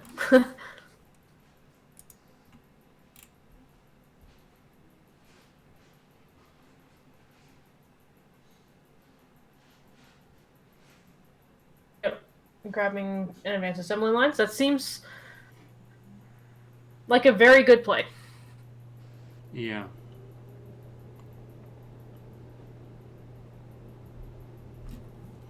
Now the no-breaker party is over for Pencil. Mm-hmm.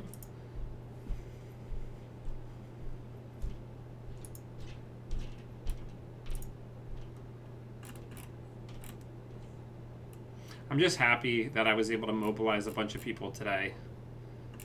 Yeah, this is awesome. I am mega impressed with how many people are playing right now. Yeah. And a lot of people are moving their store champs to online as well. Yeah, we are holding off mostly because, I don't know, playing in person for our group is super important, and we're willing to just wait. I think it's we need to in order to do it how choice we the want. groups have to make.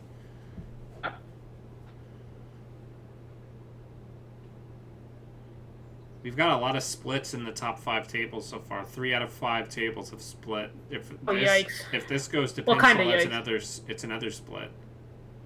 It's gonna be a lot of interesting boat stories. Decisions and math that has to be done.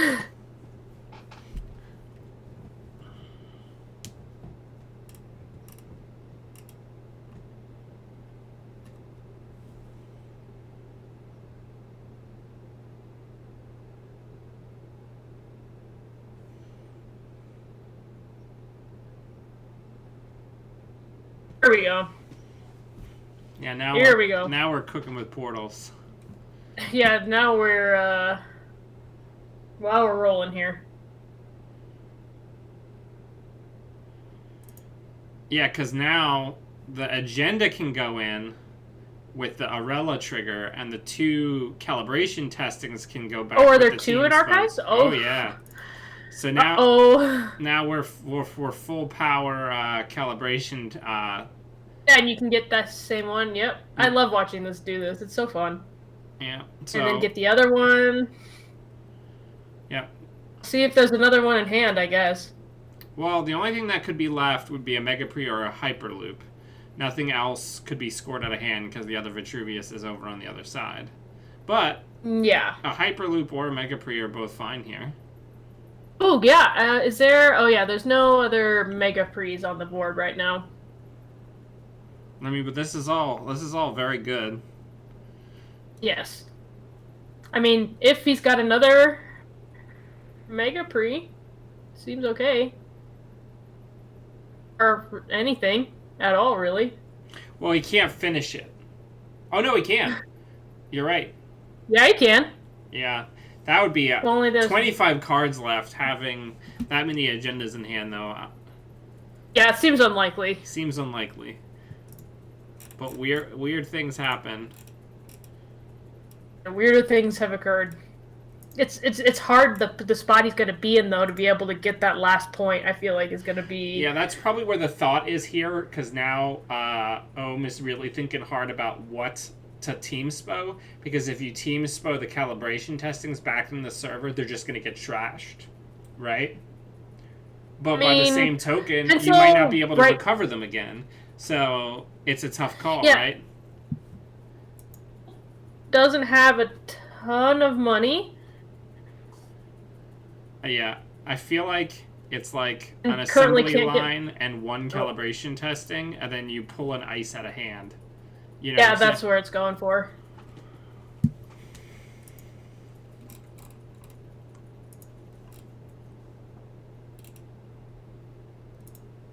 Yep.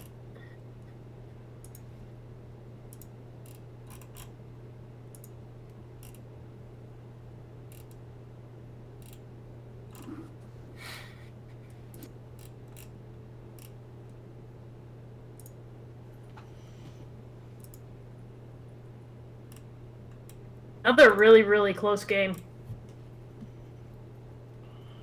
Yeah, these are good. The top table games today have been really solid. I've really been enjoying them. Yeah.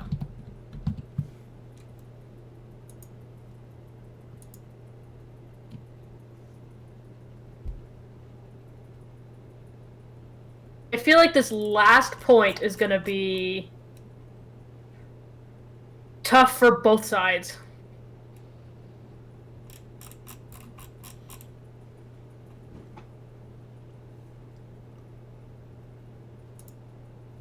Let me just check on time. 10 minutes. Game Changer is also at like a maximum right now, but he does only have 6 credits. It's like a... Yep. Pencil's got to try to hit with the Stargate here to close. Oh, here we go. And he has a window here before potentially a run begins to decide where he wants to put the ice from advanced assembly lines. There we go. R&D is probably... Seems wise. Seems extremely wise.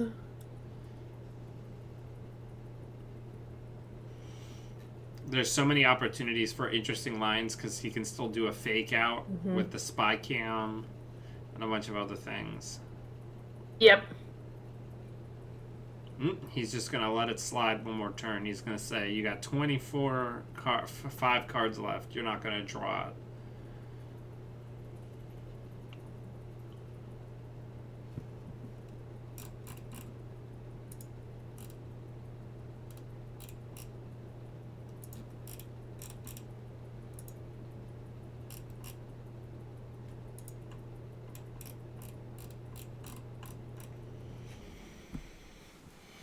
We've got some drops coming in as people are getting tired. It's reasonable. definitely reasonable. I think the big thing also with doing a Jnet tournament is if you do the Google forms, like I kind of expanded upon what Sanjay let me borrow for what he uses for soccer. And the nice thing is it creates an external record of what happened. So if Cobra crashes, like the entire tournament isn't lost. I still have all of my slips, and I still have all of the drops and stuff like that, and when the drops were and things like that. Mm-hmm. Okay, going to clear this out, which seems good to be able to get that calibration testing. I mean, you gotta. You can't let it stay. Oh.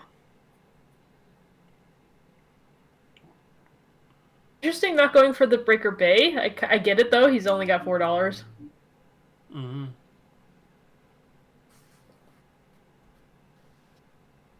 Oh, yeah, duh. What am I saying? Restricted card is Tech Trader. I keep forgetting that card is restricted. Yeah. Haley made it so that we can't have nice things. No. That deck was fun. For what it's worth.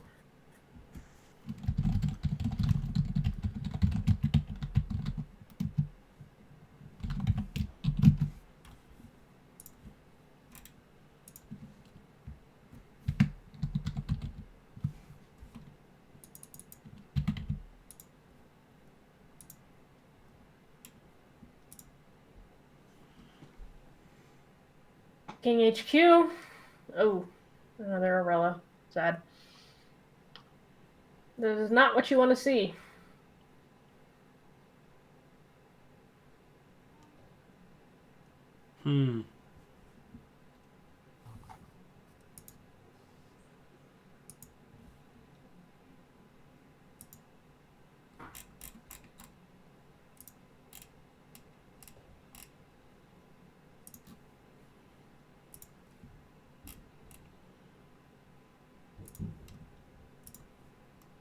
This is such a tight game. It's like, on one hand, has $8, a million cards. On the other hand, only, I believe, does this deck run Biotic, or is it only Game Changer? I think it only has Game Changer in it, the current iteration. Yeah, which, without that, calibration testing makes your money super tight. Oops, sorry. Yeah, no problem.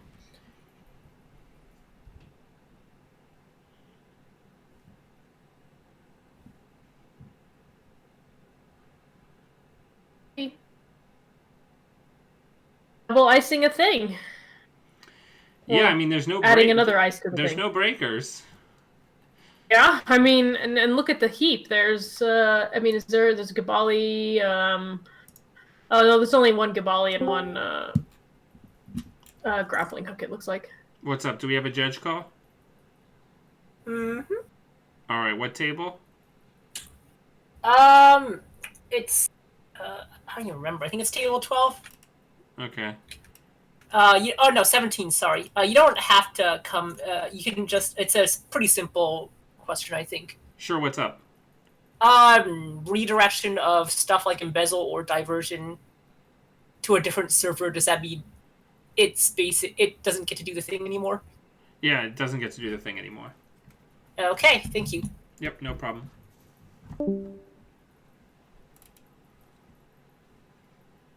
Alright, we got a peek at the top of R&D. This is the turn.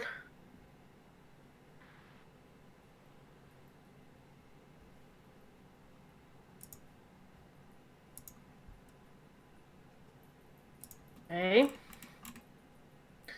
Thing with a Gabali and a Boomerang. Ruh-roh.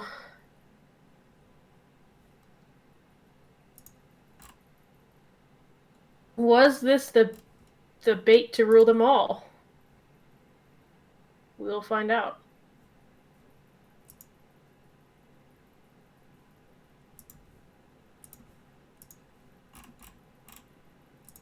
It was, but interesting choosing not to res that outer ice. Yeah. But getting rid of that Gabali seems substantial. Yeah, I mean, it's tough, right? Like... Yeah.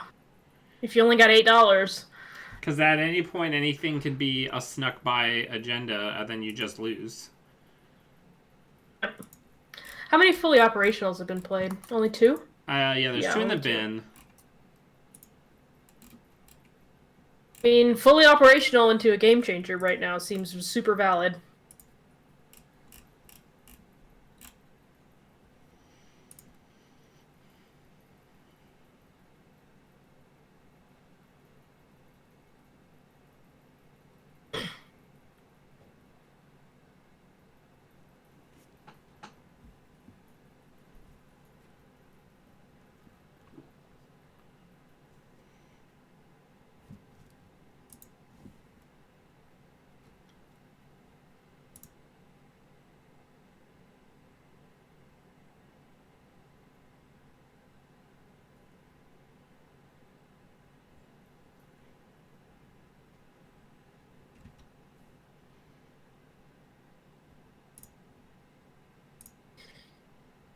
Yeah. It's...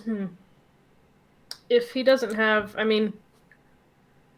What I see is the best line here. Also, as a person who doesn't normally play a deck like this. Operational into game changer. Yeah. But if he's having a think... Or if Ohm's having a think like this... It could be that could be a huge risk if you whiff, right? Exactly. It's like that fully operational has to be like the fully operational to end all fully operationals.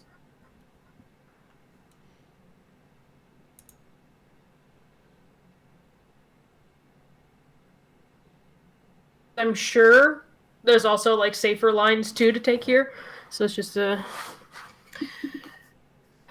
balance between that.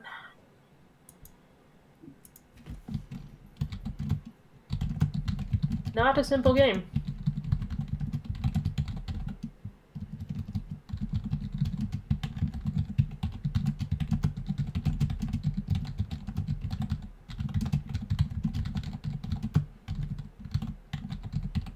If Pencil gets another turn as well, it also seems super... Okay, here comes the fully operational. Looks like Ohm got what they were looking for. Maybe in the fully operational to just gain money. Note. Change your time. Alright, that's time in the round. Oh, really? That was fast.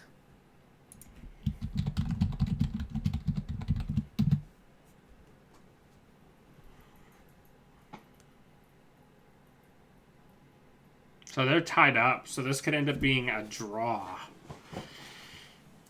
Which is wild. Say that Ohm definitely has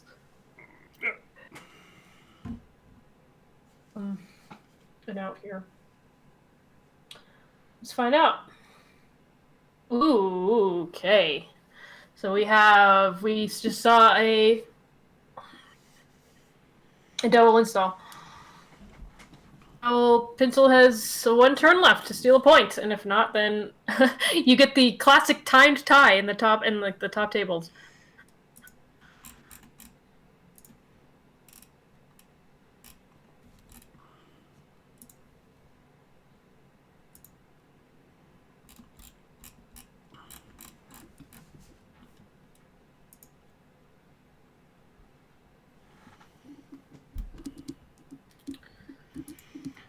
We got a pretty good turnout.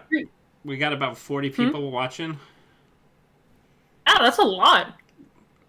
Ain't nobody going out nowhere. Everybody's at home. That is extremely accurate.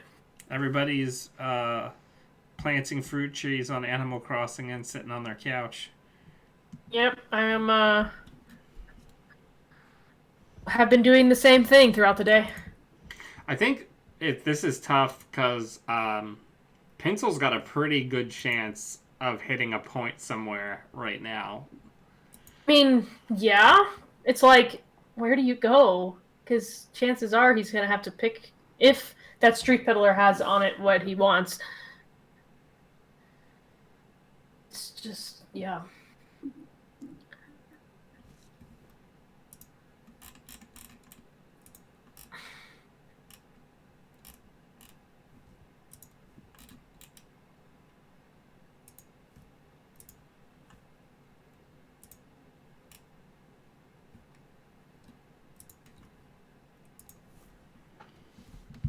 So, using the advanced assembly lines to swap out ice on R&D.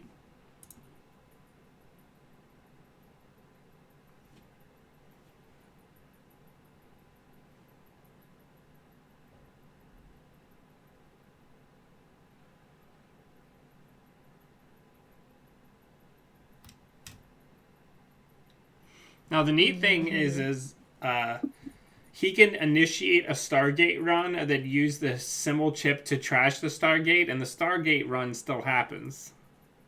Yeah. Because it initiates. Because the run started, yeah. Yeah. It's like if you get it trashed by some other thing, like an ice trashes it. So we're gonna see some big brain Netrunner here. Oh yeah. Now I guess the biggest problem that's gonna happen here is, does Pencil even have access to any honest breakers right now? I don't think that he does. I mean, there could also just be a drafter on R&D, and this is the last turn of the game, so would it be... No, because there's only 12 cards left in R&D. Part of my brain was like, well, you could let the drafter fire.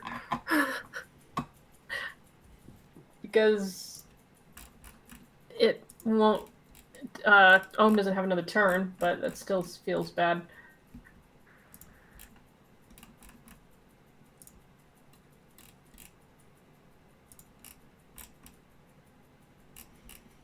Okay. This is... It's...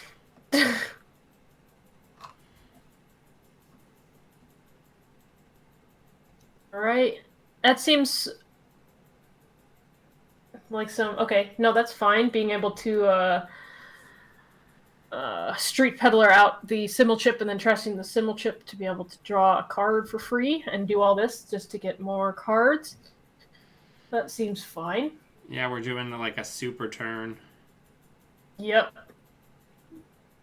Oh my god, he got it! Woo! 6 out of HQ. So that's a split, right? Yeah. Right? Yep, because... yeah, because, Ohm won the first runner game. split. Yeah, runner split. Dang.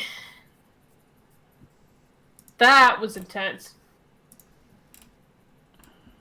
Alright. I'm going to be alright back. Yep.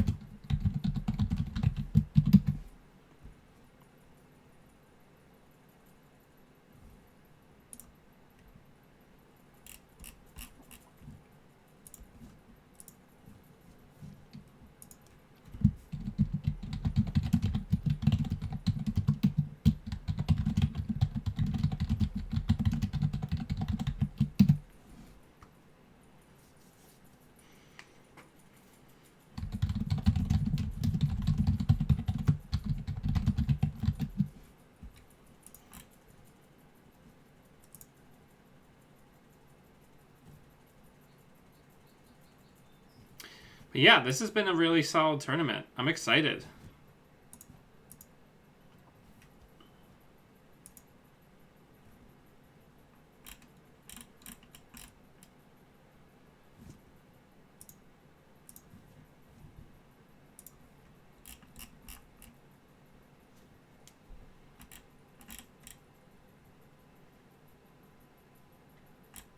Let's take a look at...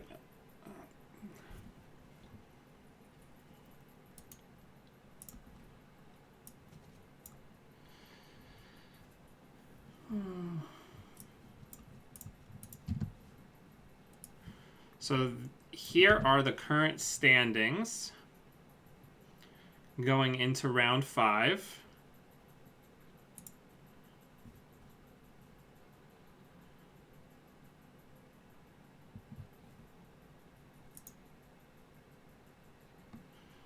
So it's pretty exciting, and we've got a lot of different stuff going on, which is pretty neat. So we're going to see how the last bit of the tournament here shapes up.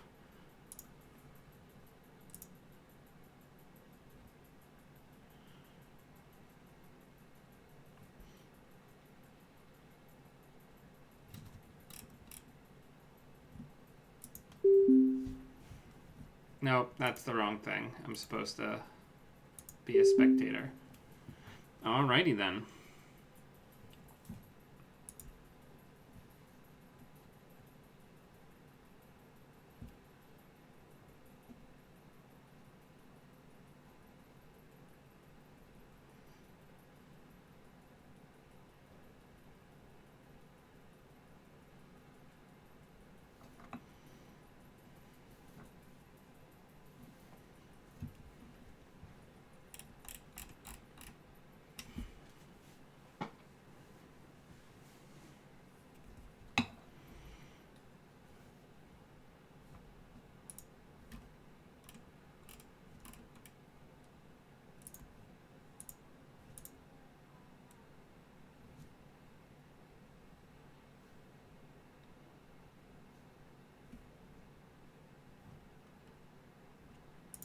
Pairings are up.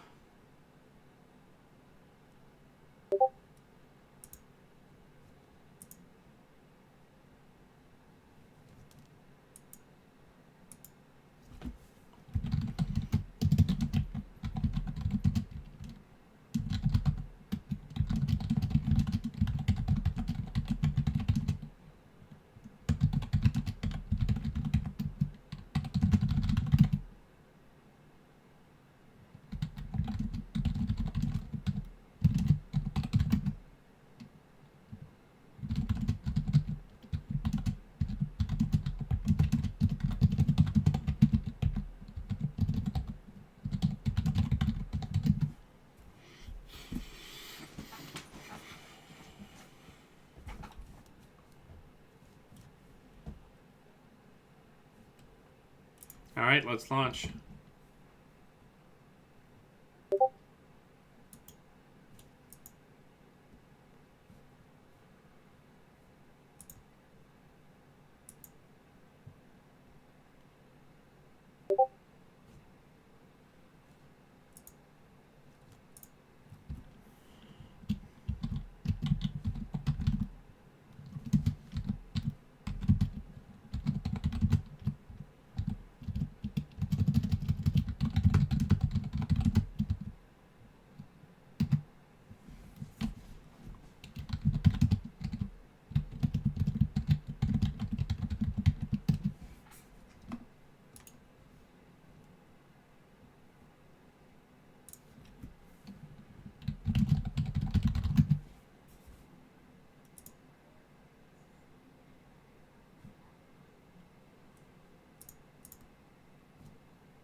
All right, we're at table 1 with Mobius Striptease and Big Pop, Hoshiko APOC, and looks like just a fast, rushy Palana.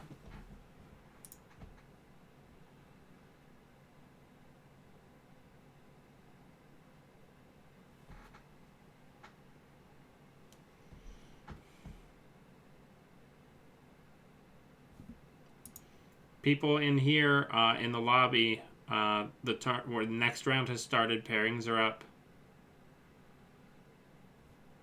Alone and try and find. Oh yeah, what table are we at? We're at table 1.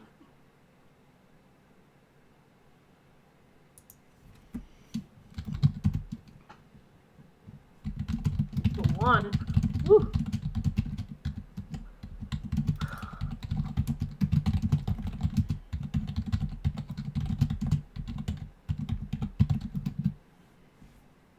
I am, first of all, absolutely thrilled that at table 1 is... Oh, wait. I am at the wrong game. Or am I? I think that first game that they made got borked. Ah.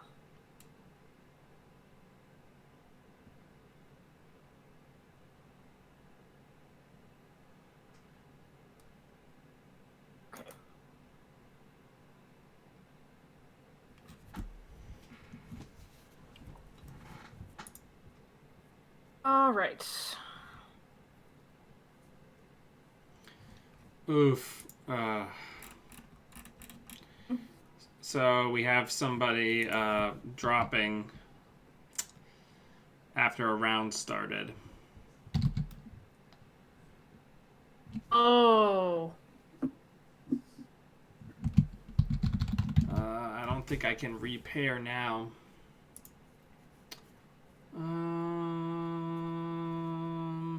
Crap. I mean, could they just... Would it be the worst thing in the world to have them just have their games basically be concedes at this point? Or would that have a big impact on everything else? Well, it's table 10, so it's okay. Yeah, don't do that. Yeah. Crap.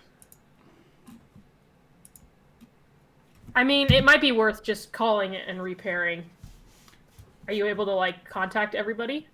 Yeah, that's my issue. Is everybody isn't in the main room anymore. What are we gonna do? Is everybody in Discord?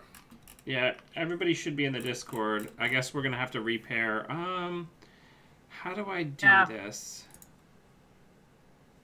I mean, you can do... Are you able to do, just in the general channel, like an @everyone? I don't think I have the rights for it. No, I do have everybody. All right. I'd start with an @everyone, and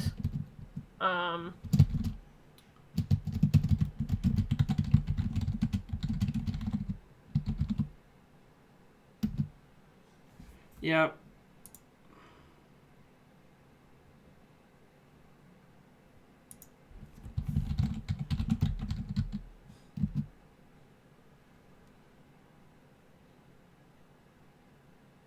seems to be working. Can you do me a favor? Can you just start jumping into the spectates and just telling people that there needs to be a repair? You want me to go through in the Discord chats too? Like each of these voice servers? Yeah, would you mind? Be back. Thank you so much.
All right.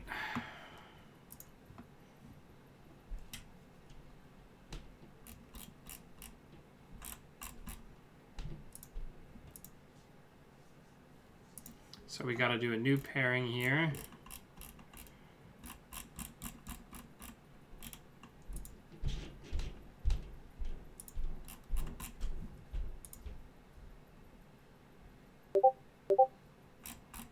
Oh, please don't break. Okay.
All right.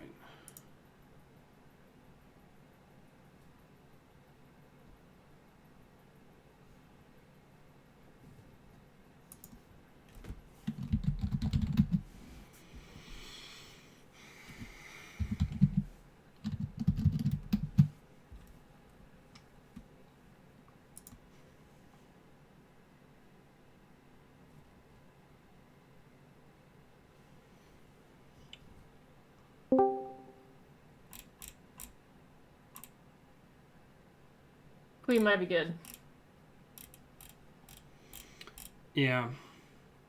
That was just a little weird. We had a weird moment there for a second. All right. I can poke in the remaining Jnet games too, if there's any. It looks like there might be some. No, maybe. Yeah. Give me 1 sec. Everybody on stream has just been watching me stare at a stream. Yeah, Janktivist, the person had like a pipe leak in their house, so they weren't there at the start of the round, but like this stuff happens. It's fine. Alright. New mentions.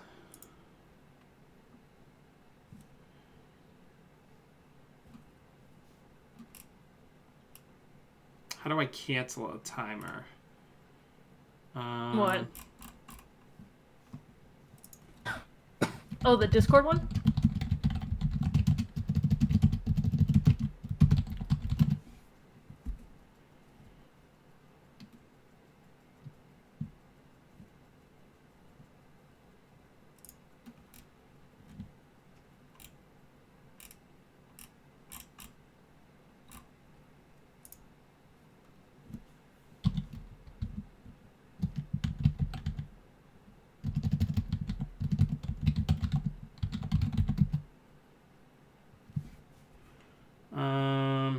Oh. Timer. Yeah, I have no idea how this 60 minutes. Round 5 actual.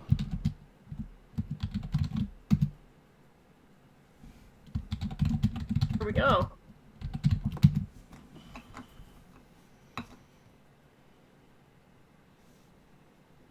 There we go. That wasn't so bad.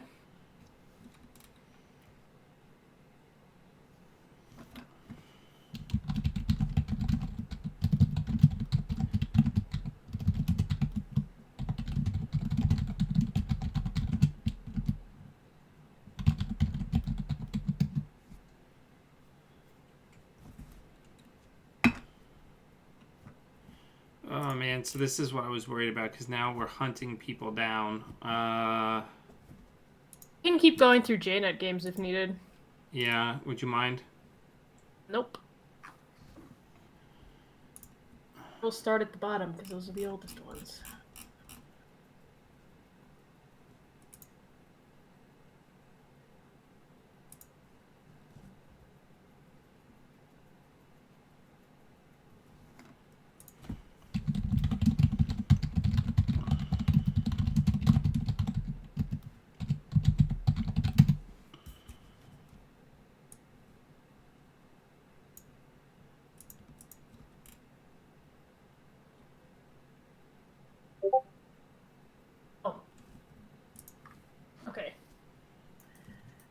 People are joining other people's games ahead of me, so this is working out fine.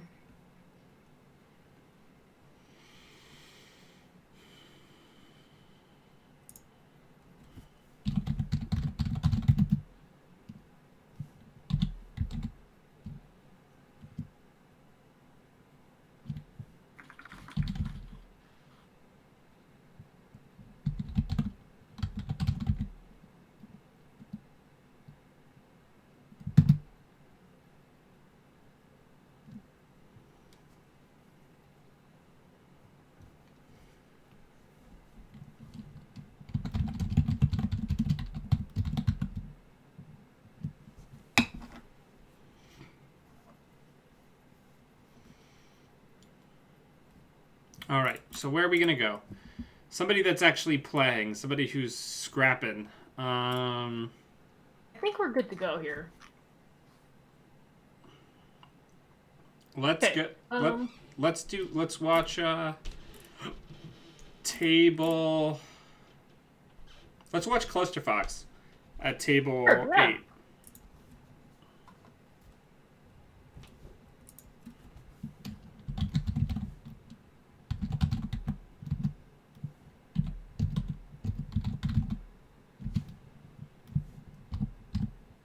Ah, yes, Kit.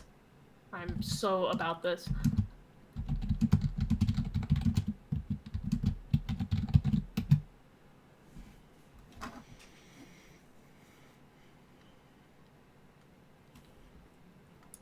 Well, but kits can be very strong, but the Palana I deck love with it. the La Costa is very fast. Yeah. Yeah. Love Kit. Kept going for the DRM. I love DRM. By far, one of my favorite new cards that has come out. Yeah, it's really nice, and it really I love it. it's a really solid design. So good because I hate like one thing, a bad thing that is still kind of a problem with not having Jackson Howard in the game is you can't really control your draw order. Mm-hmm. You have to deal with your draw order, and DRM is a very specific but great way to circumvent that. Love DRM. So now there's I am a little sad because Fast Track with my girl on it is very relevant now. Is that Elizabeth Mills on Fast Track? Yeah. Yeah, Sure, I it's mean a you great can't card, too. have everything. I know. I would just like to have everything. Yeah, Euler is a really interesting kit tool. Definitely increases her early game aggression quite a bit. Yeah. Now with the interesting choice here. With what the decision that needs to be made about this IP block. I mean, you could let the trace fire. Yeah, that's and not the be able worst. to keep your Palengi. Like, it seems good to be able to save that Palengi counter for whatever is on the inside. Oh. Or you see a border control and... Oh, wait, no, this is Symbol Chip. Yeah, they can Symbol Chip. It's like the beginning bit of this. Let's see. There's only a Harbinger in the trash right now. That's fine. That still counts for the purposes of... The Palengi, that's right. Yeah, missed opportunity there. I'm so still, like, absolutely not used to playing Symbol Chip anymore as opposed to Clone Chip. And forgetting that you can do really cool things like recharging a Palengi mid-run. Yeah, it's got some really neat stuff. Yeah. I'm a big fan.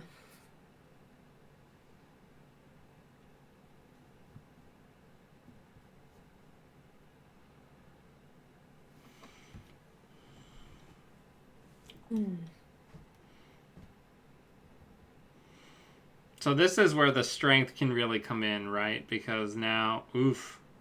Yeah, that's a problem. The Kikugo, yeah. Now that's annoying. Granted, it could be worse, but it's still, the Cthulhu is a very good piece of ice.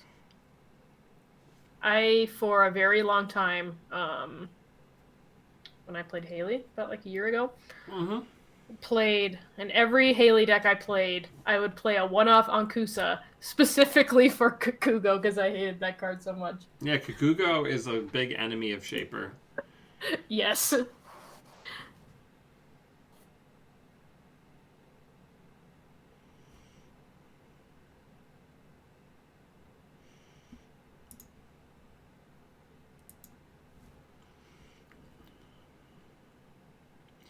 Gotta go fast. Yep. Now, a lot of the Palana decks are running snares these days, so Cluster Fox is on the highway to the danger zone. Ooh, but did steal a Nisei Mark II. That's true. Pretty good. Really, I never expect a snare out of Palana, but I guess if they are playing Kakugo, it does check out. Yeah, I mean, getting the second Nisei is very good. Really, probably this game is going to hinge largely on whether or not Cluster Fox can snatch the third Nisei out of R&D. Yeah. The real question is if Cluster Fox has Artist Colony or Data Dealer.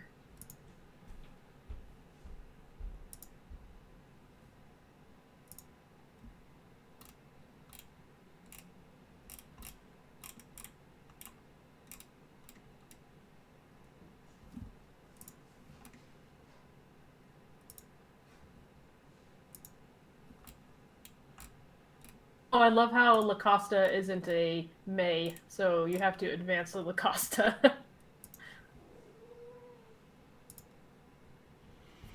The top two tables ID'd. Checks out. Interesting choices in the field of, I mean, haven't there been a lot of splits happening? There have been a number. A lot of people have to actually fight it out, but the people at the very top are pretty far away from the rest of the pack. Oh, okay. That's fair then. But yeah. Oh, it is an Artist Colony. Yeah, I mean, it's really nice in a kit deck, especially when you're recurring things like Euler and Longy. Yeah.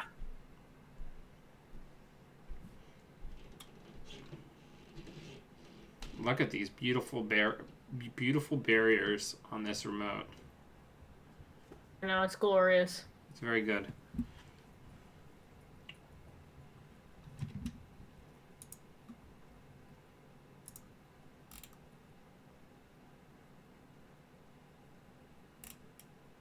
Well, that is a remote. Yeah, I mean, if they just want to jam slam, that's a perfectly viable way of winning as Palana. I mean, here. granted. Splitting your ice. Granted. No, go ahead.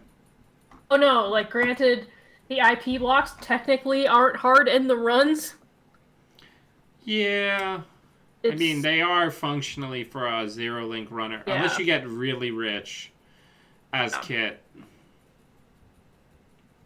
I don't usually say those words, that phrase in the same sentence. Hmm.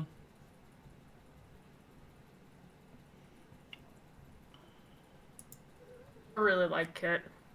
I've been she should have 15 influence, especially nowadays.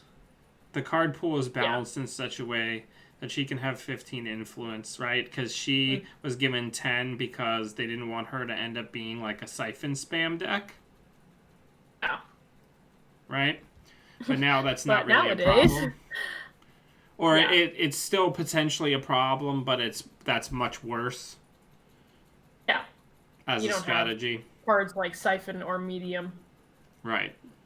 I guess so she could I think she could easily have 15 influence nowadays and still be fine.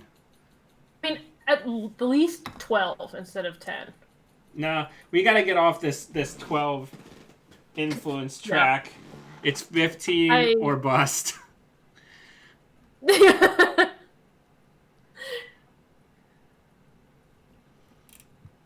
Alright, we got the Palangi Bros. Bless you.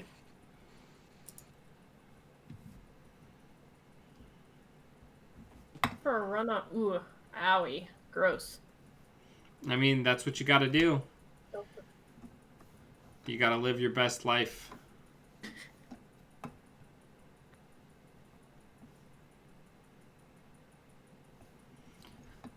Do you remember Net Shield? I remember Net Shield. Net Shield. I love that card. Net Shield was a card that existed in Netrunner. I unironically played that card a lot because it's a good card. Yeah, I used to play that all the time in Kate, like Congress Kate. Yeah.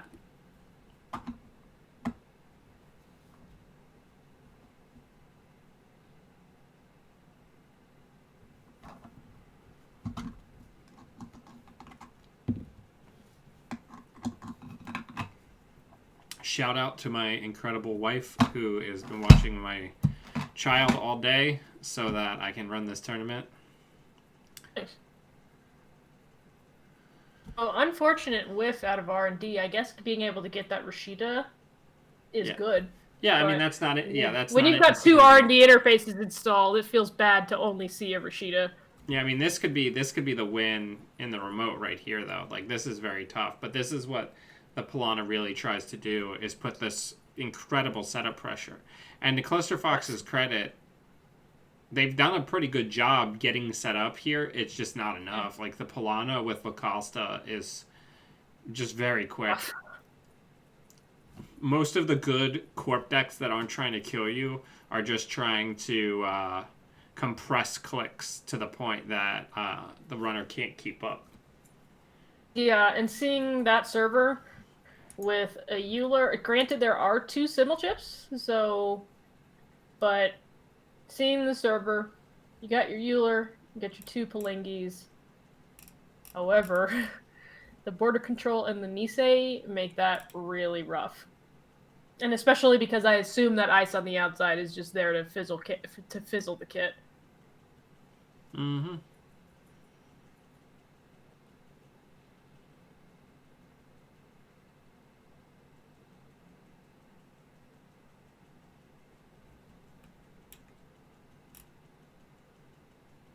Only 2 clicks left. It's rough. This is where, I don't know, I am always a person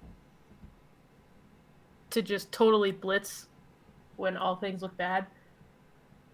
Yeah, I mean, gosh, this is such a tough spot to be in because, like, you can't really contest that remote.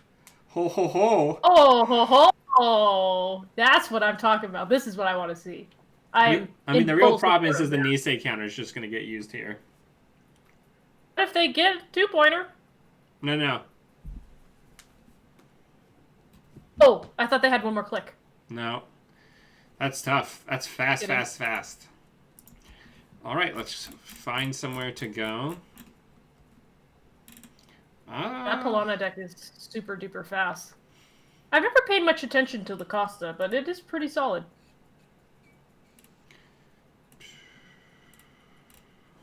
Balder, get out from behind the wires. Come on. Well, we could see the other side of this. Sure. What table is it again? Table 8.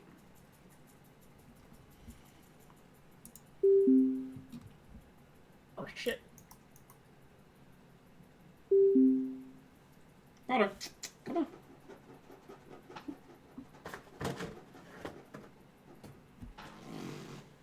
Up here, buddy.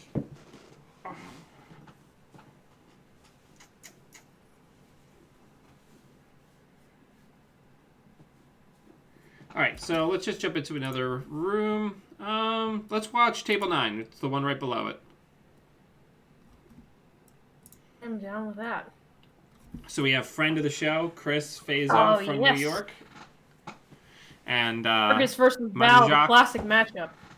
Yeah, Argus versus APOC Val. I love it.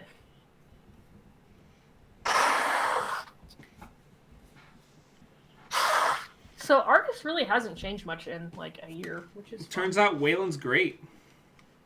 yeah, it's just the most perfect thing ever, and as it should be. I mean, in Argus is peak Wayland. I would argue that outfit might be peak Wayland. What outfit? I don't know about that. I think they're pretty similar. Outfit is a little on the nose, even though the ability is really cool. I think thematically... But as far as being the Waylandest of the Wayland... Yeah, but I mean, everything in Rain and Reverie is like, the, like, most, like... Most faction of a faction. Yeah, most faction-y of a faction thing. That's fair. I like the outfit a lot, but Argus feels like the most like the Wayland play style to me. Yeah. Like, the modernism style deck has lived on for a long time in Argus. No, it's been like it really hasn't had that much change happen in its whole life, and I really appreciate that. Like, I love that. Alright, we got the Blorch. Nope. Out you go. Water. For Stop you. jumping down. Just stay up. And then that way I can pet you to your heart's content. Oh. Yeah. Yeah, isn't that nice? Nope, you're gonna just... Yep, okay. There was an attempt was made.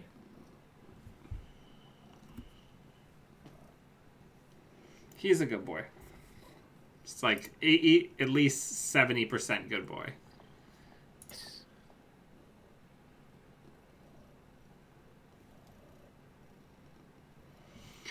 So this is, again, we're just seeing people like jam slam, like go super hard. Trying to outrun these runners. Like, I mean, I know runners always have a high degree of inevitability, but runner mid and late game is so strong. All of the really good corps are just trying to tempo you out with a hard-hitting news or trying to just outrun you. Like, yeah. Ooh. I love me some armed intimidation. I Very- love that card. Very good. It's so good. It's like it's like you can in a way compare it to corporate sales team because it's just tempo one way or another. This is very good. That armed You gain intimidation. tempo. That armed intimidation hit 2 I've had worse, so they're out of the mix now, which is very good. Oh, wait, they went with the meat damage? Yep. Oh.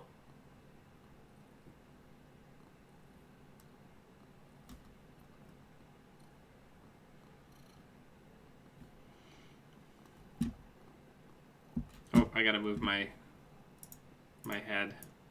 Nope, that's the wrong one. There we go.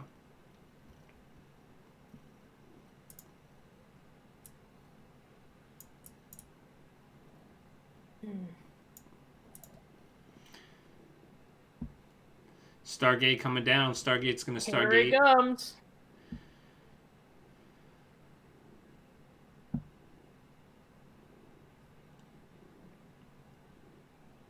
Oof. Oh. What do you pick here? So I think you gotta get rid of the ice. Oh no, I'm gonna get rid of the Atlas. Here's the thing, Atlas though. is If kind this of is the a best card in the Rashida... deck. Oh, it's not a Rashida. I was about to say, if this was a Rashida... So... Hey. So surprise deck, yeah. So I don't know. I agree with the Atlas dress. I mean, Atlas is debatably Well, with the Atlas of the counter, A new subscriber the arrives. Audacity can It just fills close you the with game now. determination. Oh, this was in true Wayland fashion here. Very quick. See, this could be a big Stargate run. Ooh, So, gonna get rid of probably the ice, and then go in and trash the other two, and see a fresh top Do you, two though? cards. Or three Because he doesn't know what's underneath. I don't know if I would trash him.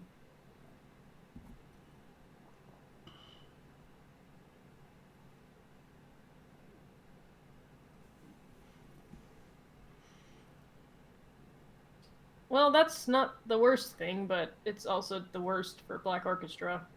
God, Muzzleus is incredible. I love that card. Yeah, I mean, and it's certainly not trivial here. Mm. Ooh, going for the full break, too. Ow. Well, probably gonna leave the, Gotta conserve clicks. Probably gonna leave the gain 1. Oh no, gonna just eat the net damage.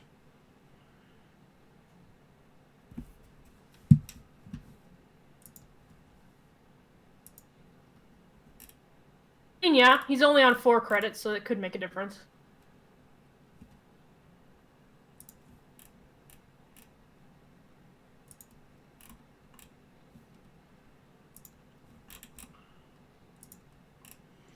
Some 2-for-1s are trickling in.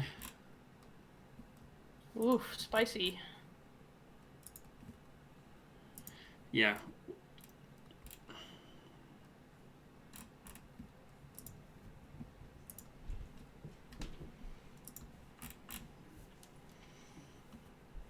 Yeah, getting your best boat story ready. Well, and the chances are that there's not an Audacity in his hand unless it's the one card that was in access. Yeah, I mean, there's 2 Rashidas on R&D, so you're gonna have to dig for a bit. I mean, there's some choices that need to get made here, right? Because there's no barrier breaker being threatened right now. But there is an Earthrise on the table. So you could try to just go get the last Atlas and jam it behind the border control, right? But then you run the risk. You run the risk that they draw it on the Earthrise. Yeah. Okay, that's fair. Yep. So now he's saying, is this one of the install, Rashidas, yeah. or did I have something else in my hand, or is it another Prysac? It has got to be a Rashida. Are you for real? Hang on. What are you doing? Go.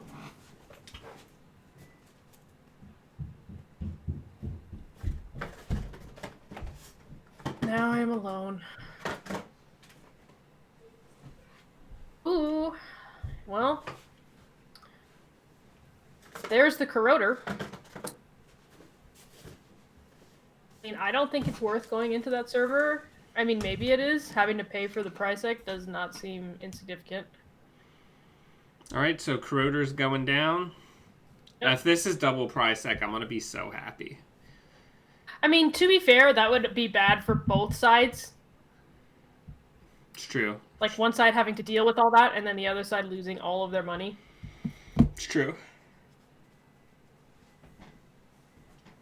Usually Argus is running 1 too big to fail, though. Yeah. Oh, gotta end the run and say, hey, do you want to spend another click on this? I mean, that seems fine. Gosh, please be double Prysac. That would be... I think that's probably Rashida Prysac.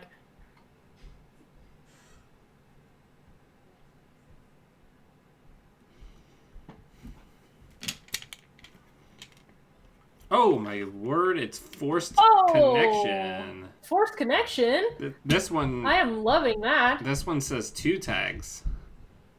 I am loving that.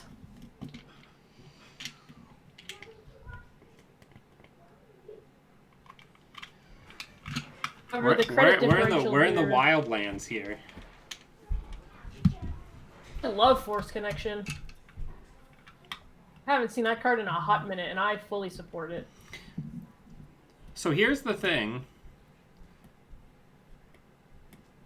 Oh, he's not going to boost because he figures that puts him in the space where he can econ warfare. And throw Matujak into tag hell anyway.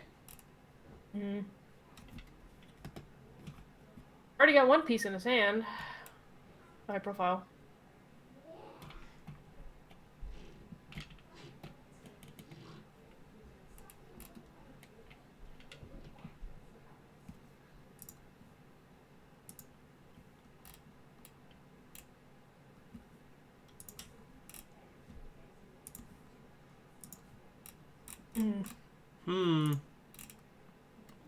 Very interesting. I love how tense Argus games always feel. Oh, somebody messaged me.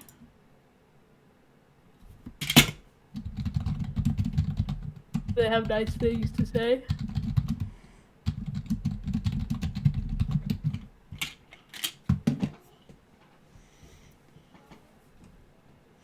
So was it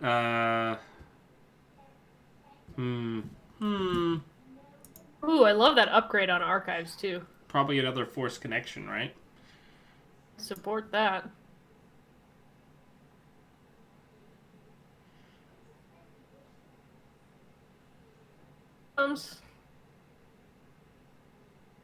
No res. Whew. Ooh, choices. Yeah, those are some high quality cards. I mean, I'd grab the two. Like, I don't know. Maybe I would grab the too big to fail, but the other two seem like I don't think I'd go the food. But the other two seem like good choices. Okay, yeah, going for the too big to fail. That seems good. Oh, here we go. Omar, yeah!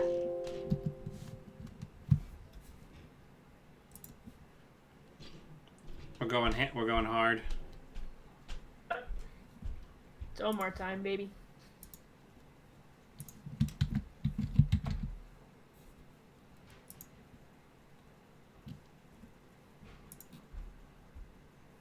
Classic. The dream team, one may say, with Val and Omar. You could say that.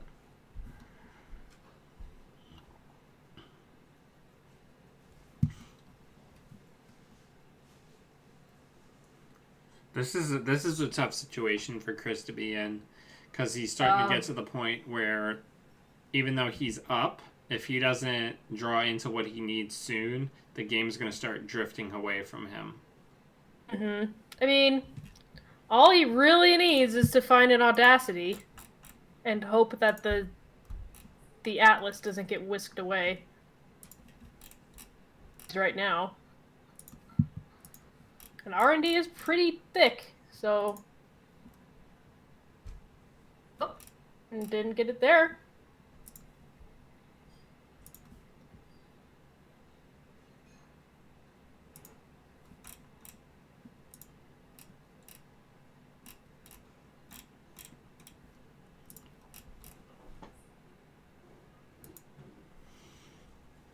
All right.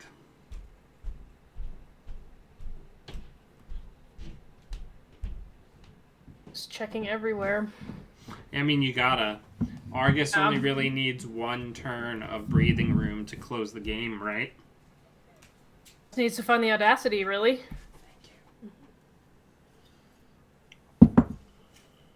Would not surprise me if he found it on the last, and I mean, maybe, I guess. He only just drew twice and installed. So, who knows? Don't mind me. I'm just having my cereal dinner. Chillin'. I'm chillin'. It's going to be tough. Chris is in a really tight spot despite being up. Yeah, it's like if you look at the numbers, one person is winning, but it really feels not that, That Atlas being in the trash is a big issue, because he has 27 cards basically to find one more Atlas and the one of Audacity that's in the deck. Yeah.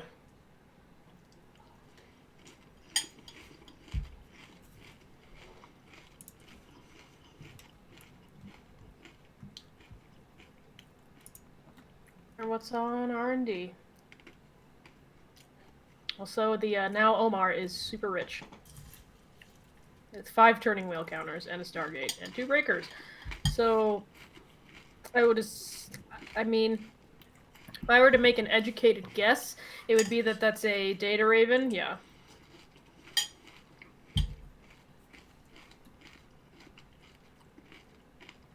I mean, that'll slow him down. I mean, the big problem is Modern Shock is super rich now. I mean, he only really needs to make one Stargate run. Kind of chill out. And he's got $1 million. Yeah.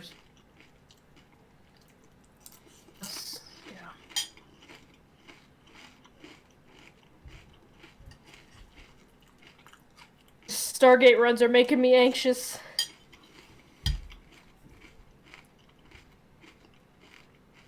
All I need is an Atlas or the, oh, didn't find it. Hostile.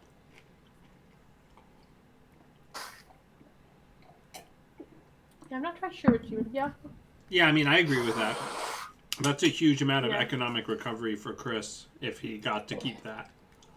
I have a sneaking suspicion of what might be happening with this Omar run here.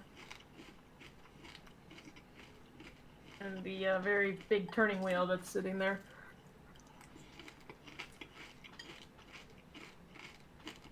Wonder, do you check, it might not be worth... Oh yeah, because the Stargate doesn't shuffle, so... Do you turning wheel HQ? We find out. Single access that. Takes a tag. Oh no. He still has the tag. He's got 2 clicks. Yeah. He's got 2 clicks. And a non-zero amount of money. And R&D is like super locked up right now. So the value econ warfare seems good to be able to not draw another time, so that the Stargate isn't seeing 3 fresh cards. I think the biggest problem here... I just don't know how Argus gets out of this now. He has to hope to see the Audacity before Modern Shock does. But it's hard because he's being Stargated, so he can't draw deep enough.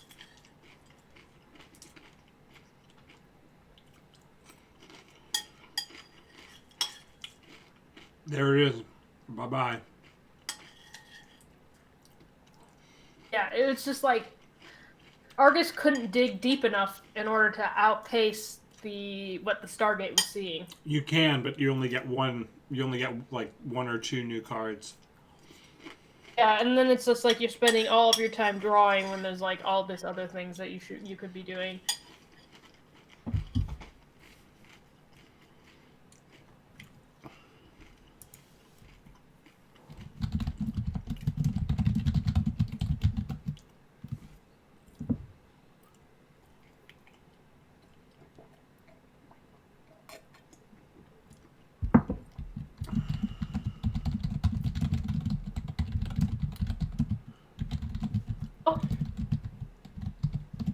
Argus has the money.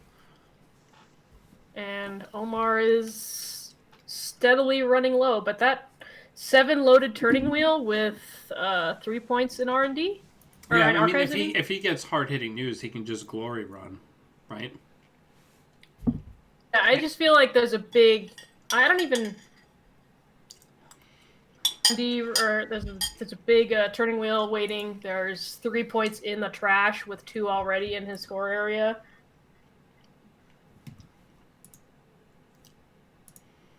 Ooh, lots of drops coming in. People don't want to play in the last round, but I get it.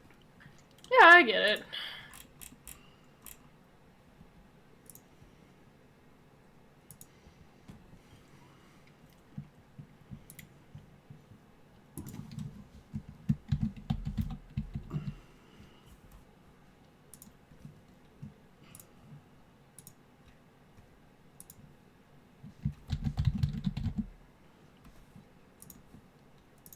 paying into the data raven trace here. Oh, wait. Yeah, paying into the data raven trace. That seems fine. Seems like there's some potential to set up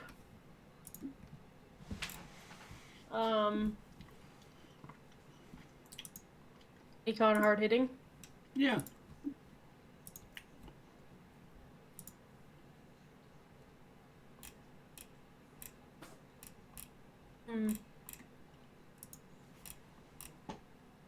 This seems like it'll be a big turn for Omar.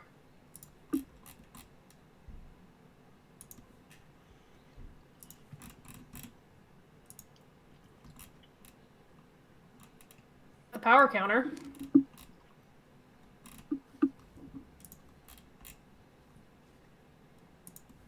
Oh. I think we just... in the trash here. Yeah, I think that's it. Because that would be 7 points in archives.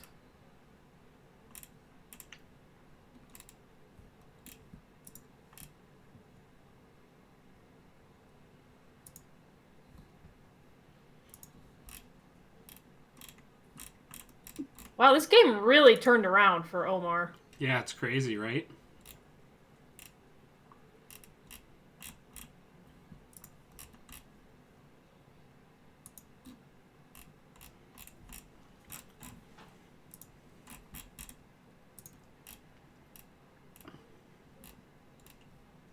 We'll do it. How much time is left?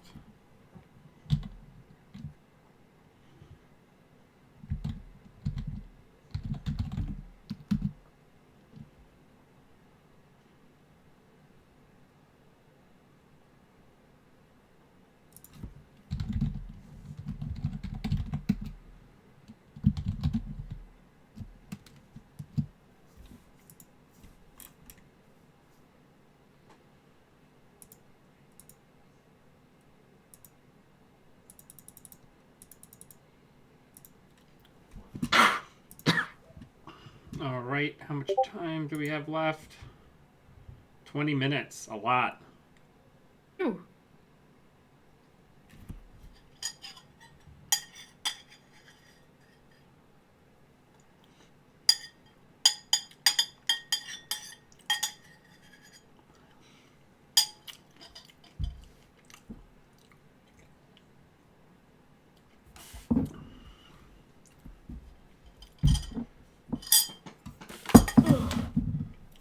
Excuse me.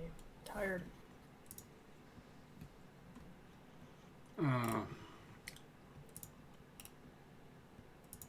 What's going on?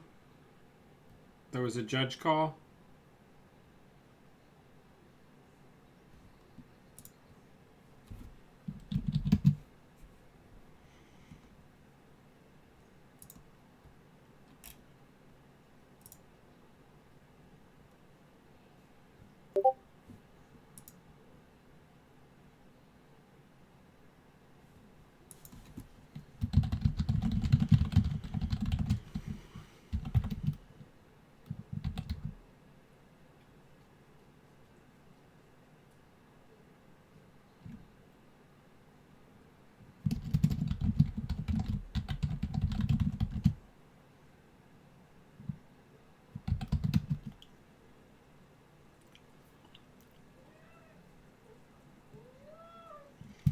All right, I'm resolving a judge call.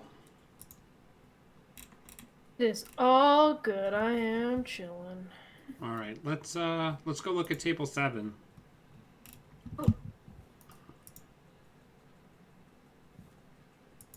Ooh, I'm liking this.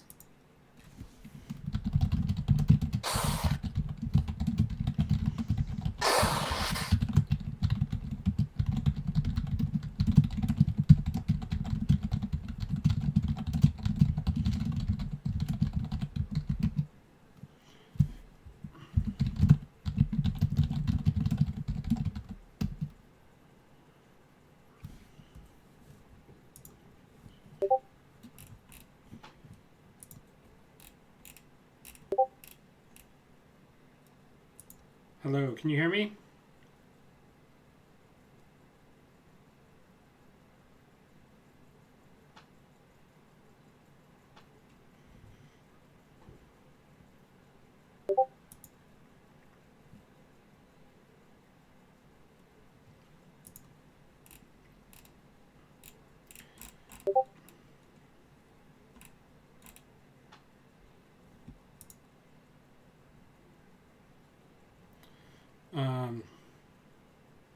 Okay.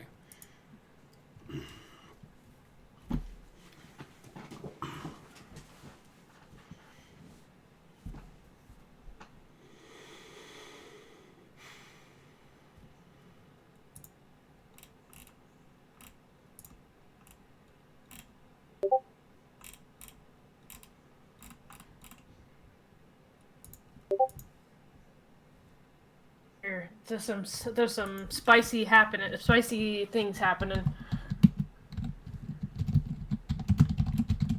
Just had a full wanton destruction go off, which is always fun to see. But it seems like Argus is not really slowing down too much. Yeah, I mean, Argus is good, and Laura's probably one of the best Argus players in the world. She took down... I lost you for a second. I said Argus is really strong, and Laura's probably one of the best Argus players in the world. It is, like, super choppy for some reason. You still hear me? I can hear you. Okay, cool.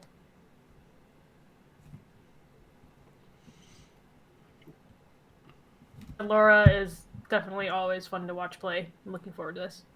Yeah, she's doing her normal, I don't even ice HQ, just jamming agenda strategy. It's the way to go. It is the way to go.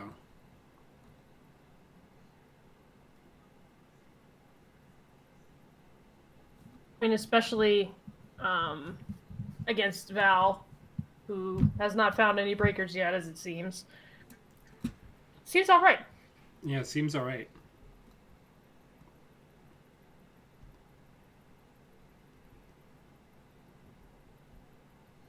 Yeah, I mean, this is very good. If Laura can score this and just jam something else into this server, it's very good. Yep, look at that. Here we go. It begins. You must proceed at a fast velocity.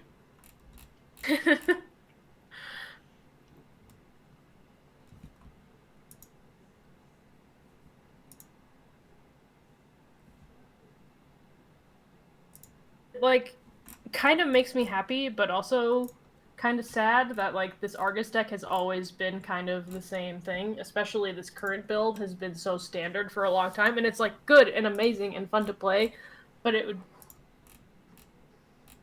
You know what I mean. Mm-hmm. Like, I love to play this deck.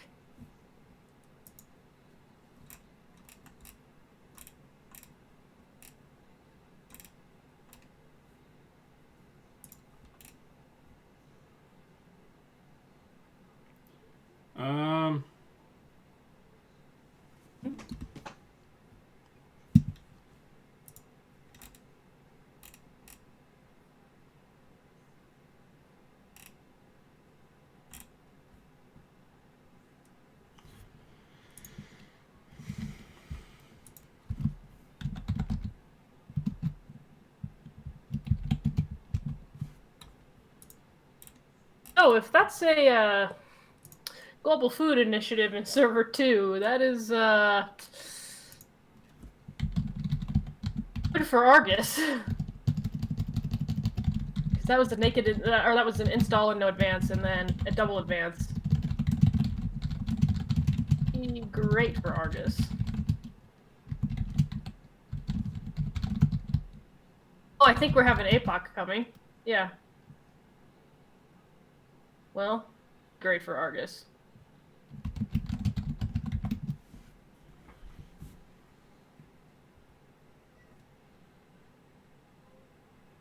I feel like Argus bounces back relatively quickly from Apocalypse.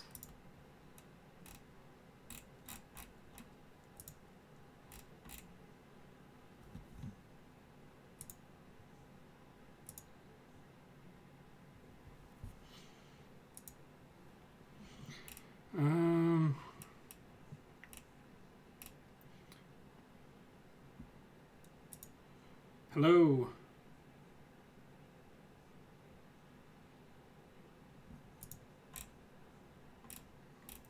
I received a report for the two of you at table 13, but you are not opponents with one another?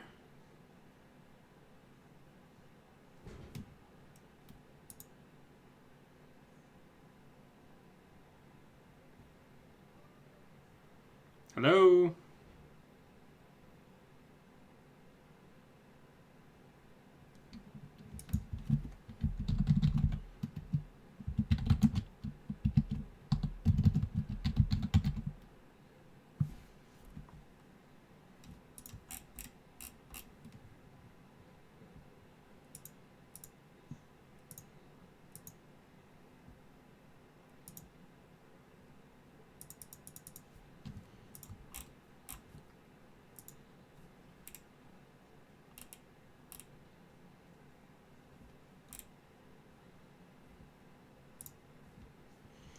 Uh.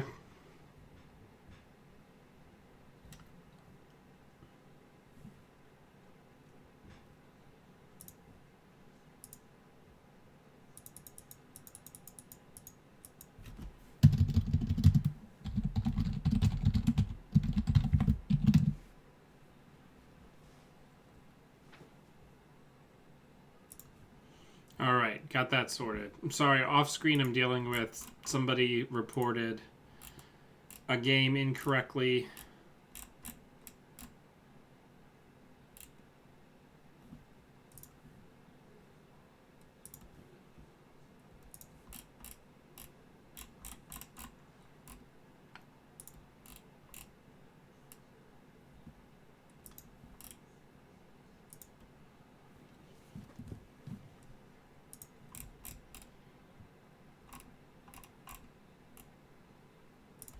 All right, I'm back. I'm sorry. Well, you've missed a lot of Argus being Argus. Yeah. And I really am enjoying this cute combo of Eater and Hippo. Yeah, I mean it's pretty good. Yeah, I like it.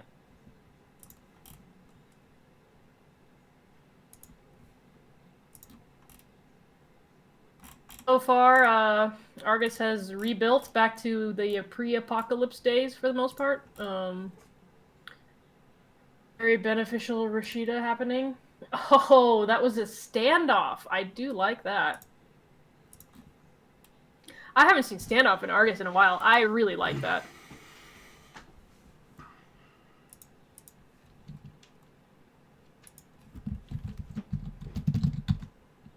I would definitely be interested in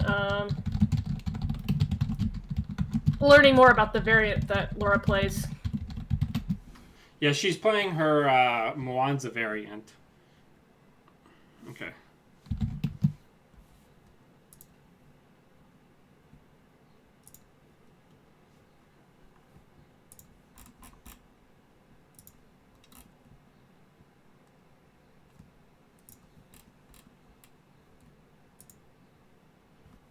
We have...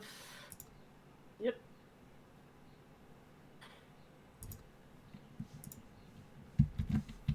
Does Val have any breakers in her bin? Yeah. This thing.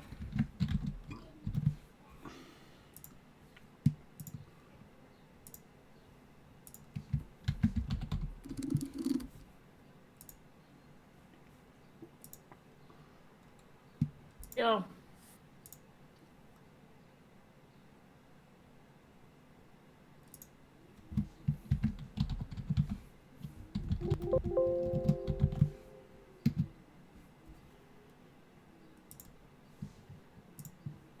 Yeah, some interesting decisions to make about that Stargate run.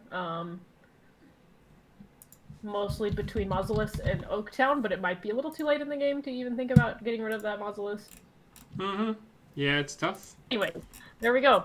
Yeah. Yeah. Laura did Laura things where she just goes ham.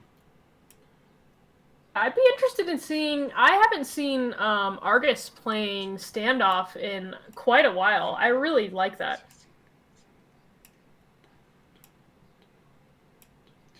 3.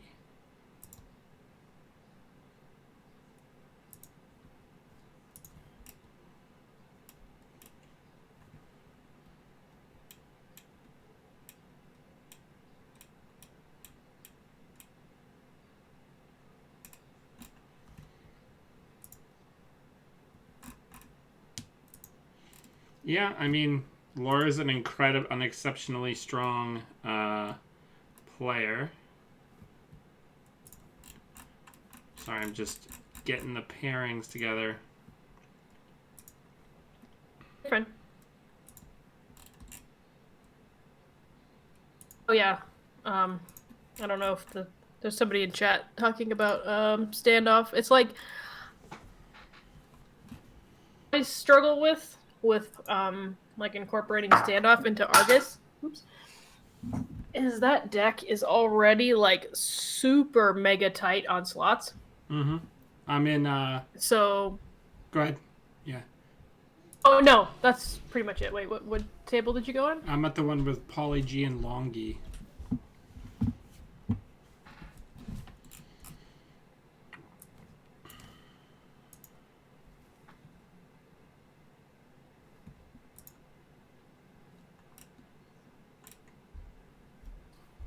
So Val seems like a pretty good runner to play against Gagarin, and I can tell it's been going well for them.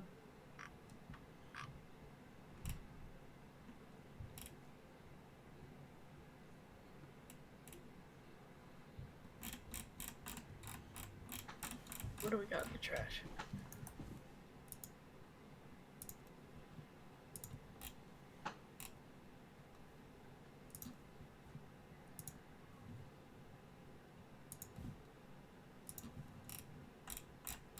Oh, after looking at this game for a whole minute,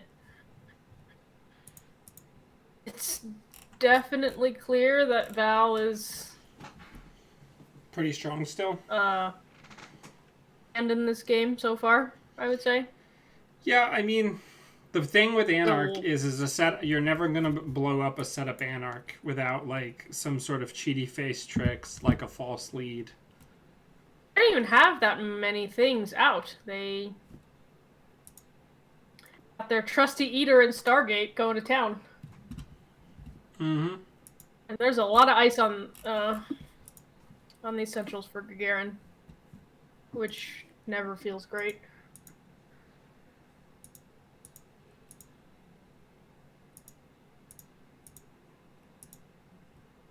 Oh, and Val has an amount of money. An amount of money. A non-zero amount of money. Yes.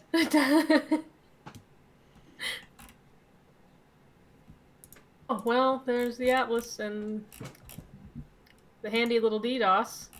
Well, this was fun.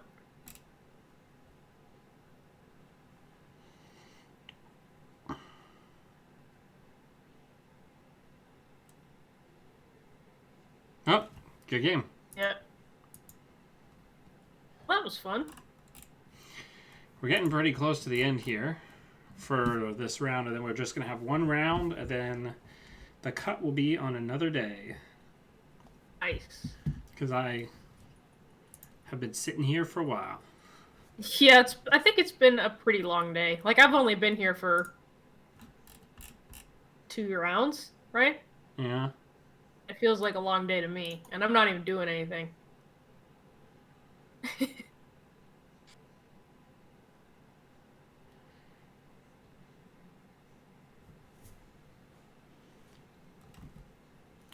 All right, let's see what's going on. See what time in the round is.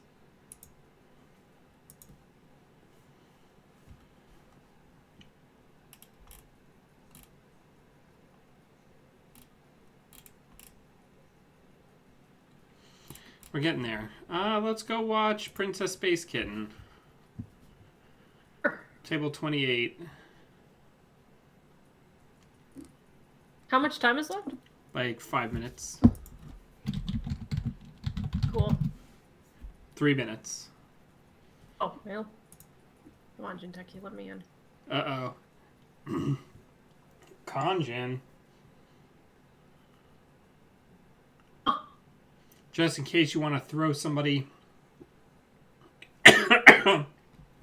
into a residency.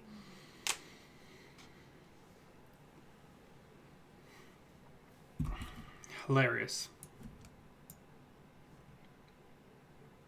Yeah, that card is Well,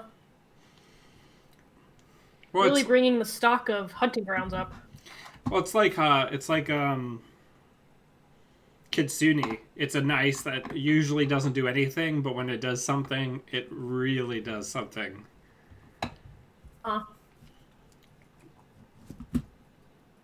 So the Cyberdeck Sandbox in this particular matchup, I feel like has a lot of value. Yeah. Yeah.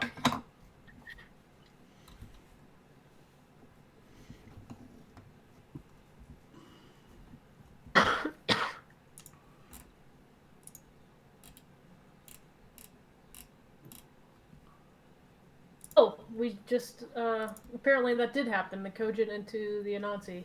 Mm-hmm. I'm just reading back. Owie.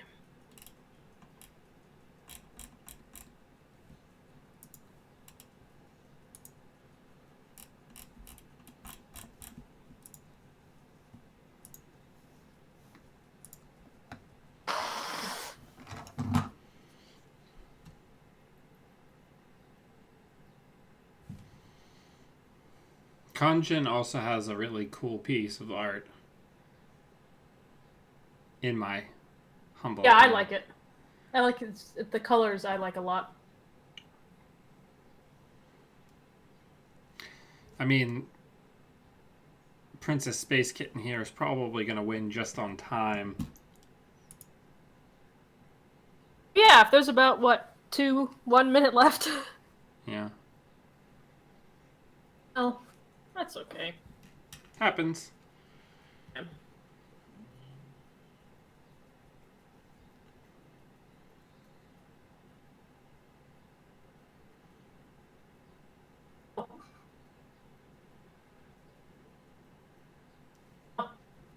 Mm. I think that will help with this whole running low on time situation. This is quite the engine this Quetzal player is running.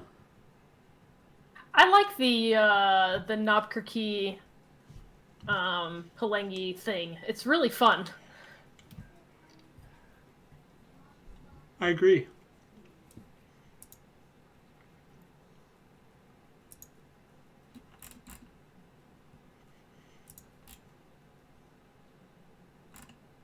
Oh, I didn't even see the Surfer. I support it more.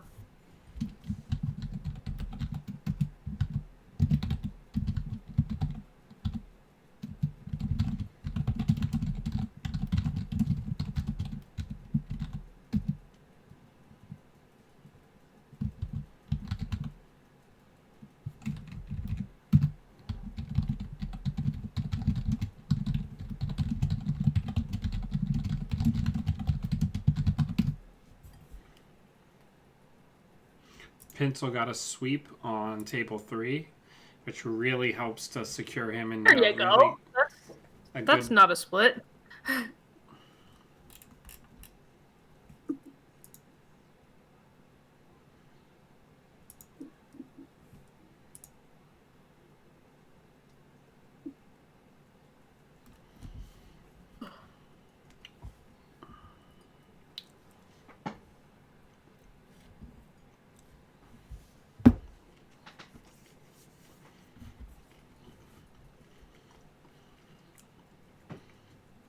All right.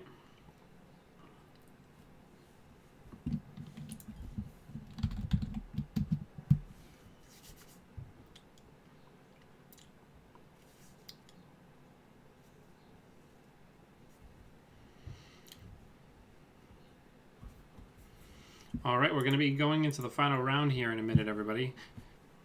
Oh. Very exciting. Very exciting.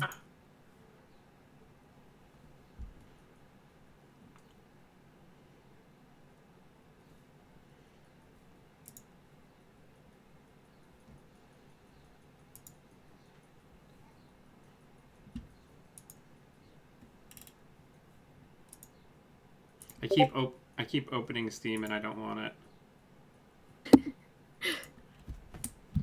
That's like with me. You ever do the? Yeah, you probably do the whole thing. At least I do all the time. Of you have Slack open on your desktop. You pick up your phone. You open Slack on your phone. Yep. Butter, get up.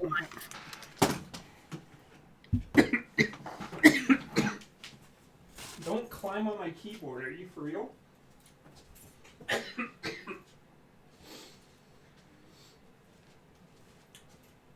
Yeah, I know you want the birds. Too bad. Can't have them.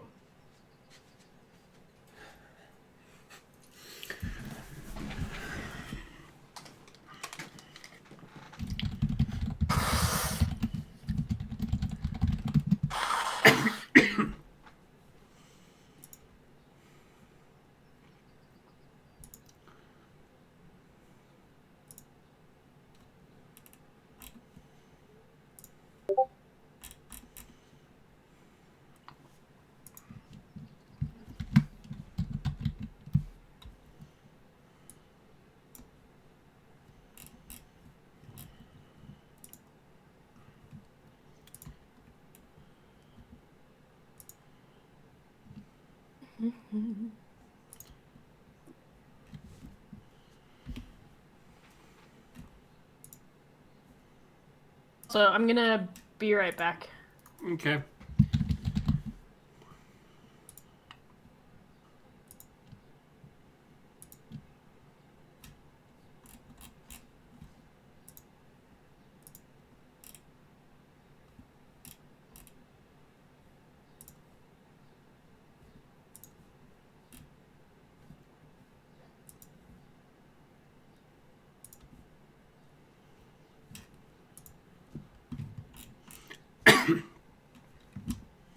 We're just wrapping up here.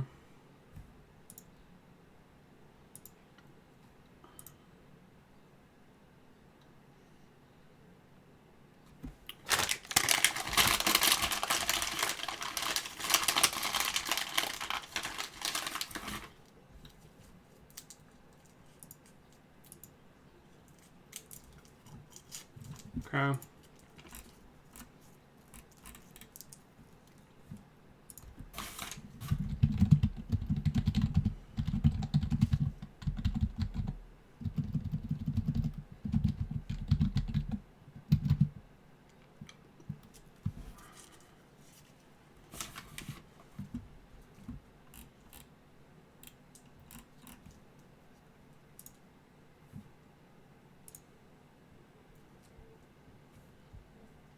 Come on.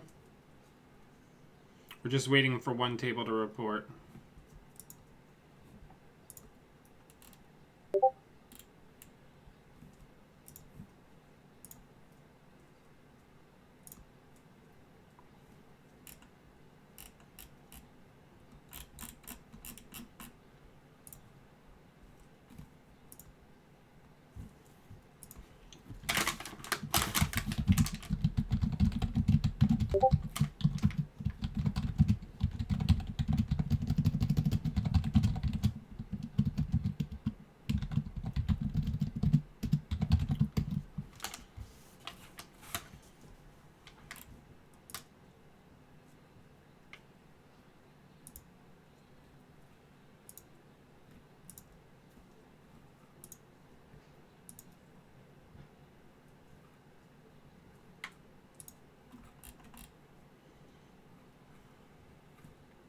So people are going to be in Math Town, deep in the math tank.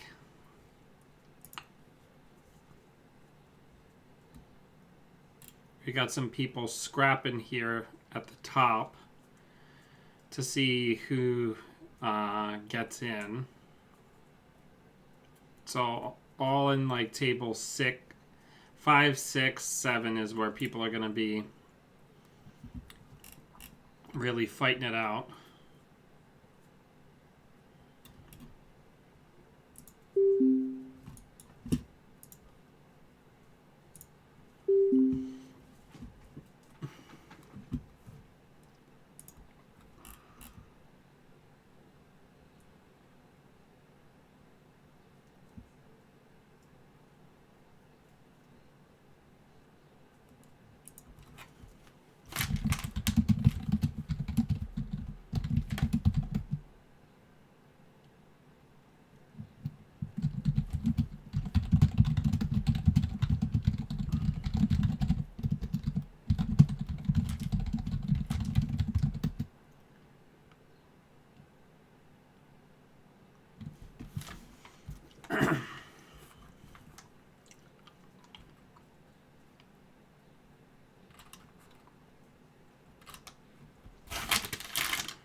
We got a lot of lifeboat stories happening.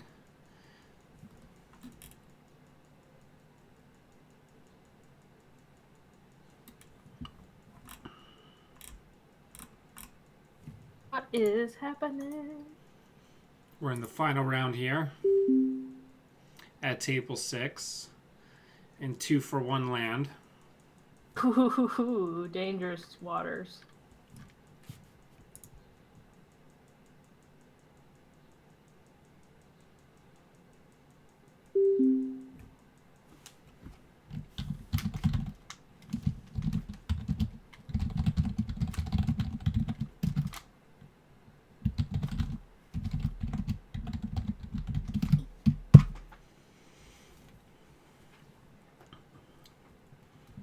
All right, we will go for launch on the final round of the Net Quarantine International.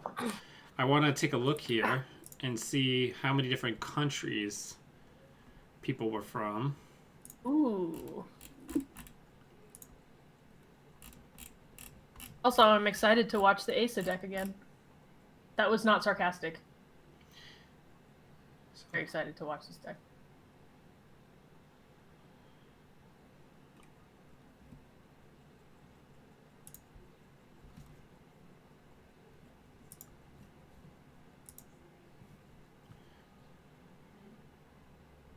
So obviously we have a lot of USAs. Germany,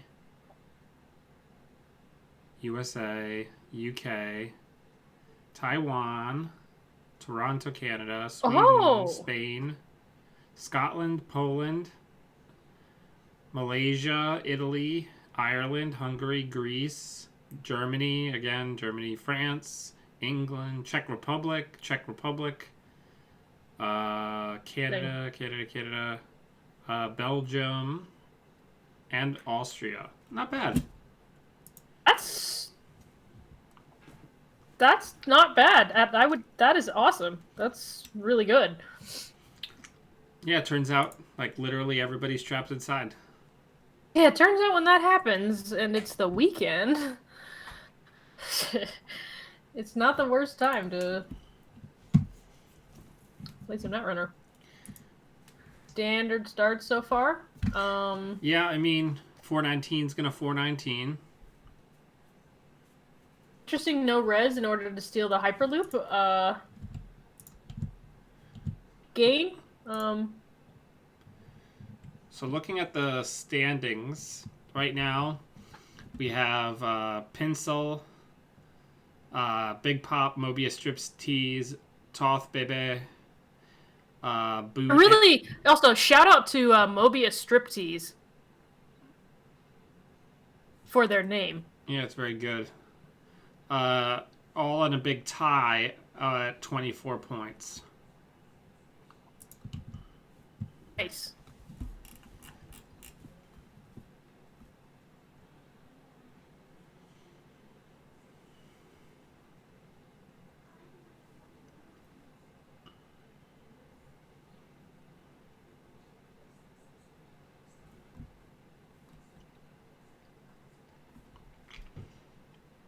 I think the big thing here is these open central. Well, Rob's got no money, which is not ideal. I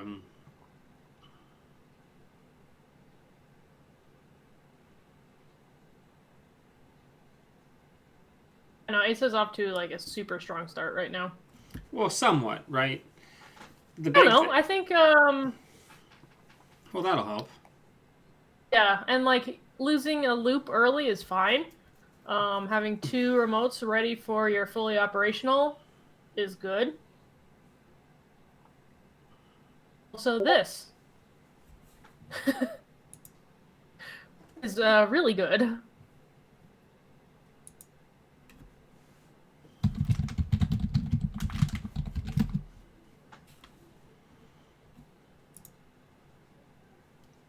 Oh no, we did see that last, was it the last one that was Asa? Where the corporate grant won the game, basically? Yeah, I mean, corporate grant's a great card. That's really good. Yeah, it's certainly not bad.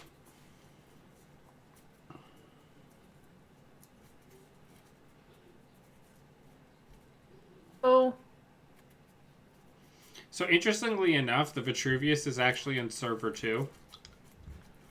Again? The Vitruvius is in server 2, not server 1. Oh, I do like that, but...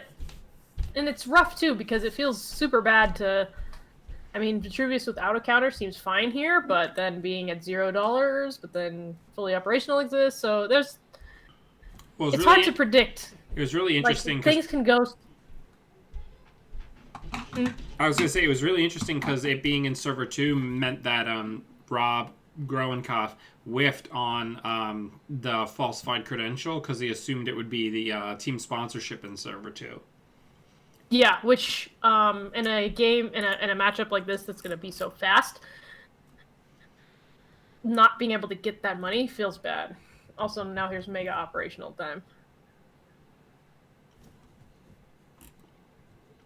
Like that instead of fully operational.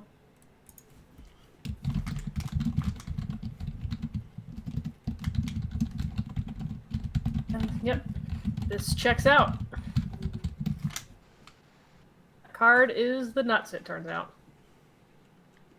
Super nuts. Yeah, it does the thing. Yeah, super good. Cats, can you guys stop being menaces? That would be ideal. I just want to participate. Thor, you... No. Thor, hey. Hey.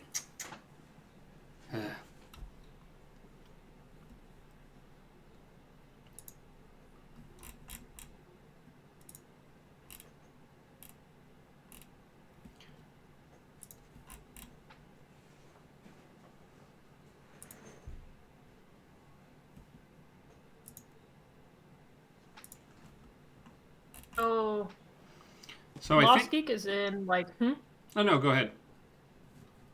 Saying Lost Geek is, like, in a really, really good spot right now. The turning wheel does help a lot. But... Yeah, but it's like... I feel like it won't be able to be fast enough in this case. Yeah, I think money-wise, Rob got off to a pretty poor start. Yeah. Now, if that R&D ice isn't a vanilla, he can still be in business here.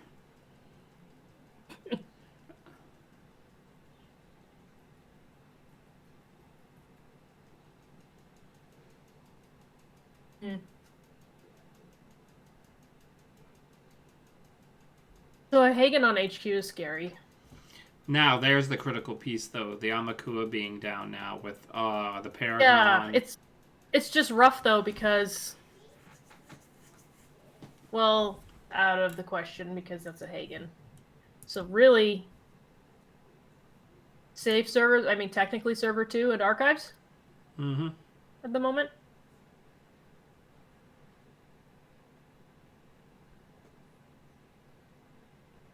It's just hard to balance, like, making value runs when ASA is so set up like this. I agree. It's like, this will help me catch up, but will it help me catch up fast enough? Yeah. I mean, I think the biggest thing that Rob needs to do is get up to like 4 or 5 counters and start using some high-impact runs like diversion of funds and things to help keep Lost Geek down. Mm-hmm. This deck is just so hard to keep down, but, I mean, that last game was off by 1 credit, so... Significant.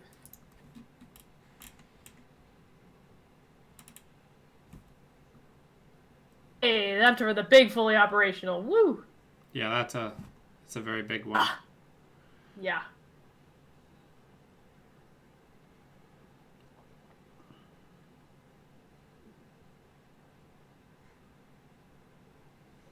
All right. Forcing some ice reses here with Bravado. That's like the one agenda you do not want to score in this situation. And that's not good for 419 at all. It's great for ASA.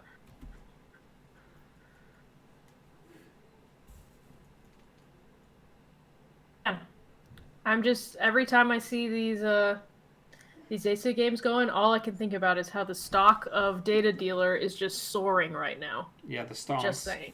The stonks. Yeah, those stonks are going way up. Yeah. So, very timely. You know what arrived in the mail today? Oh. A copy of Pandemic Iberia, the one that's about the Spanish flu. Amazing. You know? It is painfully well timed. Yeah.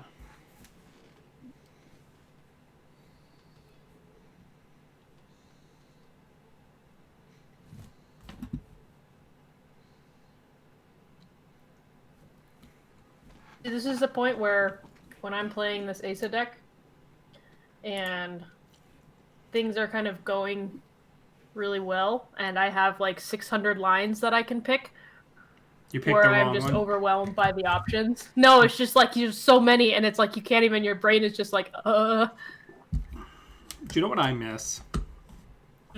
I miss playing CI. But when everybody was on Combo and I was on Brainstorm, Helheim servers. Oh, hell yeah. Oh, so good. Love Brainstorm. Very classic. So I think here... Oh, basic action card. Yeah, I mean, that's OP. Just ask Timmy Wong. all you need is the basic action card. I'm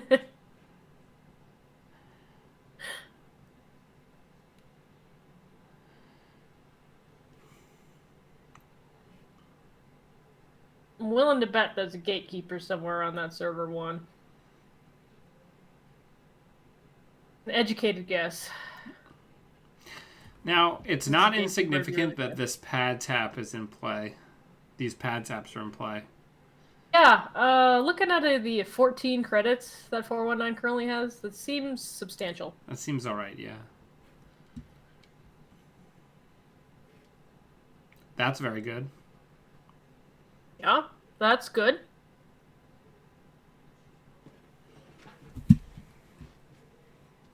Rob's a really masterful 419 player. He's very good at controlling the money and the tempo of the deck. Okay.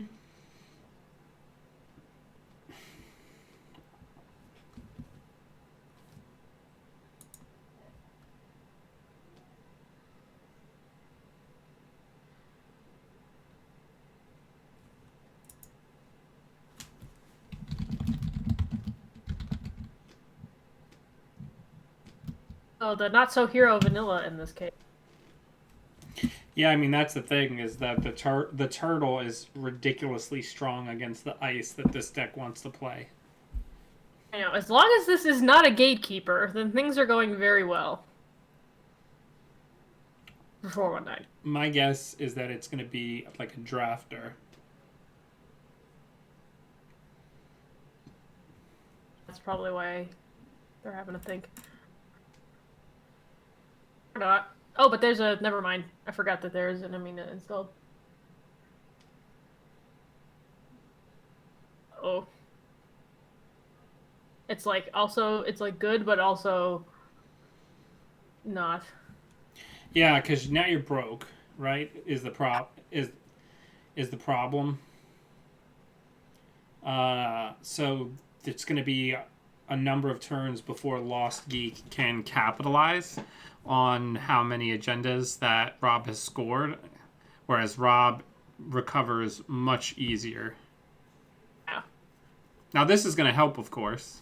There's a huge amount of money here. Yeah, it turns out amazing.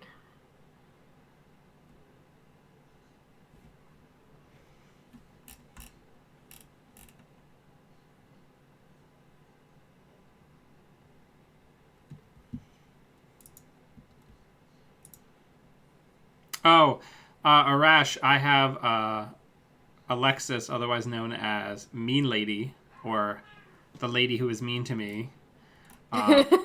Fine purveyor of very well-crafted alt arts joining me. Oh, thank you. You're making me blush. all the way from 2 time zones away in the Rocky Mountains. Oh yeah, roughing it. Yeah.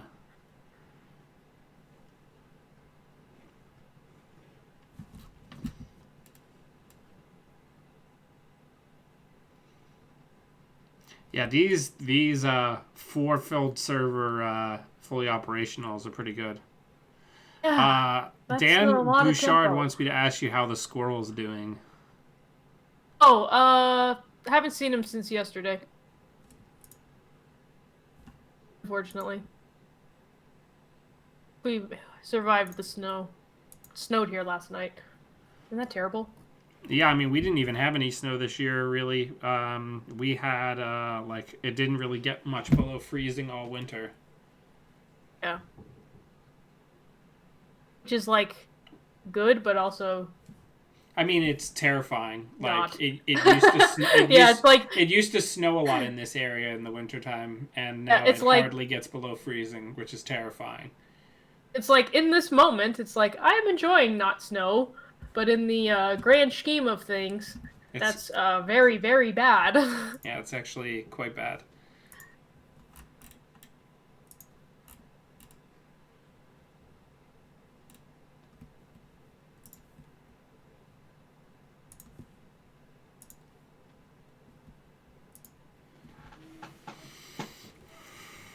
Push it to the limit.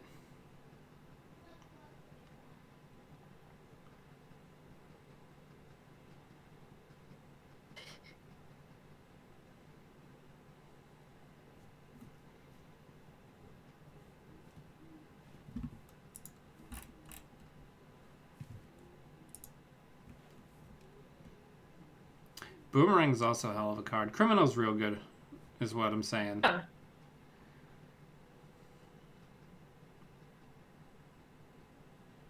Another 1-pointer. So all the Mega Pre's are gone. So... Oh, all through... Ooh. Yeah, you know, at first I was like, oh, look, another Mega Pre in, for 419. That's great. And then I realized that that's the third one. This grant is doing a tremendous amount of work. Ah, really? There was another That's a good agenda card. and another server. That's so good.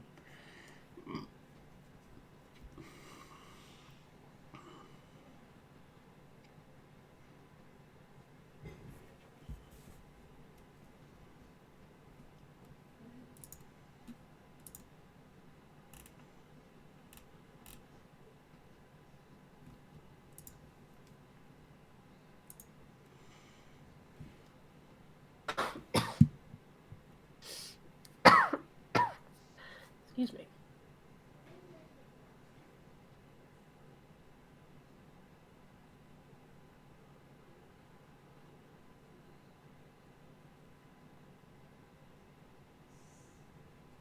Well, now it's blitz time. Yeah, because... It's appropriate. Oh! Okay. Well. I saw Project and I'm like, oh. I mean, that still is keeping Lost Geek from being able to close. Let me win! Yeah, this is tough. That Game Changer stock is like through the roof right now. Yeah, the one game changer is in the bin. One Game Changer could, if I may, Change the game. Change the game, yeah. if you do say. Yeah, I just want to point out that there's 12 points of agendas in Rob's scoring area right now. There's only 5 points of agendas left in the whole deck.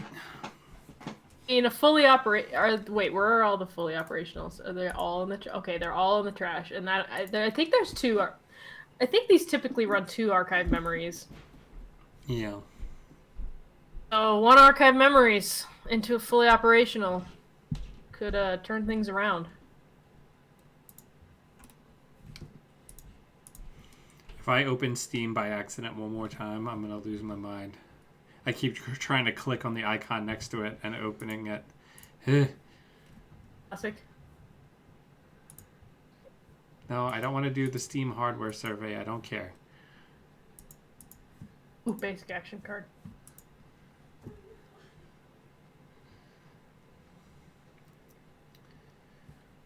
Well, all Rob's got to do is, All right. is wait 3 more turns.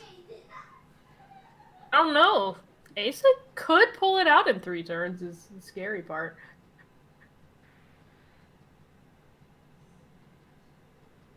He'll probably run again here, then dig R&D. Yeah, go for a turning wheel. For the guaranteed, like, see everything. Yeah. This is like, this feels bad. This feels very bad. For Asa, at least. Yeah, for Asa at least. Like, this is just... yeah. Some very bad feelings. Yeah, I mean, I don't think that... I think the odds are pretty high that he wins off of this pull. Oh, he didn't get there. But that also that also means that Lost Geek is not going to be drawing agendas either. That's just not good. This is bad for mostly Asa. Never know. I'm feeling that Archive Memories fully operational game changer go off. The other day I hit 3 copies of Ashron on a legwork and then got blown up by Punitive. Amazing. Yeah. It's not ideal. I support that person. Yeah, it's not ideal.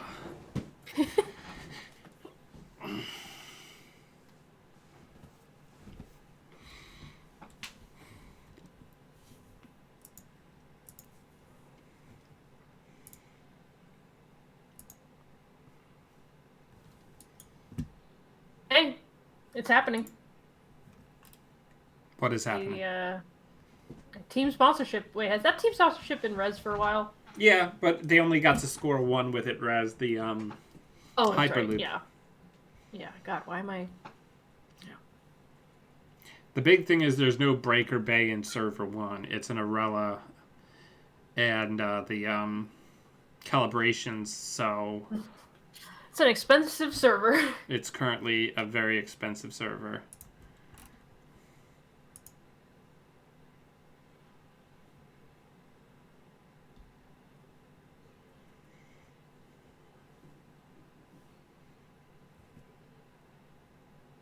Here it comes. Yeah, here it comes. Yeah, but there's no... This is what I'm talking about. Oh, he's going to put the... Got like 9 clicks.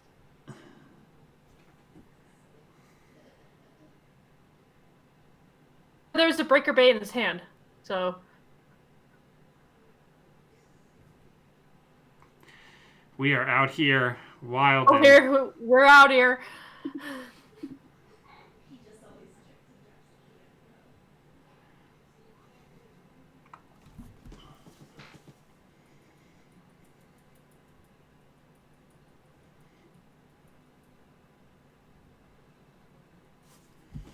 This deck is so scrappy. It's unreal.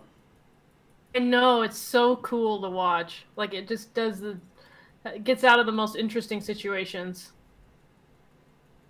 See? It's happening. If they have another point in their hand, no, because they can only get... Oh, no, because they get the Arella and then a calibration testing, and that should... If they have something in their hand. That's the trick, right? Yeah. Yep, they put an ice out because they don't actually have the agenda. Oh, no! It's got an advancement token on it. It sure does.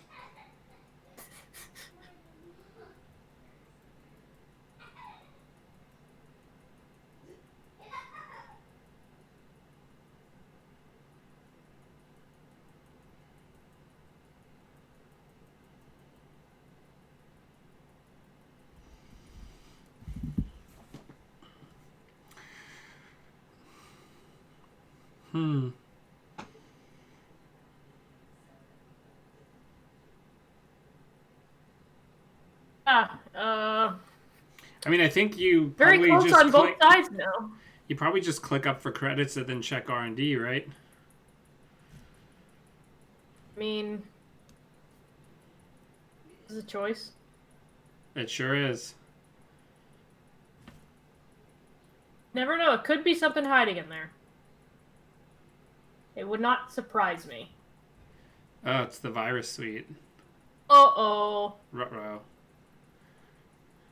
Uh-oh. That's really bad. I mean, not really, actually. What am I saying? There's an Amina and a book altar. That is not the worst.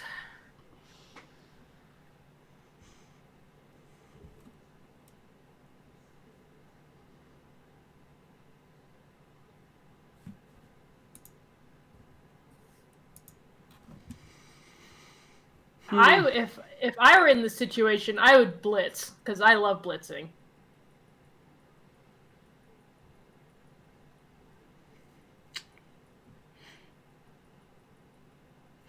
Well, you know it's not an HQ, because otherwise the game would have been over last round.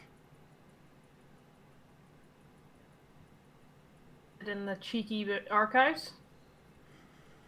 Oh. Oh, this is really close. Very exciting.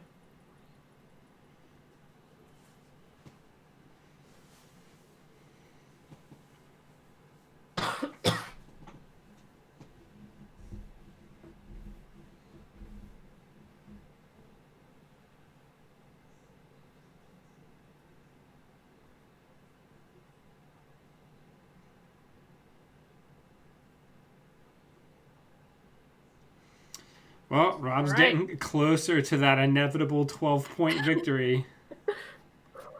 Yep. But Ace is only a single point away. This is really heating up.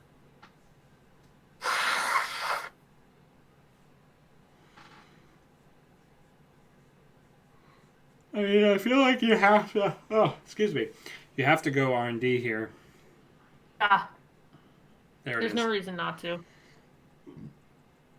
Or can't res. Yeah. Only $1 with this job tog.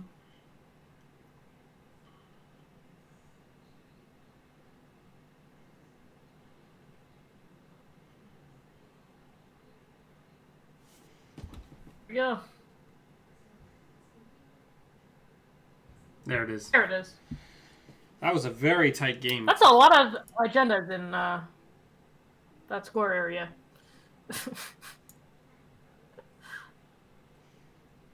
Close game. I honestly expected Asa to pull out of that on that turn. If there's just one more agenda in their hand. Yeah, I mean, that can happen sometimes. Yeah, that was awesome. I'm going to see if Sanjay wants to join us as well. That would be amazing.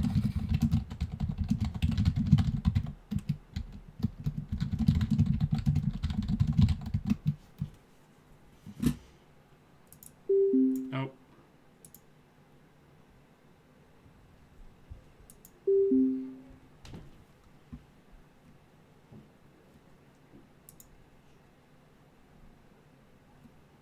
Yeah, that 14-point Netrunner that we got going on over here.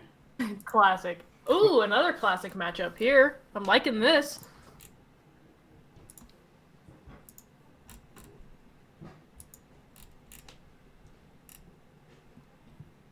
Laura picks up a clean sweep. Nice.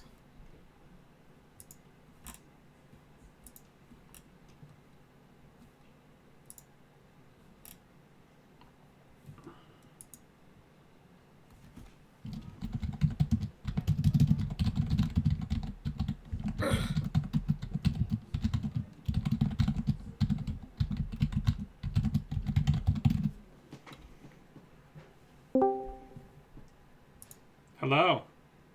Hello. Sanjay! Hey, it's some of my favorite people. No, let's look at this. This is awesome. Oh, Alexis, were you helping Dan Judge? That's really kind of you. I was just Or you doing just here to commentary. heckle?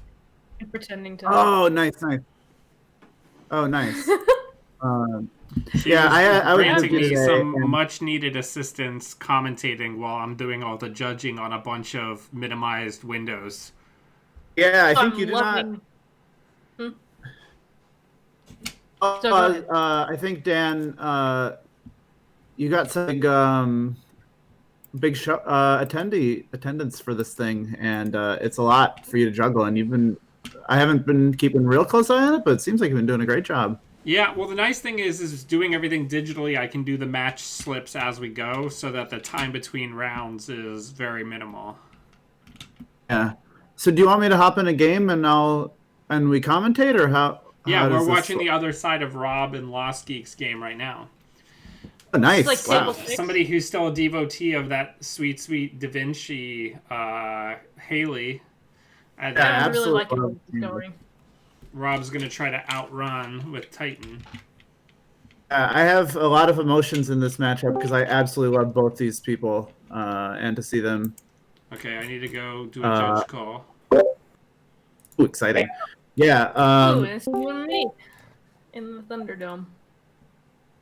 Hey guys, sorry to interrupt. I'm so far. Yep, what's the judge call? There's a server with 3 pieces of ice. Can the corp trash 2 of those and overinstall both, or just the top one? As many ice can be trashed when new ice is being installed as the corp chooses. Got it. Thank you. Yep. I'm really liking where this Haley deck is going right now. That's all I gotta It's say. nice to see in the groove. In the groove. I am loving we this. gotta In the talk groove to- is awesome.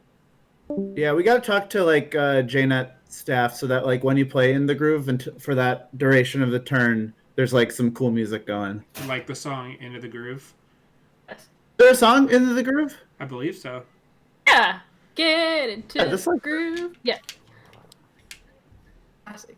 Just Also, like that. On a side note, while we're on the subject of It good is just tunes, like that. Dua Lipa's new album, which came out yesterday, Future Nostalgia, is quite good. This Haley deck, is it on Tech Traders? I believe so. I hope so. Watching so many things. I'm not as meta literate as maybe I have been in the past, so good for I'm me really to know. liking this.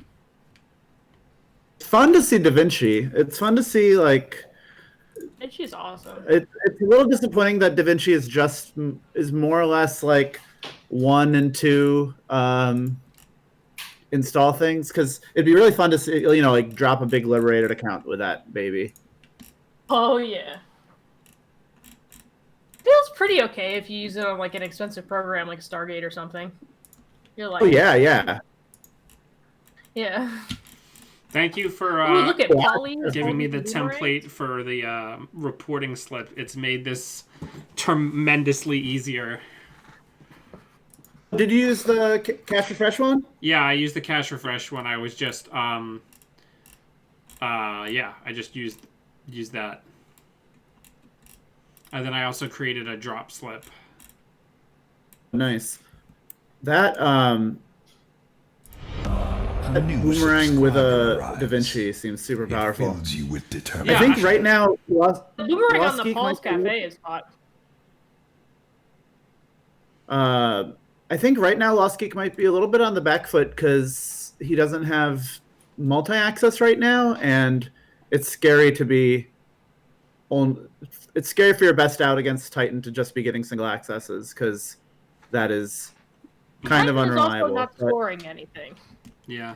Yeah, I think the biggest thing that is interesting about the Haley deck is Boomerang is like it's additional bitey boy. Right? Like Yeah. the old deck was the grappling hook with the Jabali and the Kangamoto, but like the Boomerang is Friends. just better because it doesn't take up MU and it recurs And it itself. also comes back. Yeah. And is a hardware, so works well with Technical Writer. Yeah. Liking But where this is basically, the going. only downside of Boomerang is that there's not a really good Cat-Shen art of it. Yeah. Well, we can't have everything. can't have everything. Ooh, Rikoko. Coco. Gonna have to go That's back. exciting just calling it free like that. Gotta go back in if you want to get rid of that Rococo. I think it's worth going back in for that. Yeah. Plus, he's got a bunch of money and You got $4. not trashing it.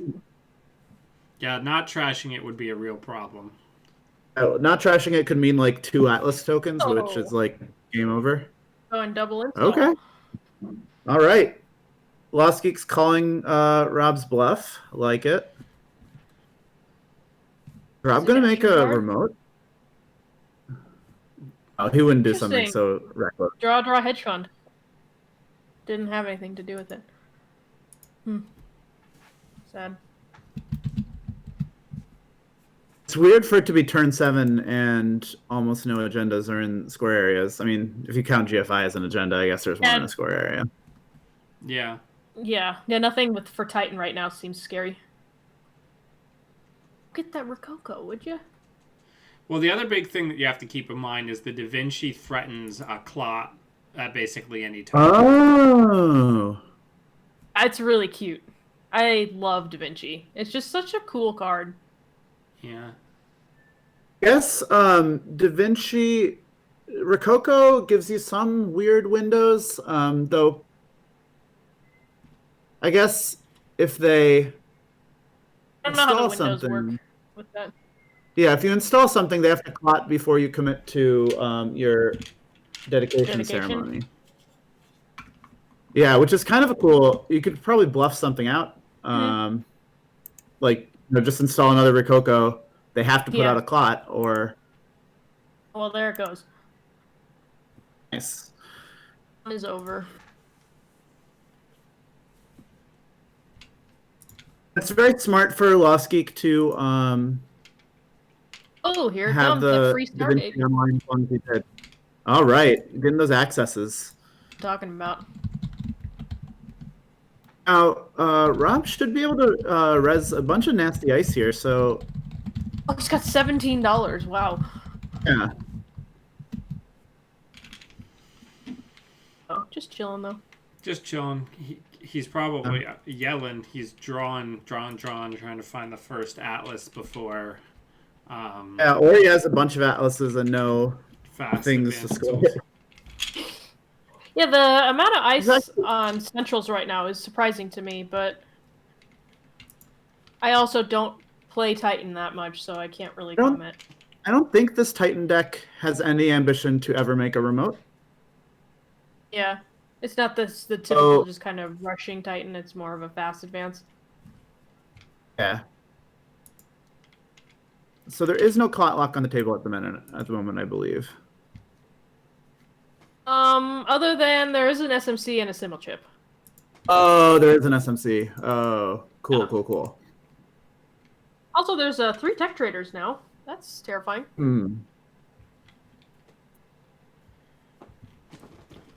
Well, we've seen Titan come back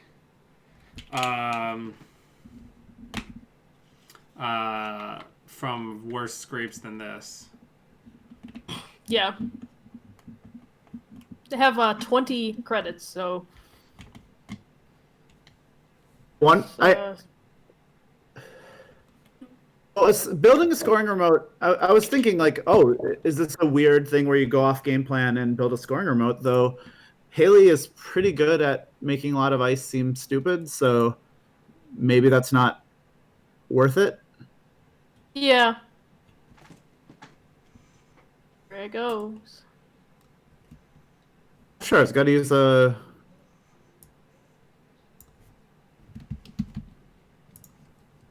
Ooh, is that a trebuchet? It is. Yeah, What? they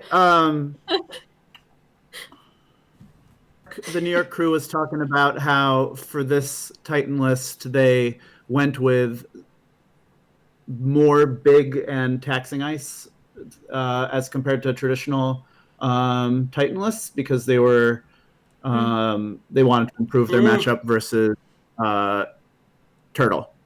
Cool. So yeah, look Ooh, yeah. at that Stargates. Yeah, I haven't seen Trebuchet in a hot minute. I like it.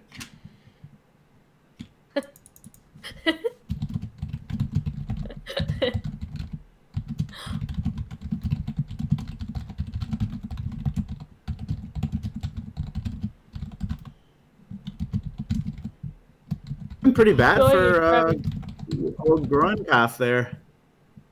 Yeah. Now, at least, well, we get to see what all these cards are in archives. It's really a motley crew of stuff here. Oh. Yes. Yeah.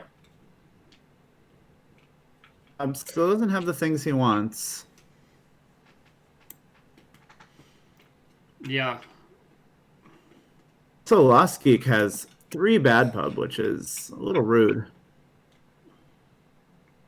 Of Shaper Breakers, or Lost Geek running a bunch of Shaper Breakers, so Gronkov isn't totally out of it because these things are junk. Because these breakers are absolute trash.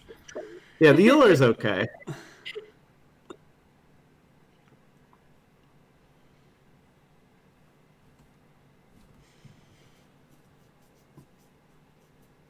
Trebuchet only is going to cost him 5 to break. It's not great. Okay. Oh, baby! Look who's winning the fray. The OTP of Haley and Geist. It is the true OTP.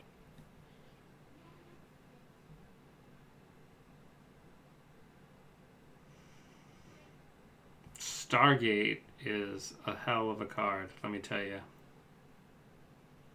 Oh, kind of a lame Another Trebuchet is kind of fun. The Trebuchet. Yes, Sandstone is extremely expensive for Gauss to break. Yeah, Gauss is like a nightmare. Yeah. Is like a nightmare breaker. Oh, look at this little new construction. Oh. Look at this beautiful. Oh. Because of the Stargate, this deck might not be running Clot. Yeah, that makes sense. I don't think it does. I assume they're talking this out so that. That wasn't just like. That's actually a really nice thing about having the voice chat for them because they can manage these windows that are a little awkward on Jnet when you're like, oh, do you want to do anything in this action window? Yeah, I mean, I really like that by doing it with the wonderful Nisei server here. It gave people the opportunity to talk to their opponent and get some social interaction if they wanted that. Yeah.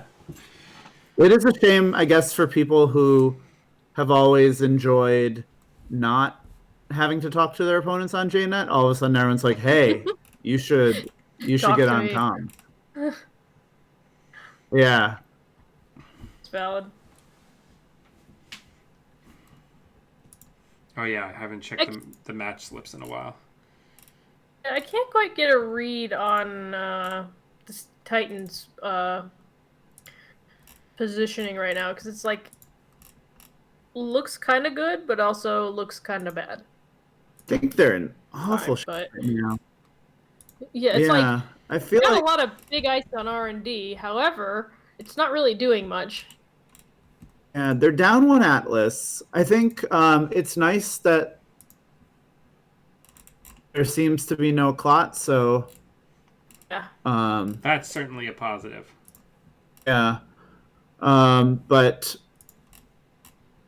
you just have to find an Atlas before Grunhoff has to find an Atlas before Lost Geek can, and Stargate is going to make that really hard to do.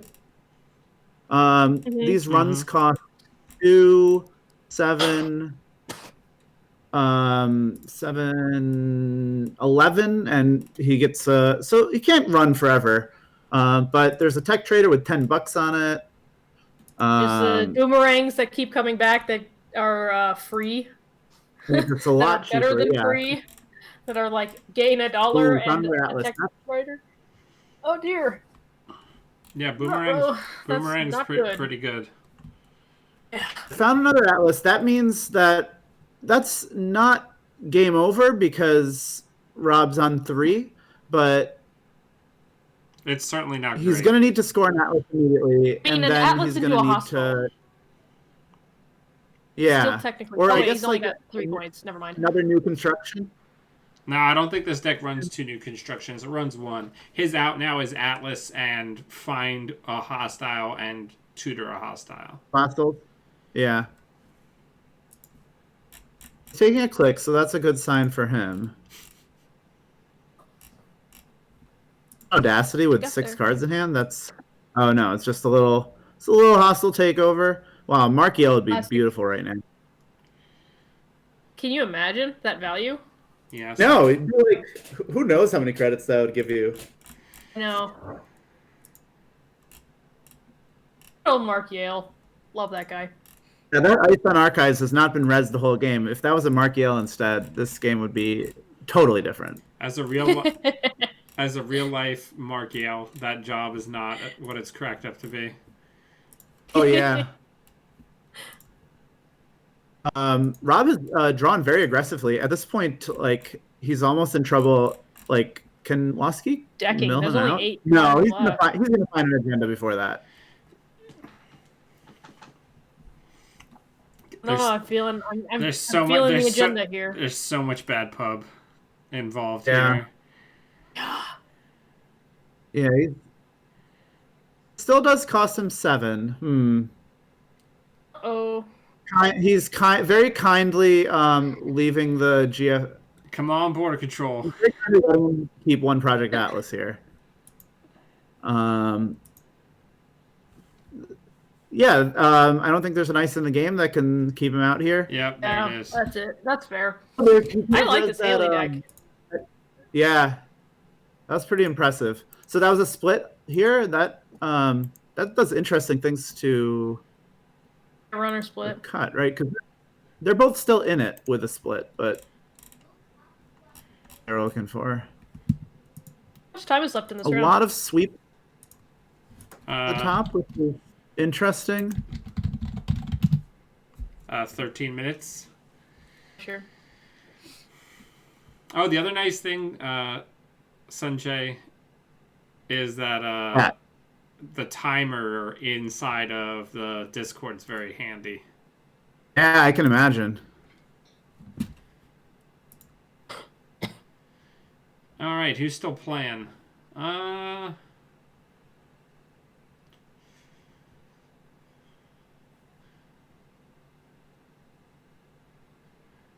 Let's go to table. Who's still out? Let's go to table 3. All right. Where's that? Oh, here we go.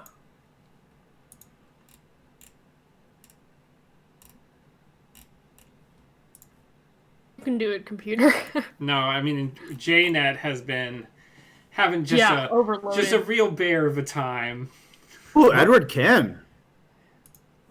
Ooh, I support that. See a traffic jam there? Whoa.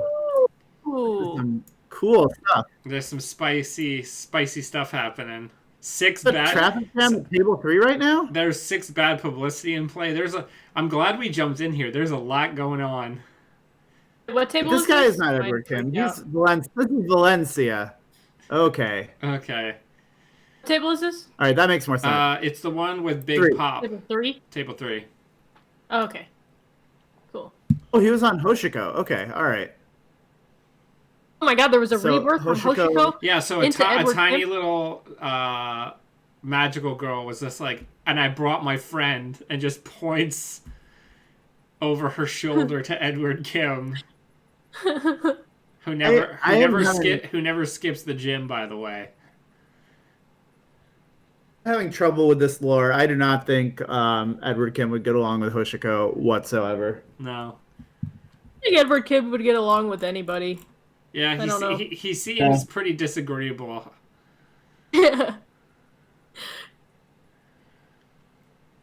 He's the more realistic version of the Avalanche from Final Fantasy VII.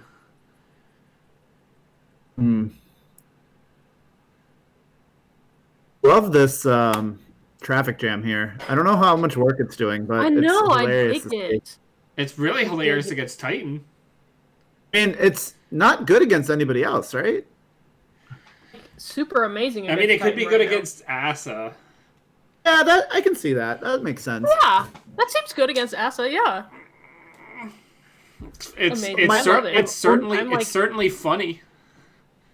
I've only I had support it. unsuccessful experiences with using Traffic Jam as a tech card, but I'm very happy to see someone else maybe have more luck with it. It would work here. I'd like to think it's So, work here at least. you know, as a Anarch, you don't have to face 419 very often, but it is nice to clear corporate grant. Like, actually, though, how are they going to get rid of that traffic jam? They can't store hostiles and they can't store atlases. Yeah, it's not ideal. Or, yeah. Well, what they would need is they would need to like biotic and also Rico. Oh no, Rico. Hostile. Yeah, they would need to like That feels they would bad. need to double fast advanced tool. Oh, and they're out of hostiles now, so they might need they're out of to hostiles. dedicate. Yeah, that's really rough. Yeah, because So the only agendas we have left are there's so many agendas in score areas right now. they have one they just Atlas have and two GFIs. 2 GFIs and an Atlas. Yeah, That's rough. that's very rough. Yeah, so they just need to figure out how to assemble enough. Scoring remotes to beat Advanced Anarch with there. 6 bad pub and 14 credits. Yeah, And all the breakers available. they're not out of this. They just need to like figure out a way to like biotic plus dedicate something. But it is asking a lot. Yes. Well, if they have biotic, they could double biotic. A double biotic, or just like any of the pieces. Double biotic, biotic audacity. Right. Yeah. Though, it's bad publicity. What a bad person. Yeah, it's a lot. It's a lot of bad pub. So one of those is a hostile. One from Too Big to Fail. There's a few. Oh no, there's three too big to fails, Maybe and there. then 2 and mining two Mining mine accidents. accidents. So that's 6. Yeah. Whew. I'm loving this. An audacity in the trash, which I don't know how many Here we go. audacities Big run. Titan is on. All right, here comes Many the are in the trebuchet. Trebuchet. Give him No, there's trebuchet. 2 audacity in the trash. Yeah. That might be all the audacities. If they're not running biotics, they're probably running 3 audacities. Yeah. Well, we haven't seen a lot of influence, so they certainly have the influence for biotic, like the escape net. On an escape net, maybe they don't have biotic.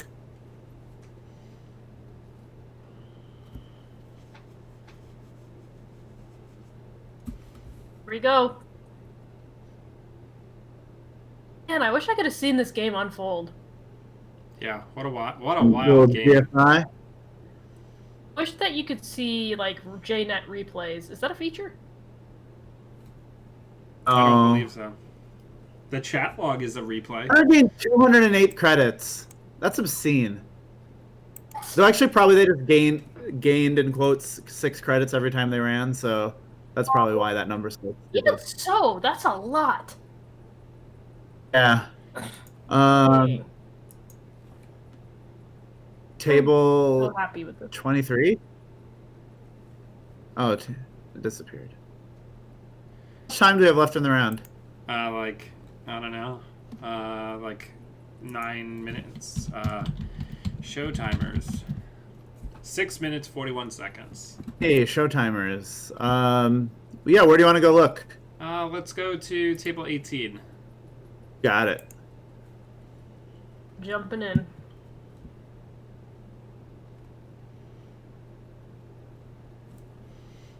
Yep, so at the start of the tournament, before Oh, wait. Game is over.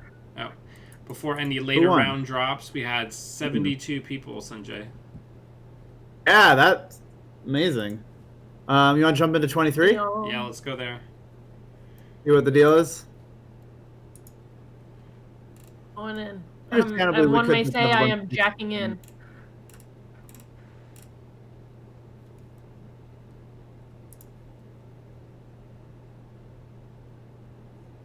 Oh, this game is 4-1. fresh. Oh. Ooh. Anacam 419. I love it. I'm liking the 419. I'm liking the Architects of Tomorrow. This is looking good. Are cogenting them into a tier, maybe? Okay. Yeah! He's only got Ah. $2. Yeah! What the heck Whoa, is this? this is a What the high heck- What the high heck game. is this? Oh no! Oh! What? Oh, No. good job, Net4. That Sorry, would not have been fun. Architects of Tomorrow. I got so excited for this Architects of Tomorrow.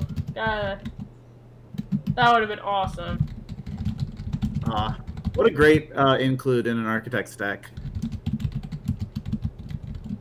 No, I like that. I really like that. That's such a tragedy. That would have been hilarious. It would have been a little awkward because I don't think isn't implemented really. Yeah, that's okay.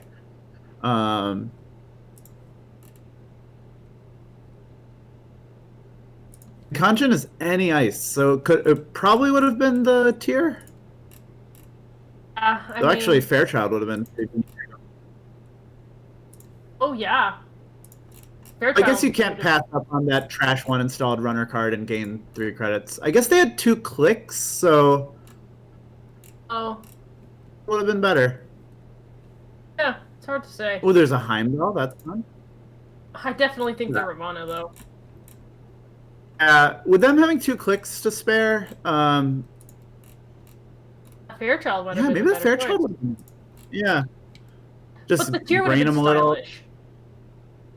Disappointing that well, I guess it depends on what they have in hand, because tier does have, because it is not trivial to spend clicks on tier.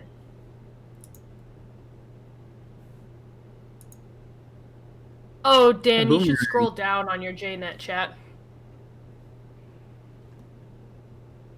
Yeah. Sorry.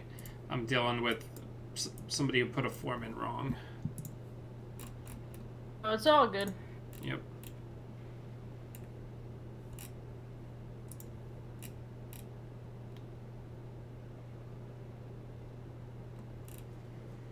They're letting them fire the other thing?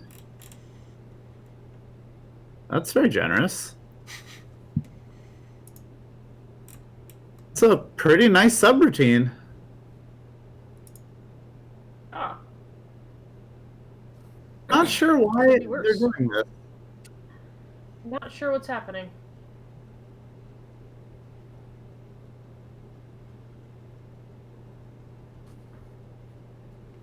Because if they just trash the Amina, this is a nightmare for them. Right? Oh yeah, okay. So they talked it through. They fixed it. Let's take a little brain damage. A little brain damage never hurt anybody.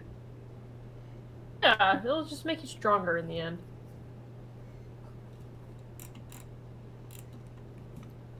I can always say Yeah, it's you not didn't about need it. winning, it's about sending a message. You didn't need those cards anyway. Exactly. Sending a message. Oh, and that should trigger. I guess probably 409 has already triggered Anacam, but look at that. That would have triggered Anacam had something not already done that. What a great console. I love that. I love What how a great- also it turns out Anacam is really good at saving you from a double punitive. Yeah, that's true. Yeah. Like every event is an I've had worse.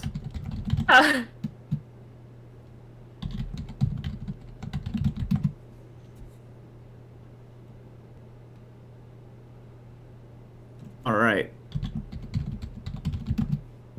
This really seems like it could be anybody's matchup because I guess the biggest at this point they got to be thinking about time because the timer says there's only 2 minutes left. So that explains why Met4 is going for these big accesses. And just blitzing. Trying Yeah, to why they're- trying why to they're- make it why they're not a doing- draw. Yeah. Oh, well, it's worse than yeah.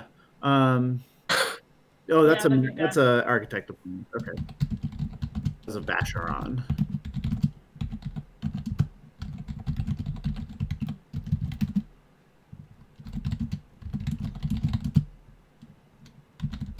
Ooh.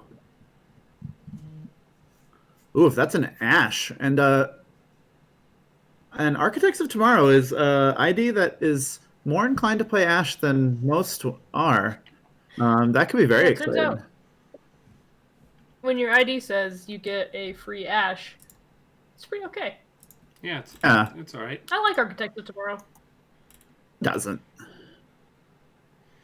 Rob, Which means Rob is on that there's bubble. Asking me The about server. tiebreakers.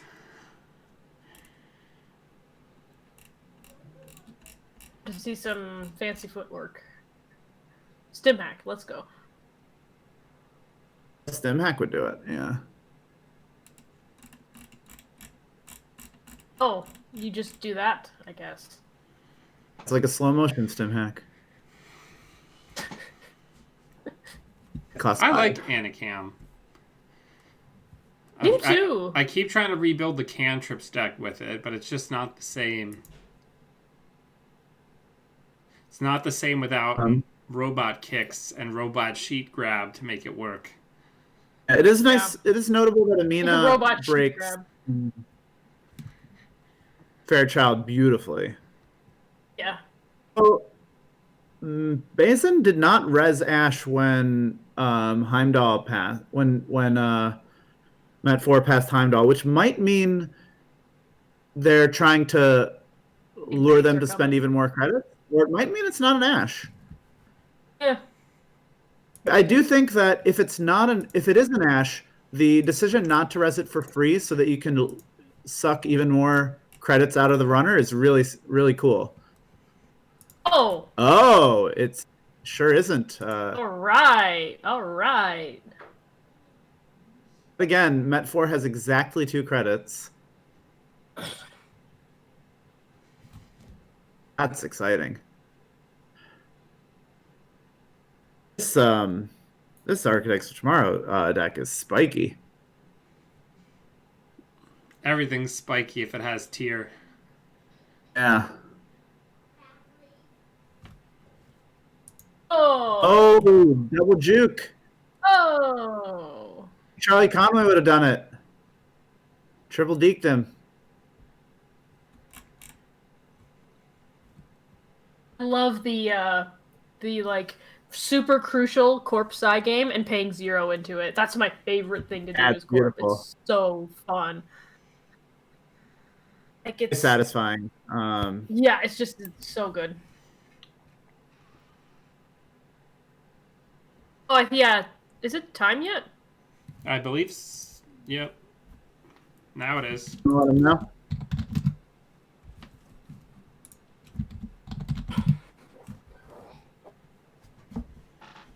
There's that big remote enforcement slapping a free Heimdall 1.0 seems okay.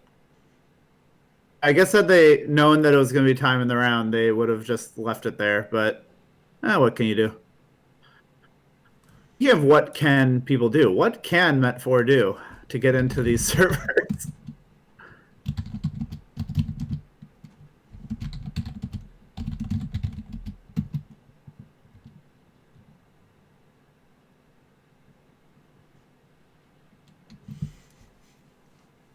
It'd been a little better to slap that Heimdall on R&D or HQ, but here we are. I think remote enforcement just enforces remotes. You're thinking of central server enforcement. So all the responses, there was just in Swiss, there was 208 matches. So that's 416 games of Netrunner that were played. It's not bad. I'd give that not bad out of 10.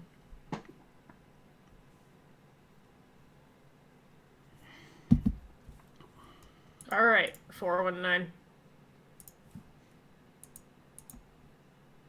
Maybe they're just talking about what to do. The only ones left in here, Sanjay. We've been abandoned. Did the players leave?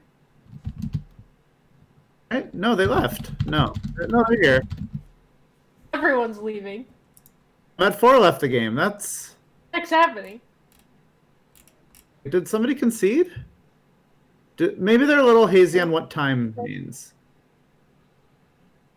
like just looked at their deck. That's fun. I don't know what is happening in here. Yeah. Maybe they just decided that Well, that would have been Marcus that would have been a Brown- win for the Corp. I guess the runner gets another turn, right? Yeah. Yeah. I don't know why the runner didn't take their turn. What do you think? Yeah, maybe Tia? conceded on voice. What happened? Voice chat. Yeah. Yeah, that makes sense, Alexa. Sad. All right. And then we got this one table, Sad. table 21. What's up with them? Just kicking it. Just kicking it, just like us. What was the result here? You got in there? Yeah. Oh, nice. So my friend Laura, who's very good at Netrunner, had a very rough start to this tournament. She started 3-3, and she's not going to make the cut, but she ended up 8-4, which is really solid after that Nice. start. Mm-hmm. Yeah. That's what my classic technique is to get into cut called submarining. Yeah. It's where you tank and then you slowly climb back up. That's my Ooh, signature look at strategy, really. Metro versus Nisei division. What's going on? Wow, there's 1 million cards installed Yeah, what on is both this? sides. Ooh.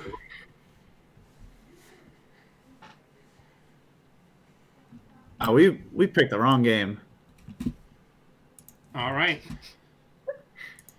Right. All right, We got all everybody. these- Thank you for watching. I will put up details about when the cut will be, but I'm going to just jump in and do the closing of the tournament admin. Until I see all of you beautiful Netrunner humans again, always be running. I'll let everybody know when the cut's going to be.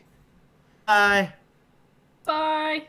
And thank you to both of you for coming on and doing commentary. That's been great. It looks like the cut is really clean. Everybody on 27 gets in. Everybody on 24 does not.